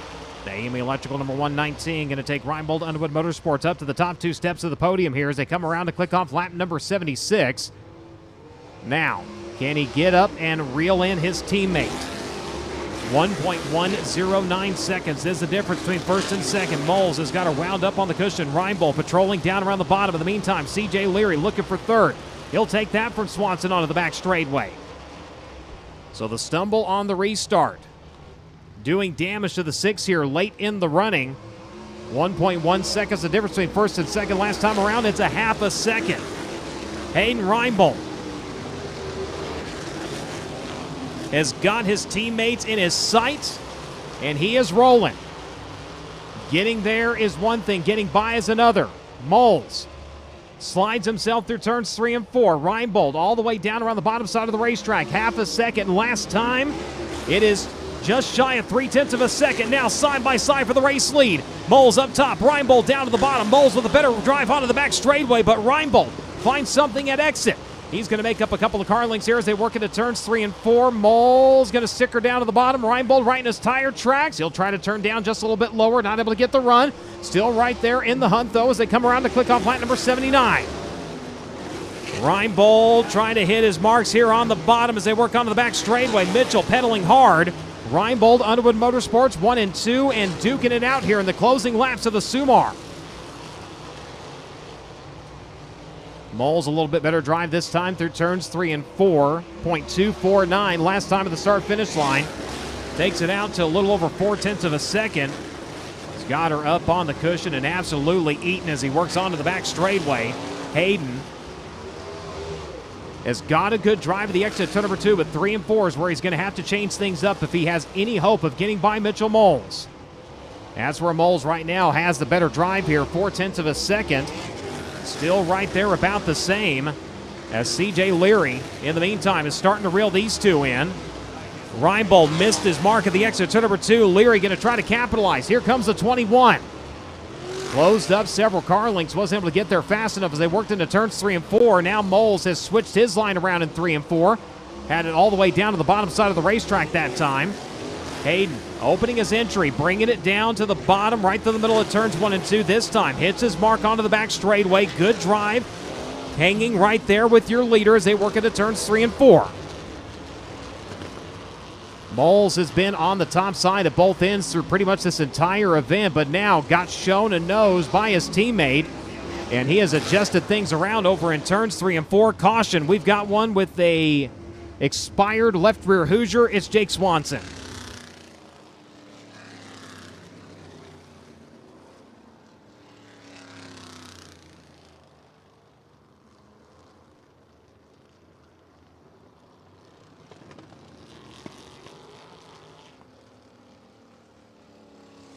So caution coming out. Moles had brought it out to nearly a second. Only one driver made it to the start-finish line before the caution was called for. So we go back to lap number 82. It is leader plus 1. Only one driver able to cross. So 82 now completed. Moles, Reinbold, Leary, these three putting on a show, but right now, heartbreak for Swanson in the in-middle finishing work area, Drake.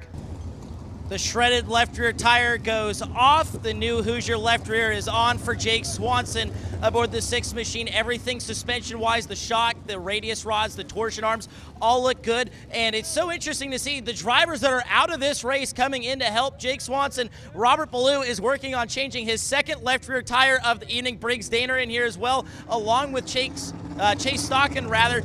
And it looks like Robert's got that left rear tire, and they're going to send Jake Swanson back out on his way. The true camaraderie and sportsmanship that you see among these drivers.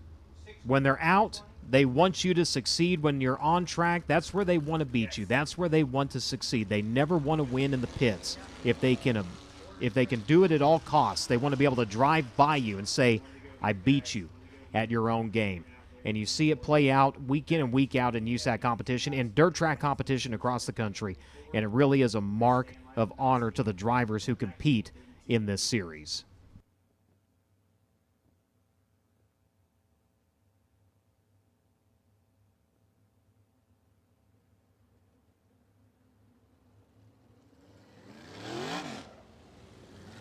So Moles leads, Reinbold in second, Leary in third.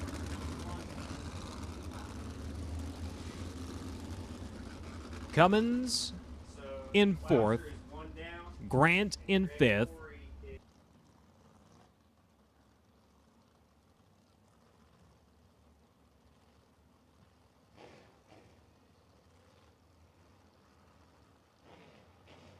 .18 laps remain. Boy, Hayden Reinbold giving Mitchell Moles a little bit of a scare there after the last restart. We'll see what he can do now. Off of turn number 4. We're back after it, and oh my, just like we saw with Swanson, Reinbold, the car not taking off. The 33 slow on the restart. High side of turns 1 and 2. Looks like Coons is also slow on the back straightaway. 33 rolls down to the bottom side of the racetrack. Green light stays on. Moles coming around to click off lap number 83. Reinbold, Leary, Grant, and Bill Rose into the top 5 now. Cummins able to clear and make his way down onto the inside of the back straightaway wall. So we will stay green. Jerry Coons Jr. able to make his way around to the entrance of the in-middle finishing work area. Tip of the cap to both drivers to avoid the caution. In the meantime, Reinbold, he's going to look to the inside, looking for the race lead, side by side to the back straightaway here in the Sumar Classic. Reinbold, Underwood Motorsports, duking it out for the top spot. Moles protects the inside, holds on to it. Reinbold right there to his back bumper, around to the front straightaway. They'll come around to click off lap number 85. They're going to swap lines around. Now Moles goes to the inside. He's going to get sold a dummy here. Here comes the 119 to the outside. Reinbold tried to take a look. Moles found the line at the exit to number 2. He's going to hold on to the race lead. Reinbold is still right there and digging as they work around to the front straightaway. 86 laps in. It is a shootout here in Terre Haute at the front of the field. Moles now has taken that bottom line away from Reinbold, and he's going to try to use it to his advantage. Hayden has a better drive that time onto the far side of the racetrack. Moles with Reinbold stalking. Here comes Leary. They're all within striking distance here as they work around to the near side of the Terre Haute action track. It is Moles continuing to lead. Half a second last time. It is 0.3 of a second now. Reinbold entering to the middle of one. Going to bring it down to the bottom of the exit to number 2. Here he comes with a drive to the back straightaway. Right to the back bumper of his teammate as they work into turns 3 and 4. Didn't get a nose in. Didn't show him the line. Didn't know he was there. We'll see what he tries this time as they come around to the front straightaway. Right near the tire tracks of each other here as they come around into turns 1 and 2. The 19.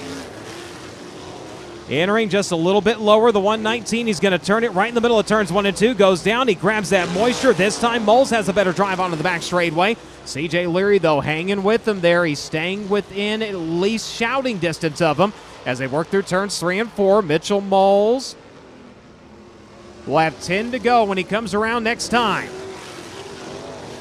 Hayden's moving his line around. He's going to try the middle of 1. Stays there to the exit to number 2. They're about equally matched onto the back straightaway.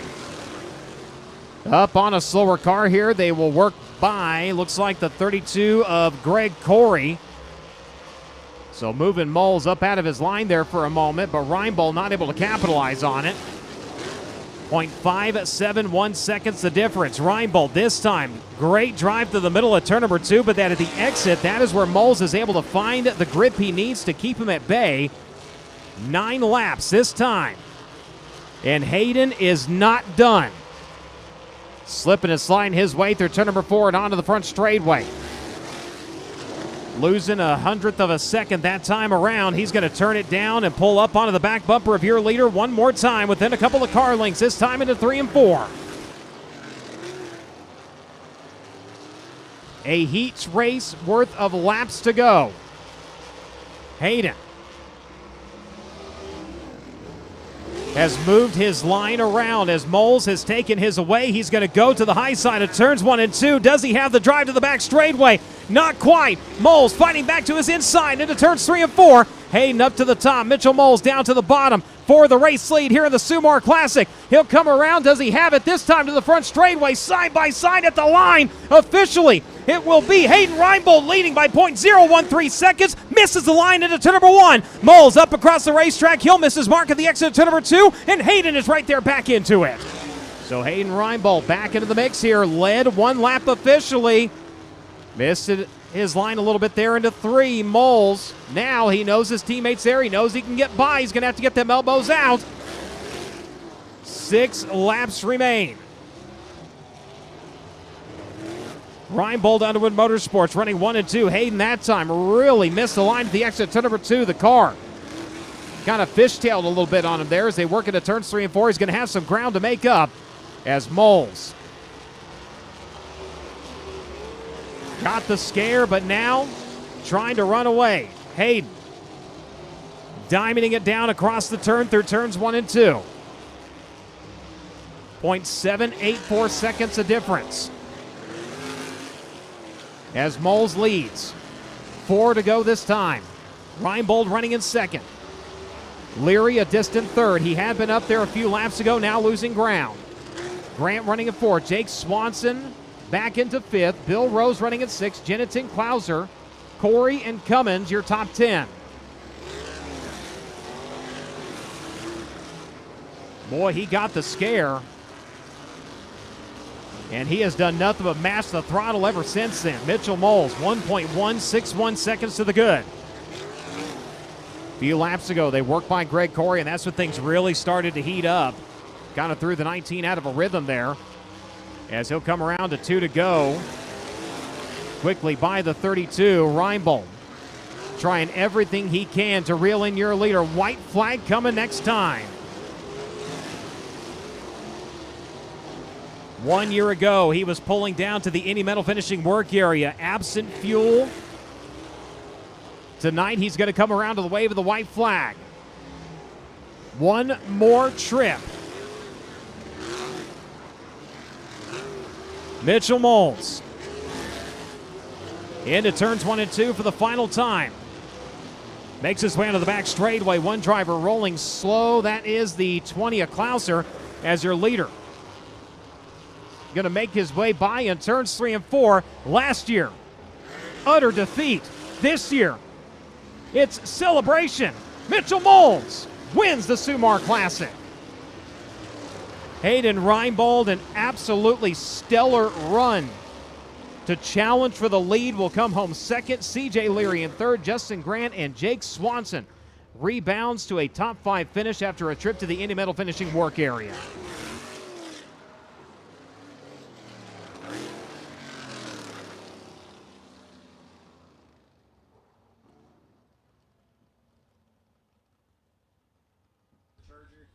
With the USAC AMSOIL Sprint Car National Championship earlier this year, he hoisted the rifle in the Holman. Tonight, for the first time in Silver Crown competition here at the Terre Haute Action Track, he will stand atop of the podium. And what a battle in the closing laps with his teammate. But he got the elbows out, he got the throttle mashed down, and he was able to run away by a little over 2 seconds. In his third career start in the Sumar Classic.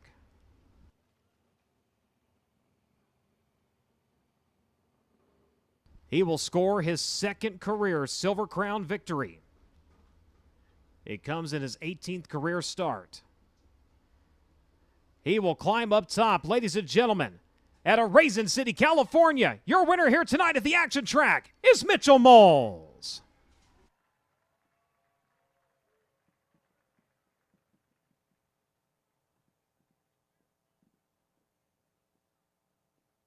High fives and hugs all around down in Victory Lane.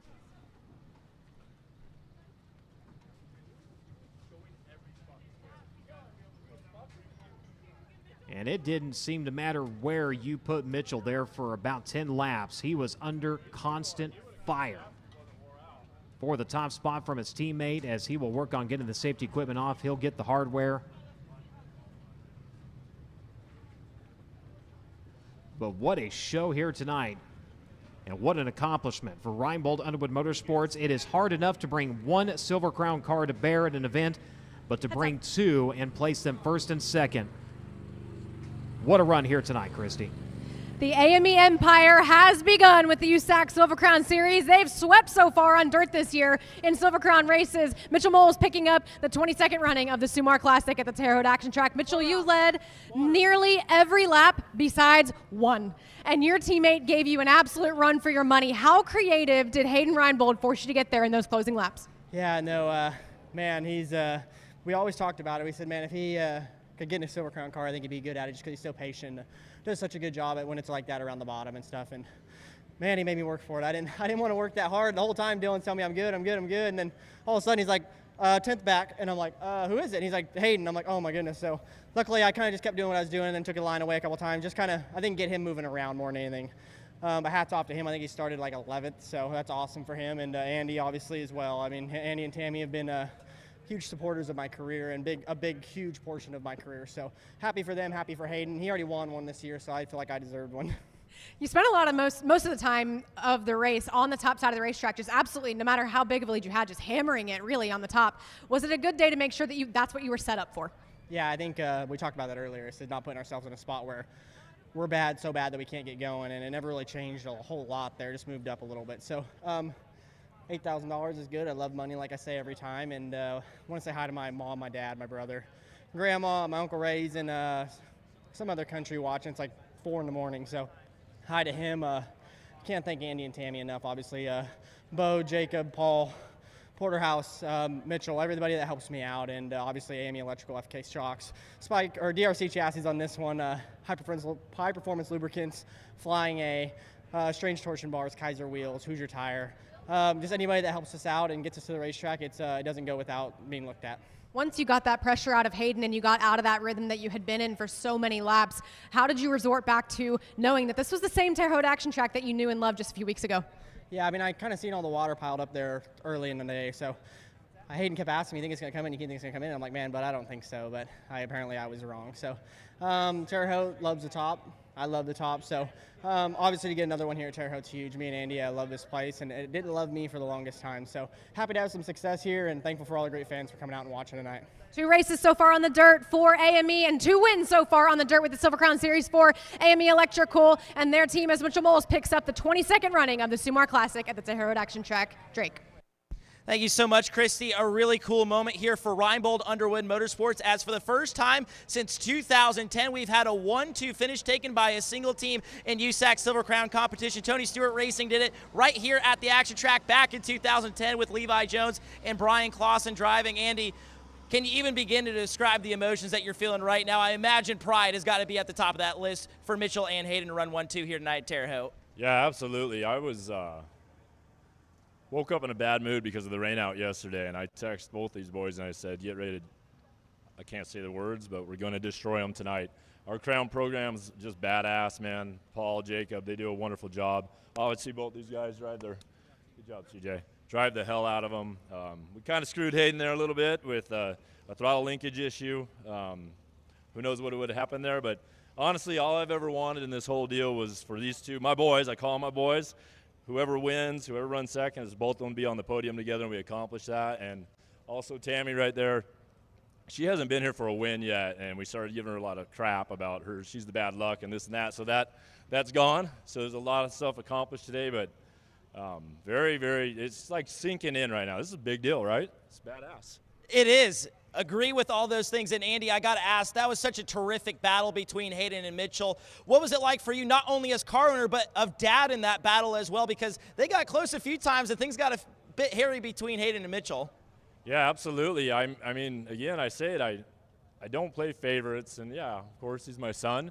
But what I saw was Hayden was really baiting Mitchell and like moving him around. And I thought, man, from where we started, Port City, COVID, just shoving him out there with national midget guys, never raced anything in his life, to where we are right now. And both of them have, their ceilings are so high, right? They have so much room to grow. But where we're at in a short period of time, I just thought that was one hell of a drive on his end. And then, you know, Mitchell, as soon as he gets shoved around a little bit, he gets pissed off and he drives the dog shit out of it. So cool to see both of those. Andy Reinbold, the winning car owner, and second place car owner, second place driver, HR.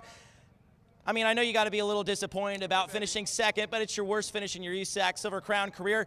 Your dad was talking about you were baiting Mitchell all over the racetrack. Take us through some of the mind games you were trying to play to eventually move Mitchell out of your way, so to speak. Yeah, first of all, like my dad said, our crown deal is super good right now, and yeah, that was just a lot of fun. And yeah, I just got to race with Mitchell there, and I felt like I found the bottom in 1 and 2 before anyone, and then showed Mitchell that, and then he came down, so I had to make a different move and try to run the middle and top, and I got by him one time, and then he was just able to clear me in 1 and 2, and I felt like kind of sealed the deal once he knew like where I was running. So it was just a lot of fun. Our crown stuff's just so good right now, and yeah, I was just having a little bit of a problem getting. Once I was in throttle, I was fine, but getting in the corner, I would lift, and then it was hard to get back to it. Like the throttle linkage was kind of getting stuck, but still, the car was just that good, or I was able to run second. So just super excited to be here, and just yeah, that was a lot of fun. Hayden Reinbold's not going to like me talking about this stat, but his worst career Silver Crown finish here tonight at the action track. He's in second. Let's get it back over to Christy Leary. CJ Leary coming home third on the podium, continues to lead USAC Silver Crown Champ Car Series points in 2026 when it was a bit of a roller coaster night. Had really good moments, had some moments where it looked like you guys were searching some. When it mattered the most, where were you able to dig the deepest? Yeah, for sure. You know, Mike Burkhart called a really good race from the spotter stand. You know, we made some adjustments. You know, our car wasn't the greatest the whole race. We had segments where we were really good, but you know, we worked our way up from 10th, and the 6th car just would not restart, and I almost turned him in the fence because it just fell on its face there and stacked a bunch of us up, and we lost some spots. But overall, those 19 cars were class to field. I felt like I had a chance to race with them there for a little bit, but they just checked out those last 5-8 laps or whatever it was. You know, I don't know if the adjustments we made under that yellow hurt us or not, but man, got through Terre Haute, and you know, I can't thank the whole 21AZ Team Arizona Racing, Avanti Windows and Doors, Curb Records, Apache Transport. I know that Phil and Jerry were here tonight, so it was cool to have them in the house, and we had 3 cars on the racetrack. So, you know, Eric and Wendy, just everybody. You know, Jay, it's really hot, and I know that they raced the last 2 nights along with me, so just glad to be down here on the podium, and we'll move on. Series point leader CJ Leary comes home third on your podium, Drake. your Rod End Supply hard charger, and boy, it was a hard charge from way deep in the field. Bill Rose comes all the way to finish 6th in this one, and Bill, it wasn't without some help from the Fast Pass Award. You got your lap back. Is that really what saved your race here tonight? Yeah, pretty much. I mean, these guys run good around here, and they've been running good all year long, and it's lucky this is the only first feature I've run all year, so, but I'm not going to miss Terre Haute. I love this place. I always have and always will, so I'm happy to be able to do that, and, you know, I'm happy Amanda and everybody got to work on the car and help me out, and I'm glad the car even finished. So it was good because I haven't run it since this race last year. It's a real treat anytime we get to see Bill Rose behind the wheel of a race car. He is your Rod End Supply Harger, 18th to 6 plus 12 on the evening with some help from the Fast Pass Award to get his lap back there towards the middle to end part of that race. Once again, your podium on the evening, CJ Leary in 3rd, Hayden Reinbold in 2nd, and your winner, Mitchell Moles, for the first time since 2010. One team takes the top 2 spots on the podium in the USAC Silver Crown race. Brian. Thank you very much. Sprint cars starting to make their way out to the speedway. Real quick, a rundown of your feature finish. Mitchell Moles in victory lane, Hayden Reinbold in 2nd, CJ Leary in 3rd, Justin Grant in 4th, Jake Swanson in 5th, Bill Rose in 6th, Steve Jennett in his best career Silver Crown finish in 7th, Mario Klausner in 8th, Greg Corey in 9th, Kyle Cummins in 10th, Jerry Coons Jr. in 11th, Dave Burkheimer in 12th, Corey Wyant in 13th, Shane Cottle in 14th, Briggs Danner was 15th, Kyle Steffens in 16th, Robert Blue 17th, Chase Stockin in 18th, Darren Nida in 19th, and Brent Tripley your top 20. Patrick Bruns, Kenny Gentry, and Dave Peperak unofficially rounding out your field. That'll wrap up the USAC portion of tonight's program, where Mitchell Moles stands victorious for the first time in Silver Crown competition here at the Terre Haute Action Track for the second time in his career and the second time this season in USAC national competition. Sprint cars making their way out to the speedway. Mr. Stein, if you would. Thank you very much, Brian. The American Sprint Car Tour, not to be confused with some other letter compilations nearby. American Sprint Car Tour, sprint cars on the racetrack. We'll go green for 20 in just a few moments. Talked to Donnie Gentry after his heat race. Between the heat race and qualifying efforts, he had that car pointed backwards on the racetrack 3 or 4 times. Seems to have something going away in it. They think they found the problem, and Donnie Gentry will start on the tail of the field. Nowhere to go but forward for the young man out of Henderson, Kentucky. Donnie Gentry in the car number 51.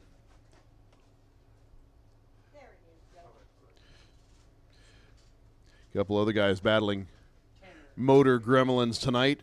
Joe Stewart in the 19 car could be terminal for his racer, but we're going to see what happens as they go to push off in just a few moments.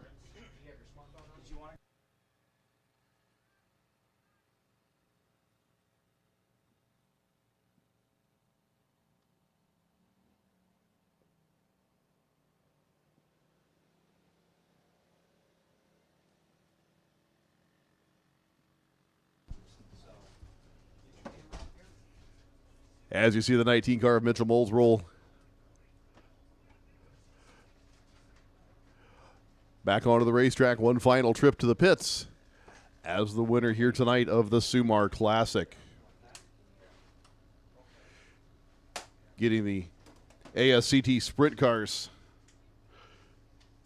scattered across the racetrack. We'll pick them up, push them, warm them up, and turn them loose for 20. Green flag laps.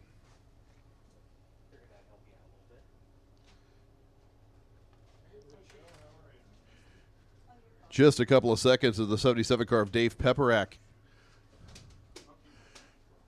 makes his way around the racetrack. Peperak out early in the Silver Crown event. Able to get switched over into his 410 sprint car, as he'll go back to work for another 20 laps.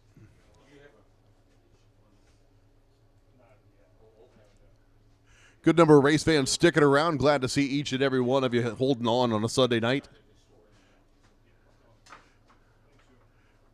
These guys appreciate it. Their first time here at the Terre Haute Action Track as a series.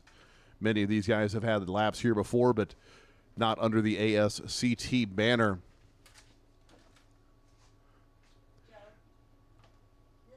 Looking forward to seeing what they can do in just a few minutes.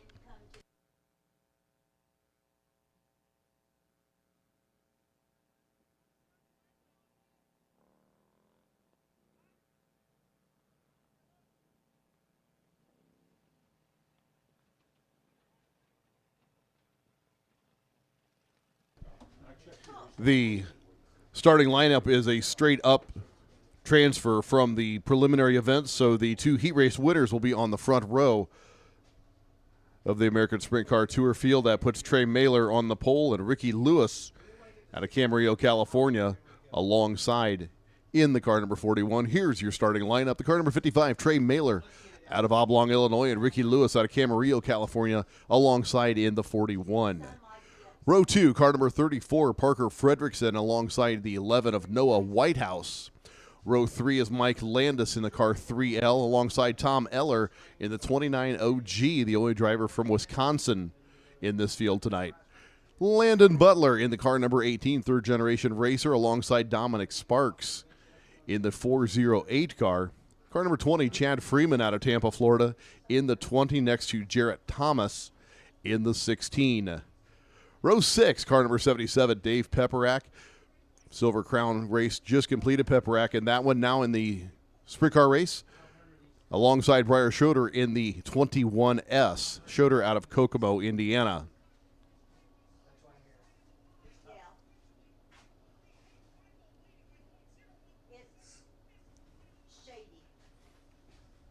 Again, these cars going 20 green flag laps. 19 cars scheduled to take the green flag. Could be a little bit of a shakeup in the back half of the field.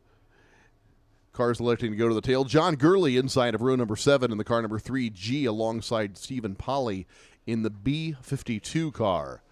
Row 8 out of Illinois, it's the car number 2, Steve Thomas and Dave Gross in the 37. Car number 17, Greg Baer inside row number 9, alongside the 19 of Joe Stewart. And the 51, Donnie Gentry, starting from row number 10, the 19th starting position. So that's how we'll line them up to send them off in the American Sprint Car Tour feature event.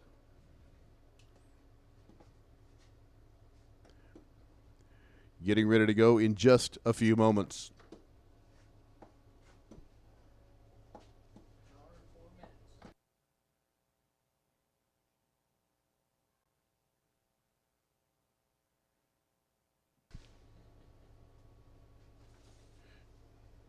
We mentioned Stephen Polly starting outside of row number 7. The Z&T Coating JP Machine Cerakote Powder Coat Shop. Entry driver out of Scottsville, Kentucky. One of 3 or 4 Kentucky hailing drivers. Donnie Gentry out of Henderson. Chad Freeman's lives in Kentucky, but he puts down Tampa, Florida as his hometown. Freeman, of course, in the car number 20, sponsored by Chad's Automotive Wheel Repair. Dave Dennis Motorsports and Hidden Hoof Hollow Farms on that yellow car number 20.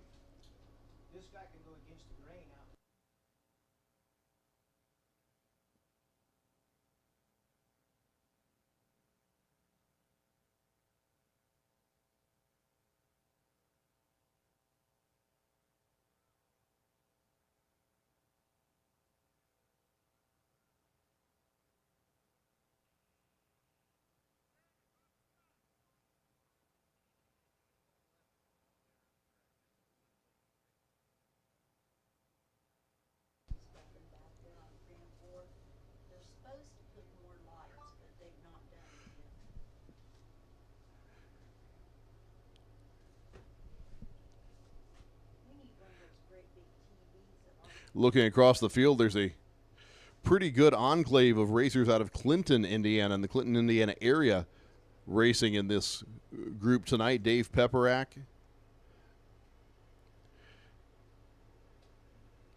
a couple other guys from right in the Clinton, Indiana area involved with this series. Makes it pretty cool.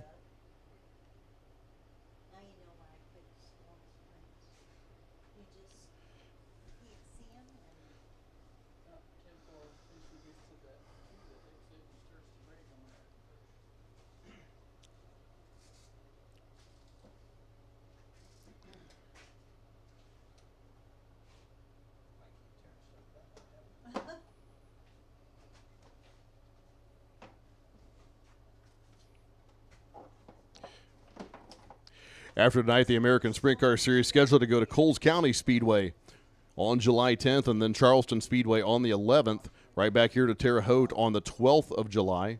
Takes a couple weeks off before returning to action on the 31st back at Coles County, and then August 1st at Shady Hill Speedway up in Maderryville, Indiana. 2 nights in Paducah.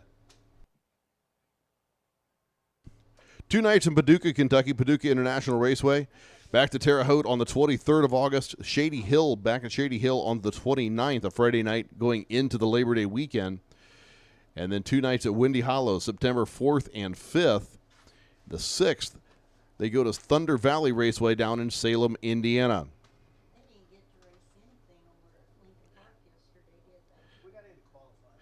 Then the Cast is Fast Nationals goes on the 23rd to the 25th of September.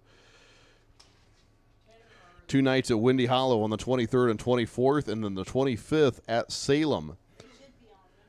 So spending a lot of time in Southern Indiana, the American Sprint Car Tour. Be sure to catch them if you can, like we're going to do here in just a moment.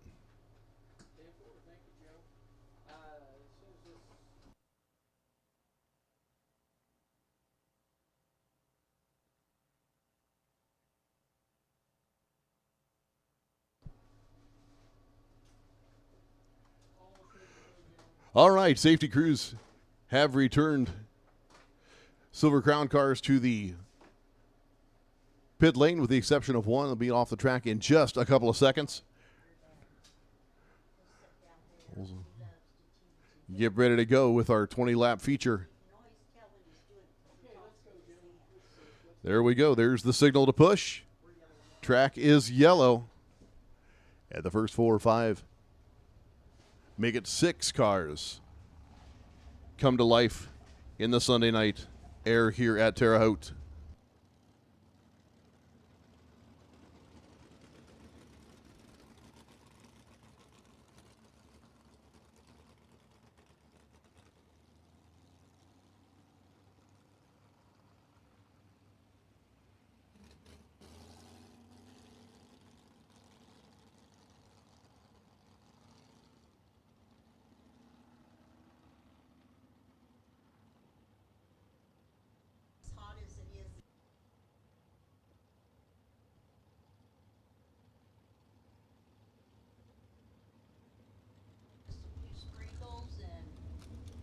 The 3L of Mike Landis rolls off.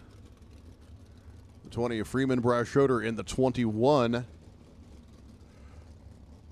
Rolls to the top side of turn number 1. Then there goes Dave Gross in that distinctly modeled car number 37, kind of a super modified looking entry. He'll start toward the tail. Dave Pepperack on the top side of turn 1 as well. The orange chassis with the blue bodywork.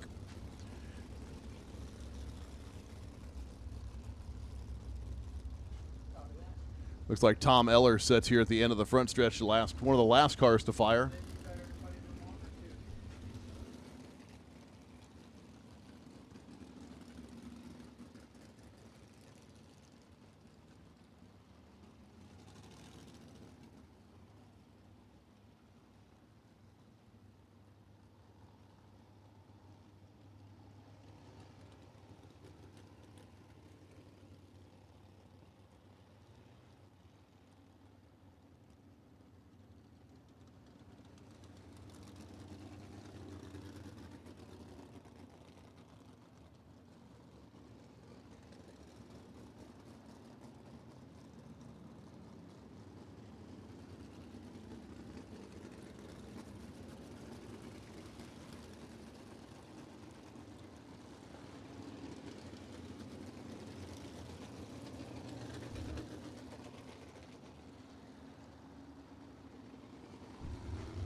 Word from pit lane to 51 of Donnie Gentry not going to start this event, so we will scratch row number 10 and go with 18 cars.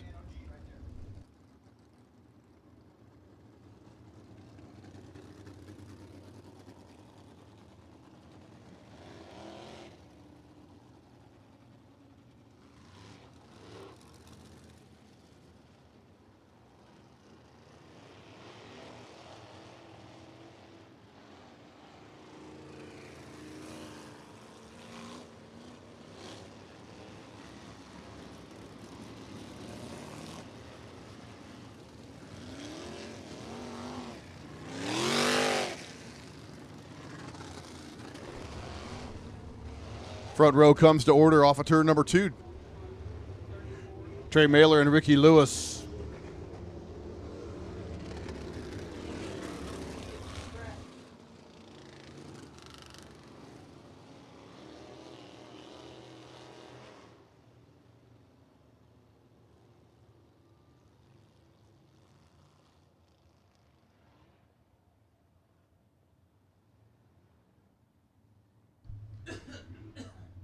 Getting everybody into their assigned positions.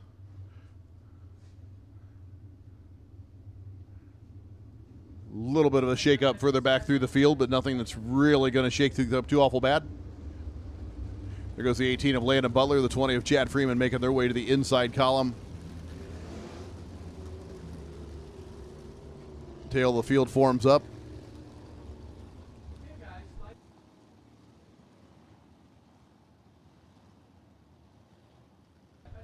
Caution lights are out. We'll watch him down the backstretch into turn number 3. Trey Mailer and Ricky Lewis going to turn him loose for 20 green flag laps.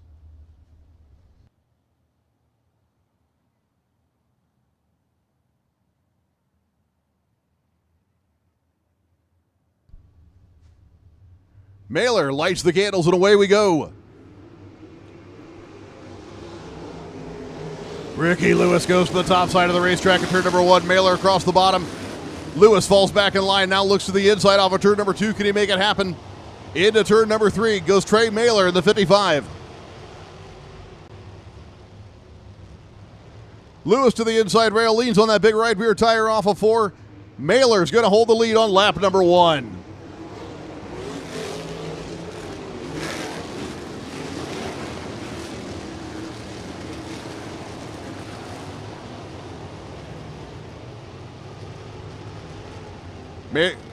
Two cars together off of turn number 2. The 408 of Dominic Sparks and the 16 of Jarrett Thomas and Sparks in turn number 2.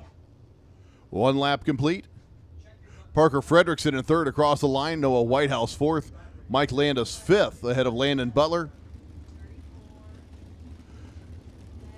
The 29 OG of Tom Eller 7th. Then Chad Freeman. Sparks was running 9th after the first lap. Dave Pepperack right in there at the back of the front 10. We've got a car come to a stop in turn 4 as well. So action on both ends of the racetrack. We'll see what's going on in turn number 4 as safety gets to the turn 2 scrum.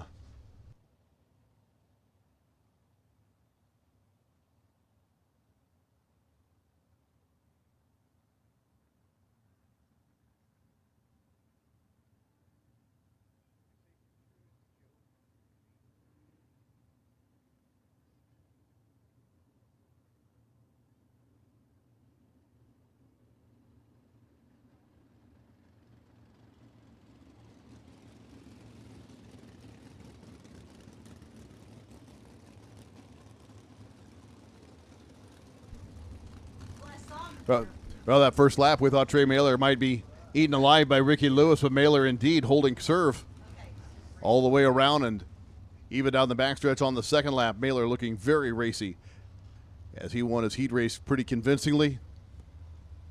Lewis also very, very strong competitor in his heat race event.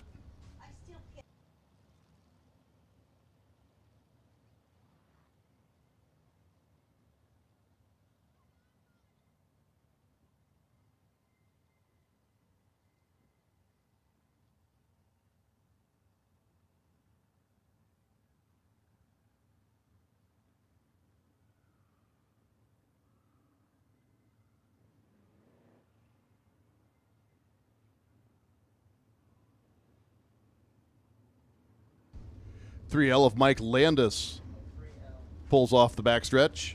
Landis. Looks like trouble on that race car. Mike Landis out of Logansport, Indiana. That is the Doug Wright Racing After Hours Racing car.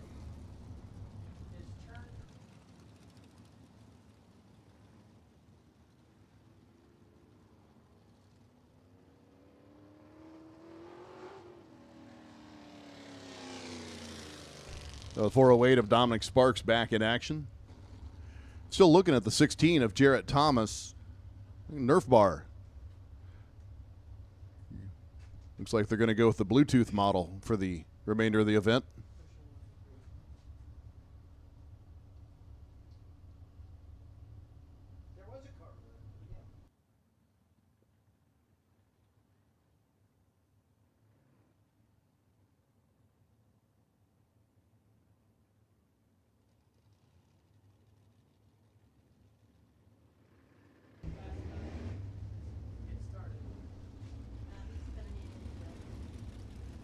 '16 Jarrett Thomas out of Paxton, Illinois.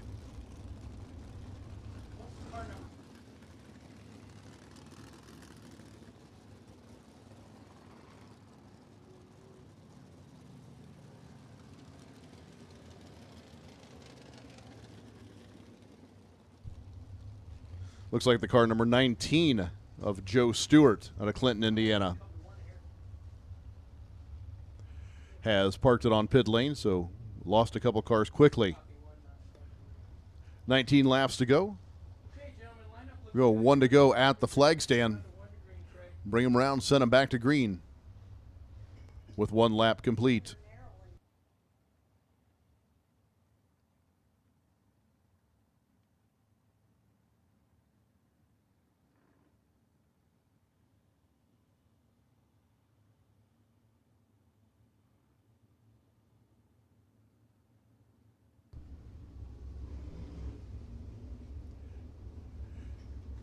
Single file nose to tail. Race is on when the driver in the lead fires. That is Trey Mailer. Per series rules, they can fire pretty much anywhere between the turn 3 and turn 4 area. And when you hear the sound, it's green all around. The race is on once the leader fires.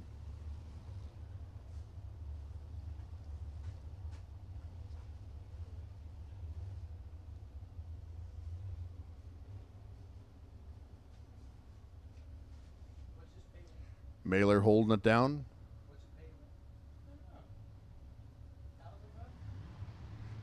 And they're off.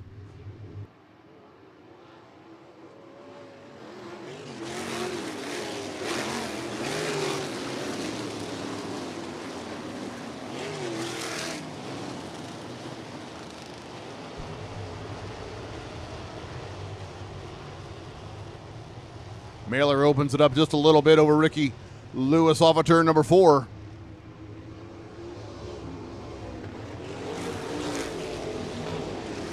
Two laps complete as Lewis tries to build something on the top side of the racetrack. Car in the wall, the 52 car in the fence in turn number 1. Keeps it moving. No, and pardon me, that's the 18 car of Landon Butler. Landon Butler out of Galveston, Indiana.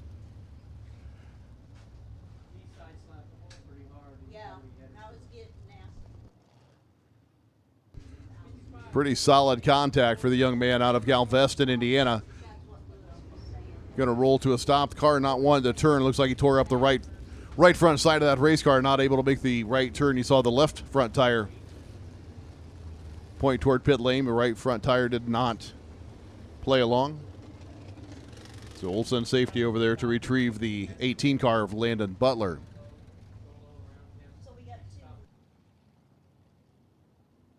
The Parallax Motorsports TTI Machine LJ Grimm sponsored race car, 2-time winner already this 26th season. Winner at Shady Hill and at Hartford.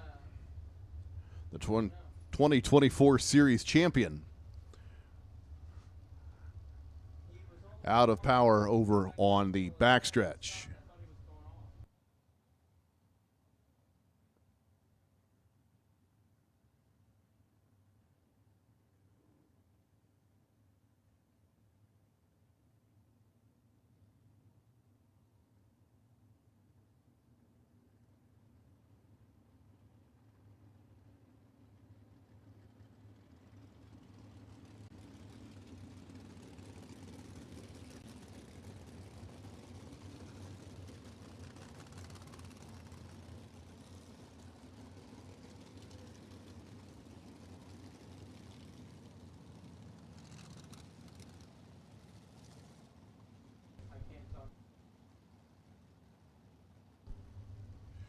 Well, you just saw Landon Butler wiggle the left front tire, but the right front tire stayed pinned against the shock tower.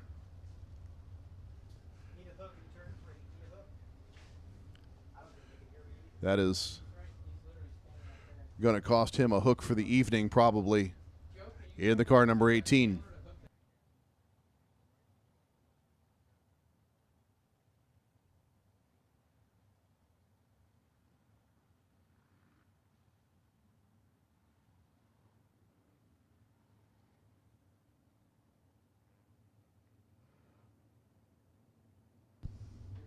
Butler, who restarted in the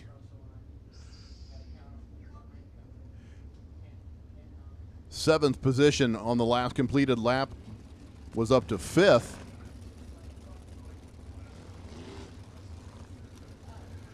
Definitely moving forward, the young man.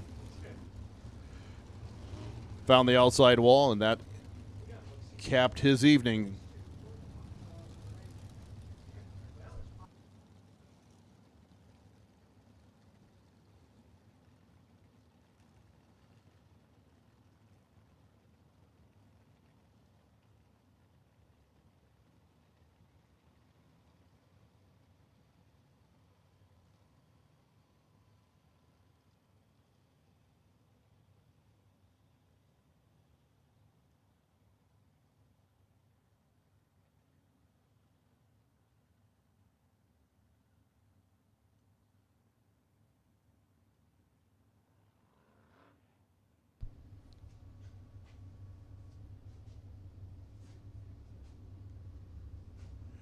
Down there at the bottom of the screen, you can see Dad Shane Butler looking at the race car, trying to sort it out. What's wrong?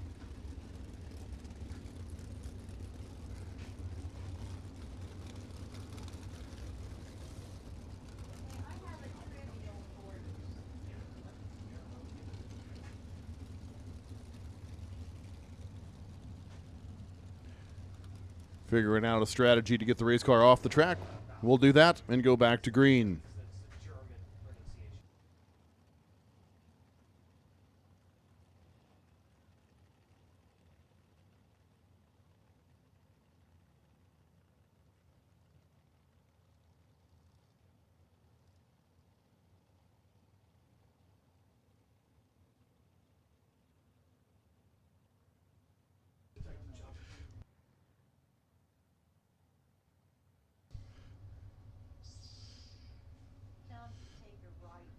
So we've got the telehandler leashed up to the 18 car, excuse me.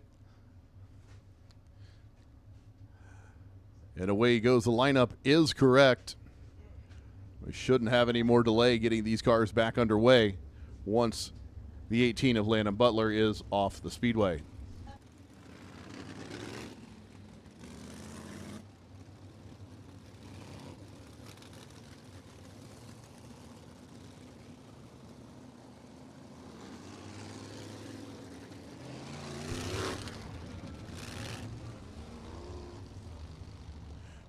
Still Mailer, Lewis, Fredrickson, Whitehouse, your top four.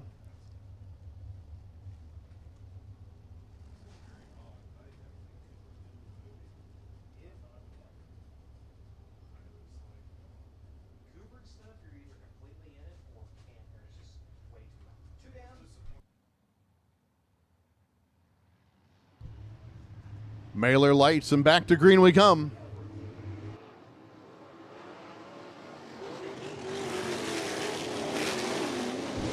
Freeman in the yellow 20 car, crazy off of turn 4 on the slick bottom side of the racetrack.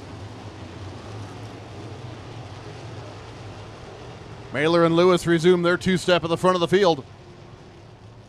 Lewis looks quicker off of 4, but Mailer now puts the move to it. Holds the lead down into turn number 1.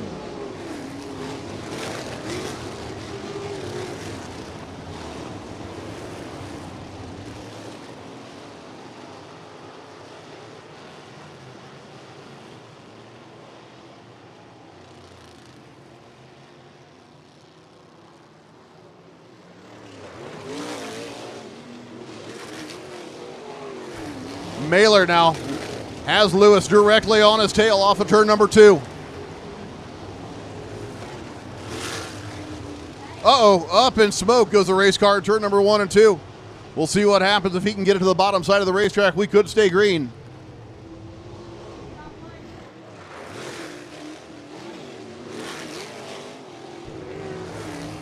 Lewis now locked into the tire tracks, your leader, Trey Mailer.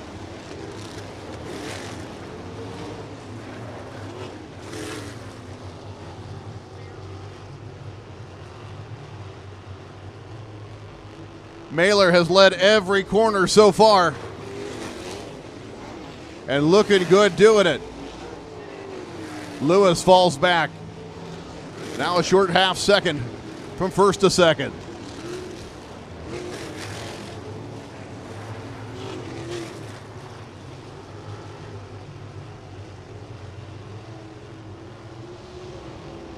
Parker Frederickson rides in third. Noah Whitehouse fourth. Tom Eller in the 29 OG rolls into the fifth position. Eller, a top 5 run.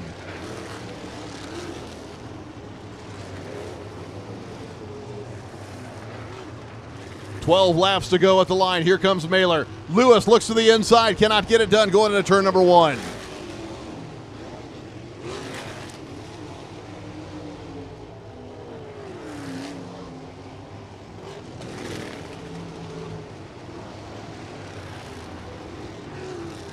Have to wonder if Mailer's pushing it a little bit too hard. Here comes Ricky Lewis. Lewis looks better off of 4 this time. Mailer's going to try to make it back on top. Cannot get it done. New leader, Ricky Lewis. 11 laps to go.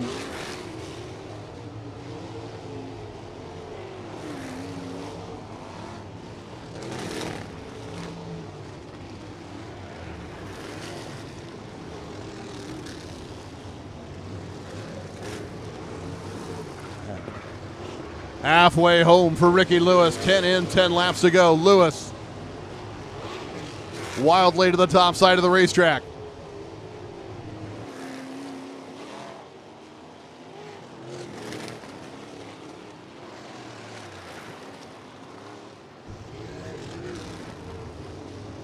The 408 car of Dominic Sparks throwing Sparks off of turn number 4 as Lewis overtakes and puts him a lap down.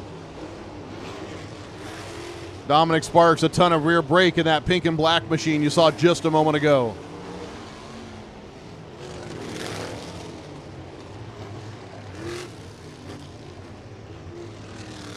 Lewis now clearly out in front and packing lap cars between he and the second place car of Trey Mailer.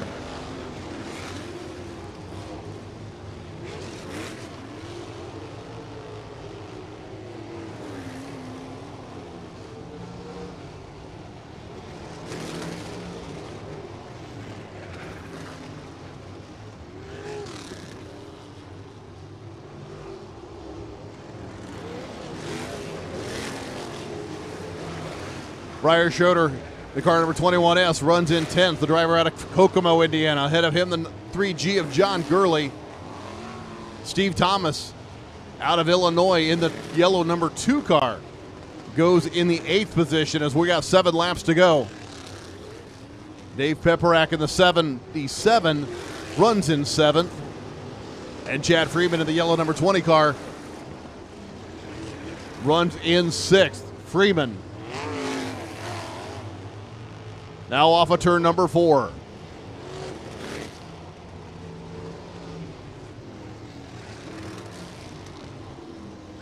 Rolling to 5 laps to go. Ricky Lewis looking for his umpteenth win of the season.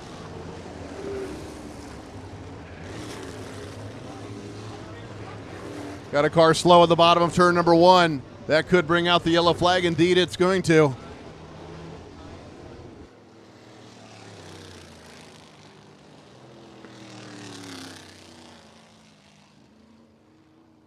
That is the 3rd place runner, Parker Frederickson. Frederickson looking at the left rear side of his race car, trying to figure out what has happened there.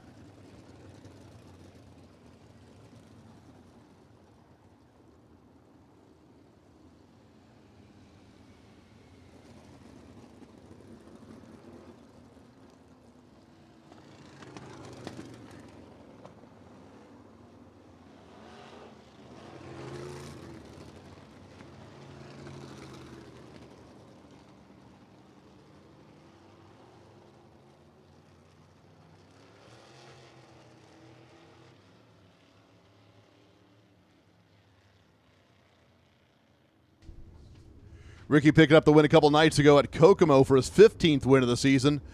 So he's going for number 16 tonight. Won earlier this year at Montpelier Speedway. Was there for that event.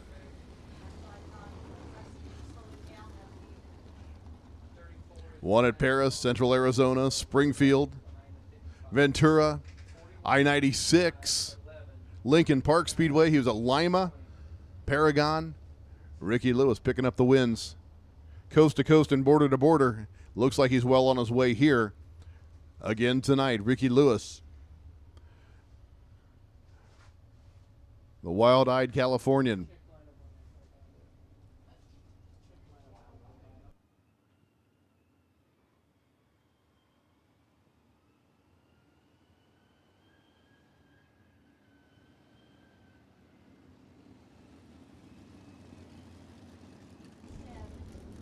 Parker very intent on that left rear corner, so something maybe breaking in there, a bird cage or something that has cost him a podium effort here this evening.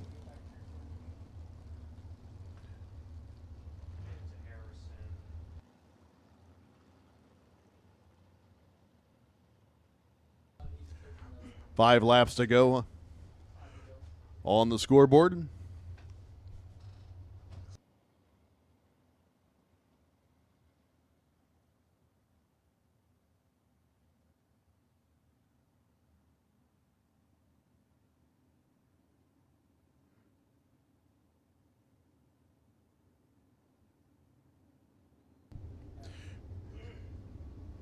Noah Whitehouse will move to third on this. He started in the fourth position.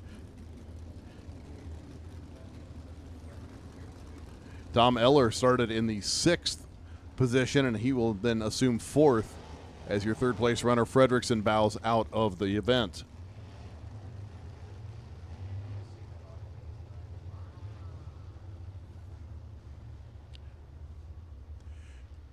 Chad Freeman, one of the guys on the move, he will be in the fifth position on the restart. Started in the ninth position, driver out of Tampa, Florida. Dave Peprack started 11th, and he will be sixth. So a gain of 5 for the veteran Peprack.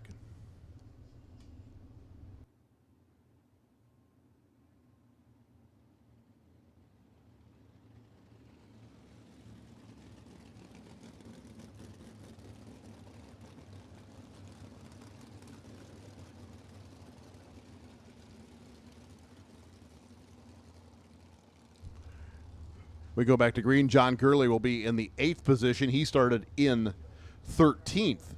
Gurley out of Osceola, Indiana. Comes from a very distinguished racing family in its own right. Both brothers, father, nephew. Want to wish a speedy recovery out to Corbin Gurley, of course. John's nephew, injured a couple of weeks ago in a incident up in Michigan. Thinking about him and the entire team in that situation. Prayers for a quick and speedy, safe recovery for Corbin Gurley. But John will restart 8th with 5 laps to go.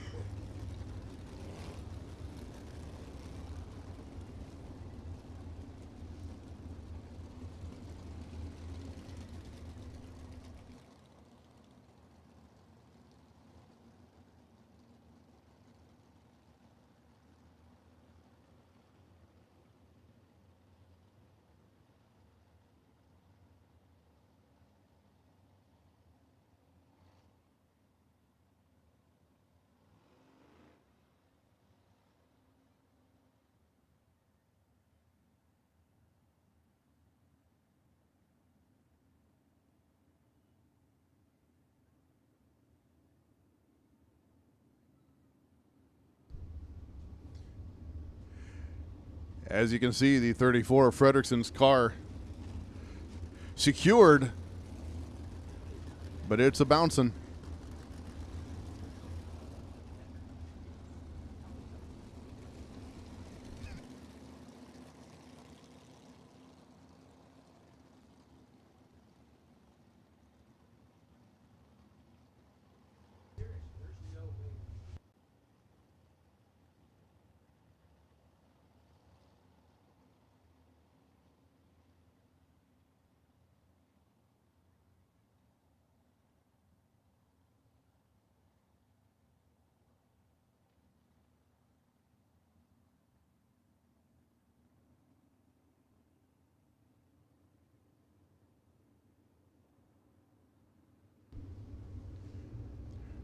1 to go. We're going green next time by.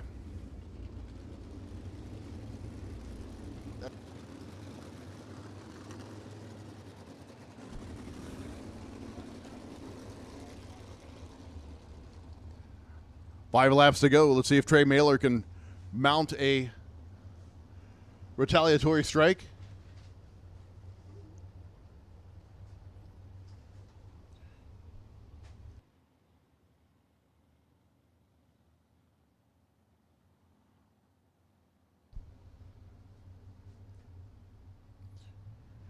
Lewis fires fast. Mailer stays with him, though. Back to green.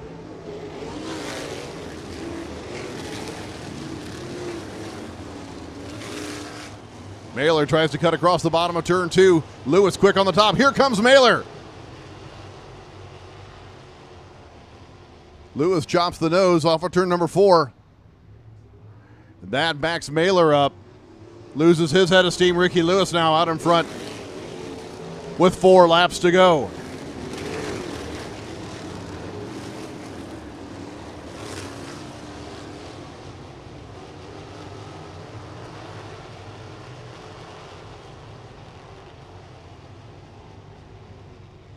Ricky Lewis still riding that bucking Bronco over the top side of the racetrack.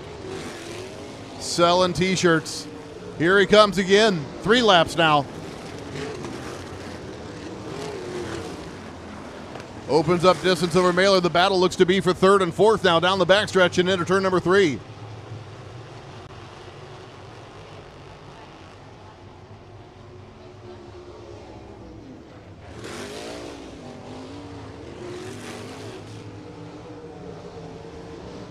Two laps to go. Whitehouse, Eller, Freeman, 3rd, 4th, and 5th.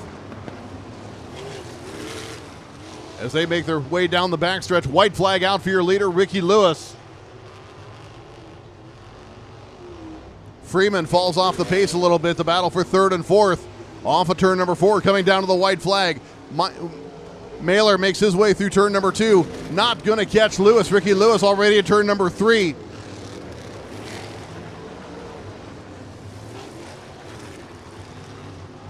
Ricky Lewis soft pedals the car off of turn number 4.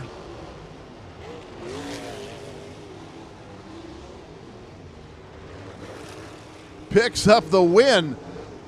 Trey Mailer runs 2nd. 3rd to Noah Whitehouse. Tom Eller goes 4th. Chad Freeman rounds out your top 5. Ahead of Dave Peperak. John Gurley 7th. Steve Thomas 8th. Brian Polly 9th, and Briar Schroeder rounds out your top 10.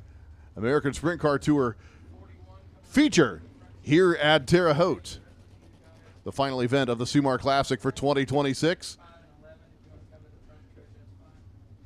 Drake York will have your victory lane.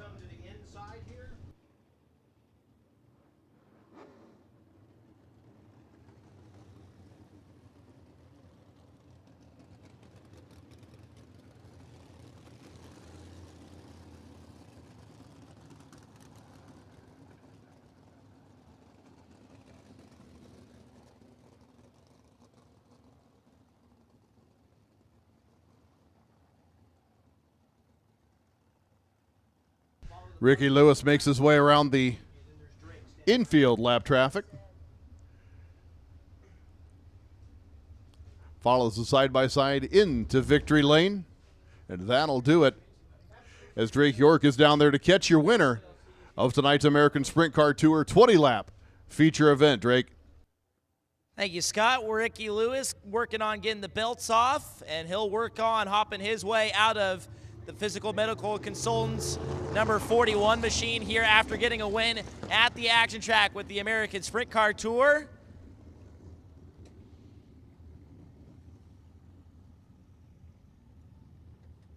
And here he comes out of the top of the 41. How about it, Terre Haute, for Ricky Lewis? Win 16 on the year for Ricky Lewis. He continues to be one of the win leaders in the United States when it comes to non-wing sprint car competition. And Ricky, they did not hand you this win tonight by any stretch of the imagination. It took you almost half the race to get to the race lead on the 55 machine of Meller. What did you have to do to eventually set up that pass and then make the move stick to get the win? I didn't really have brakes, and I was fighting that earlier, and I thought I'd get through the race, but they went to the floor pretty quick, so I was having to back up my corner quite a bit. He was fast, man. Like, I was definitely surprised. He's obviously wins a lot of races with this series, and a lot of people kind of bust my balls about coming and running, but man, it pays $1,000, and I'm trying to make money doing this and have a mortgage now, so yeah, man, just if it pays $1,000, much better being here and trying to make a little money than sitting on the couch. And so yeah, thanks to my guys, Dave and his dad. My buddy Tom Hendricks and Blake, and they flew home this morning, but the three of us just kind of woke up around noon and decided to change an engine and come play with the steel block guys. And I feel like anytime you're in a race car, especially here, I mean, you're getting laps for bigger races coming up, and yeah, I just like driving race cars, honestly. Ricky Lewis encapsulates the mentality of himself. That's a guy right there that loves to race at any opportunity he can. He gets the win here tonight with the American Sprint Car Tour.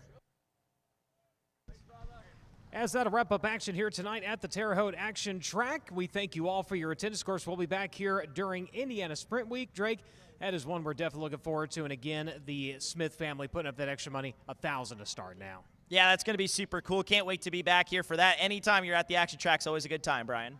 Until next time, ladies and gentlemen, of course, we head down the road to kick off Mid-America Midget Week. We hope you can be there, but if not, you can be here live on FloRacing. On behalf of the United States Auto Club, the entire crew here at the Terre Haute Action Track, and the crew of Studio 56, my name is Brian Holbert saying good night, good luck, and God bless.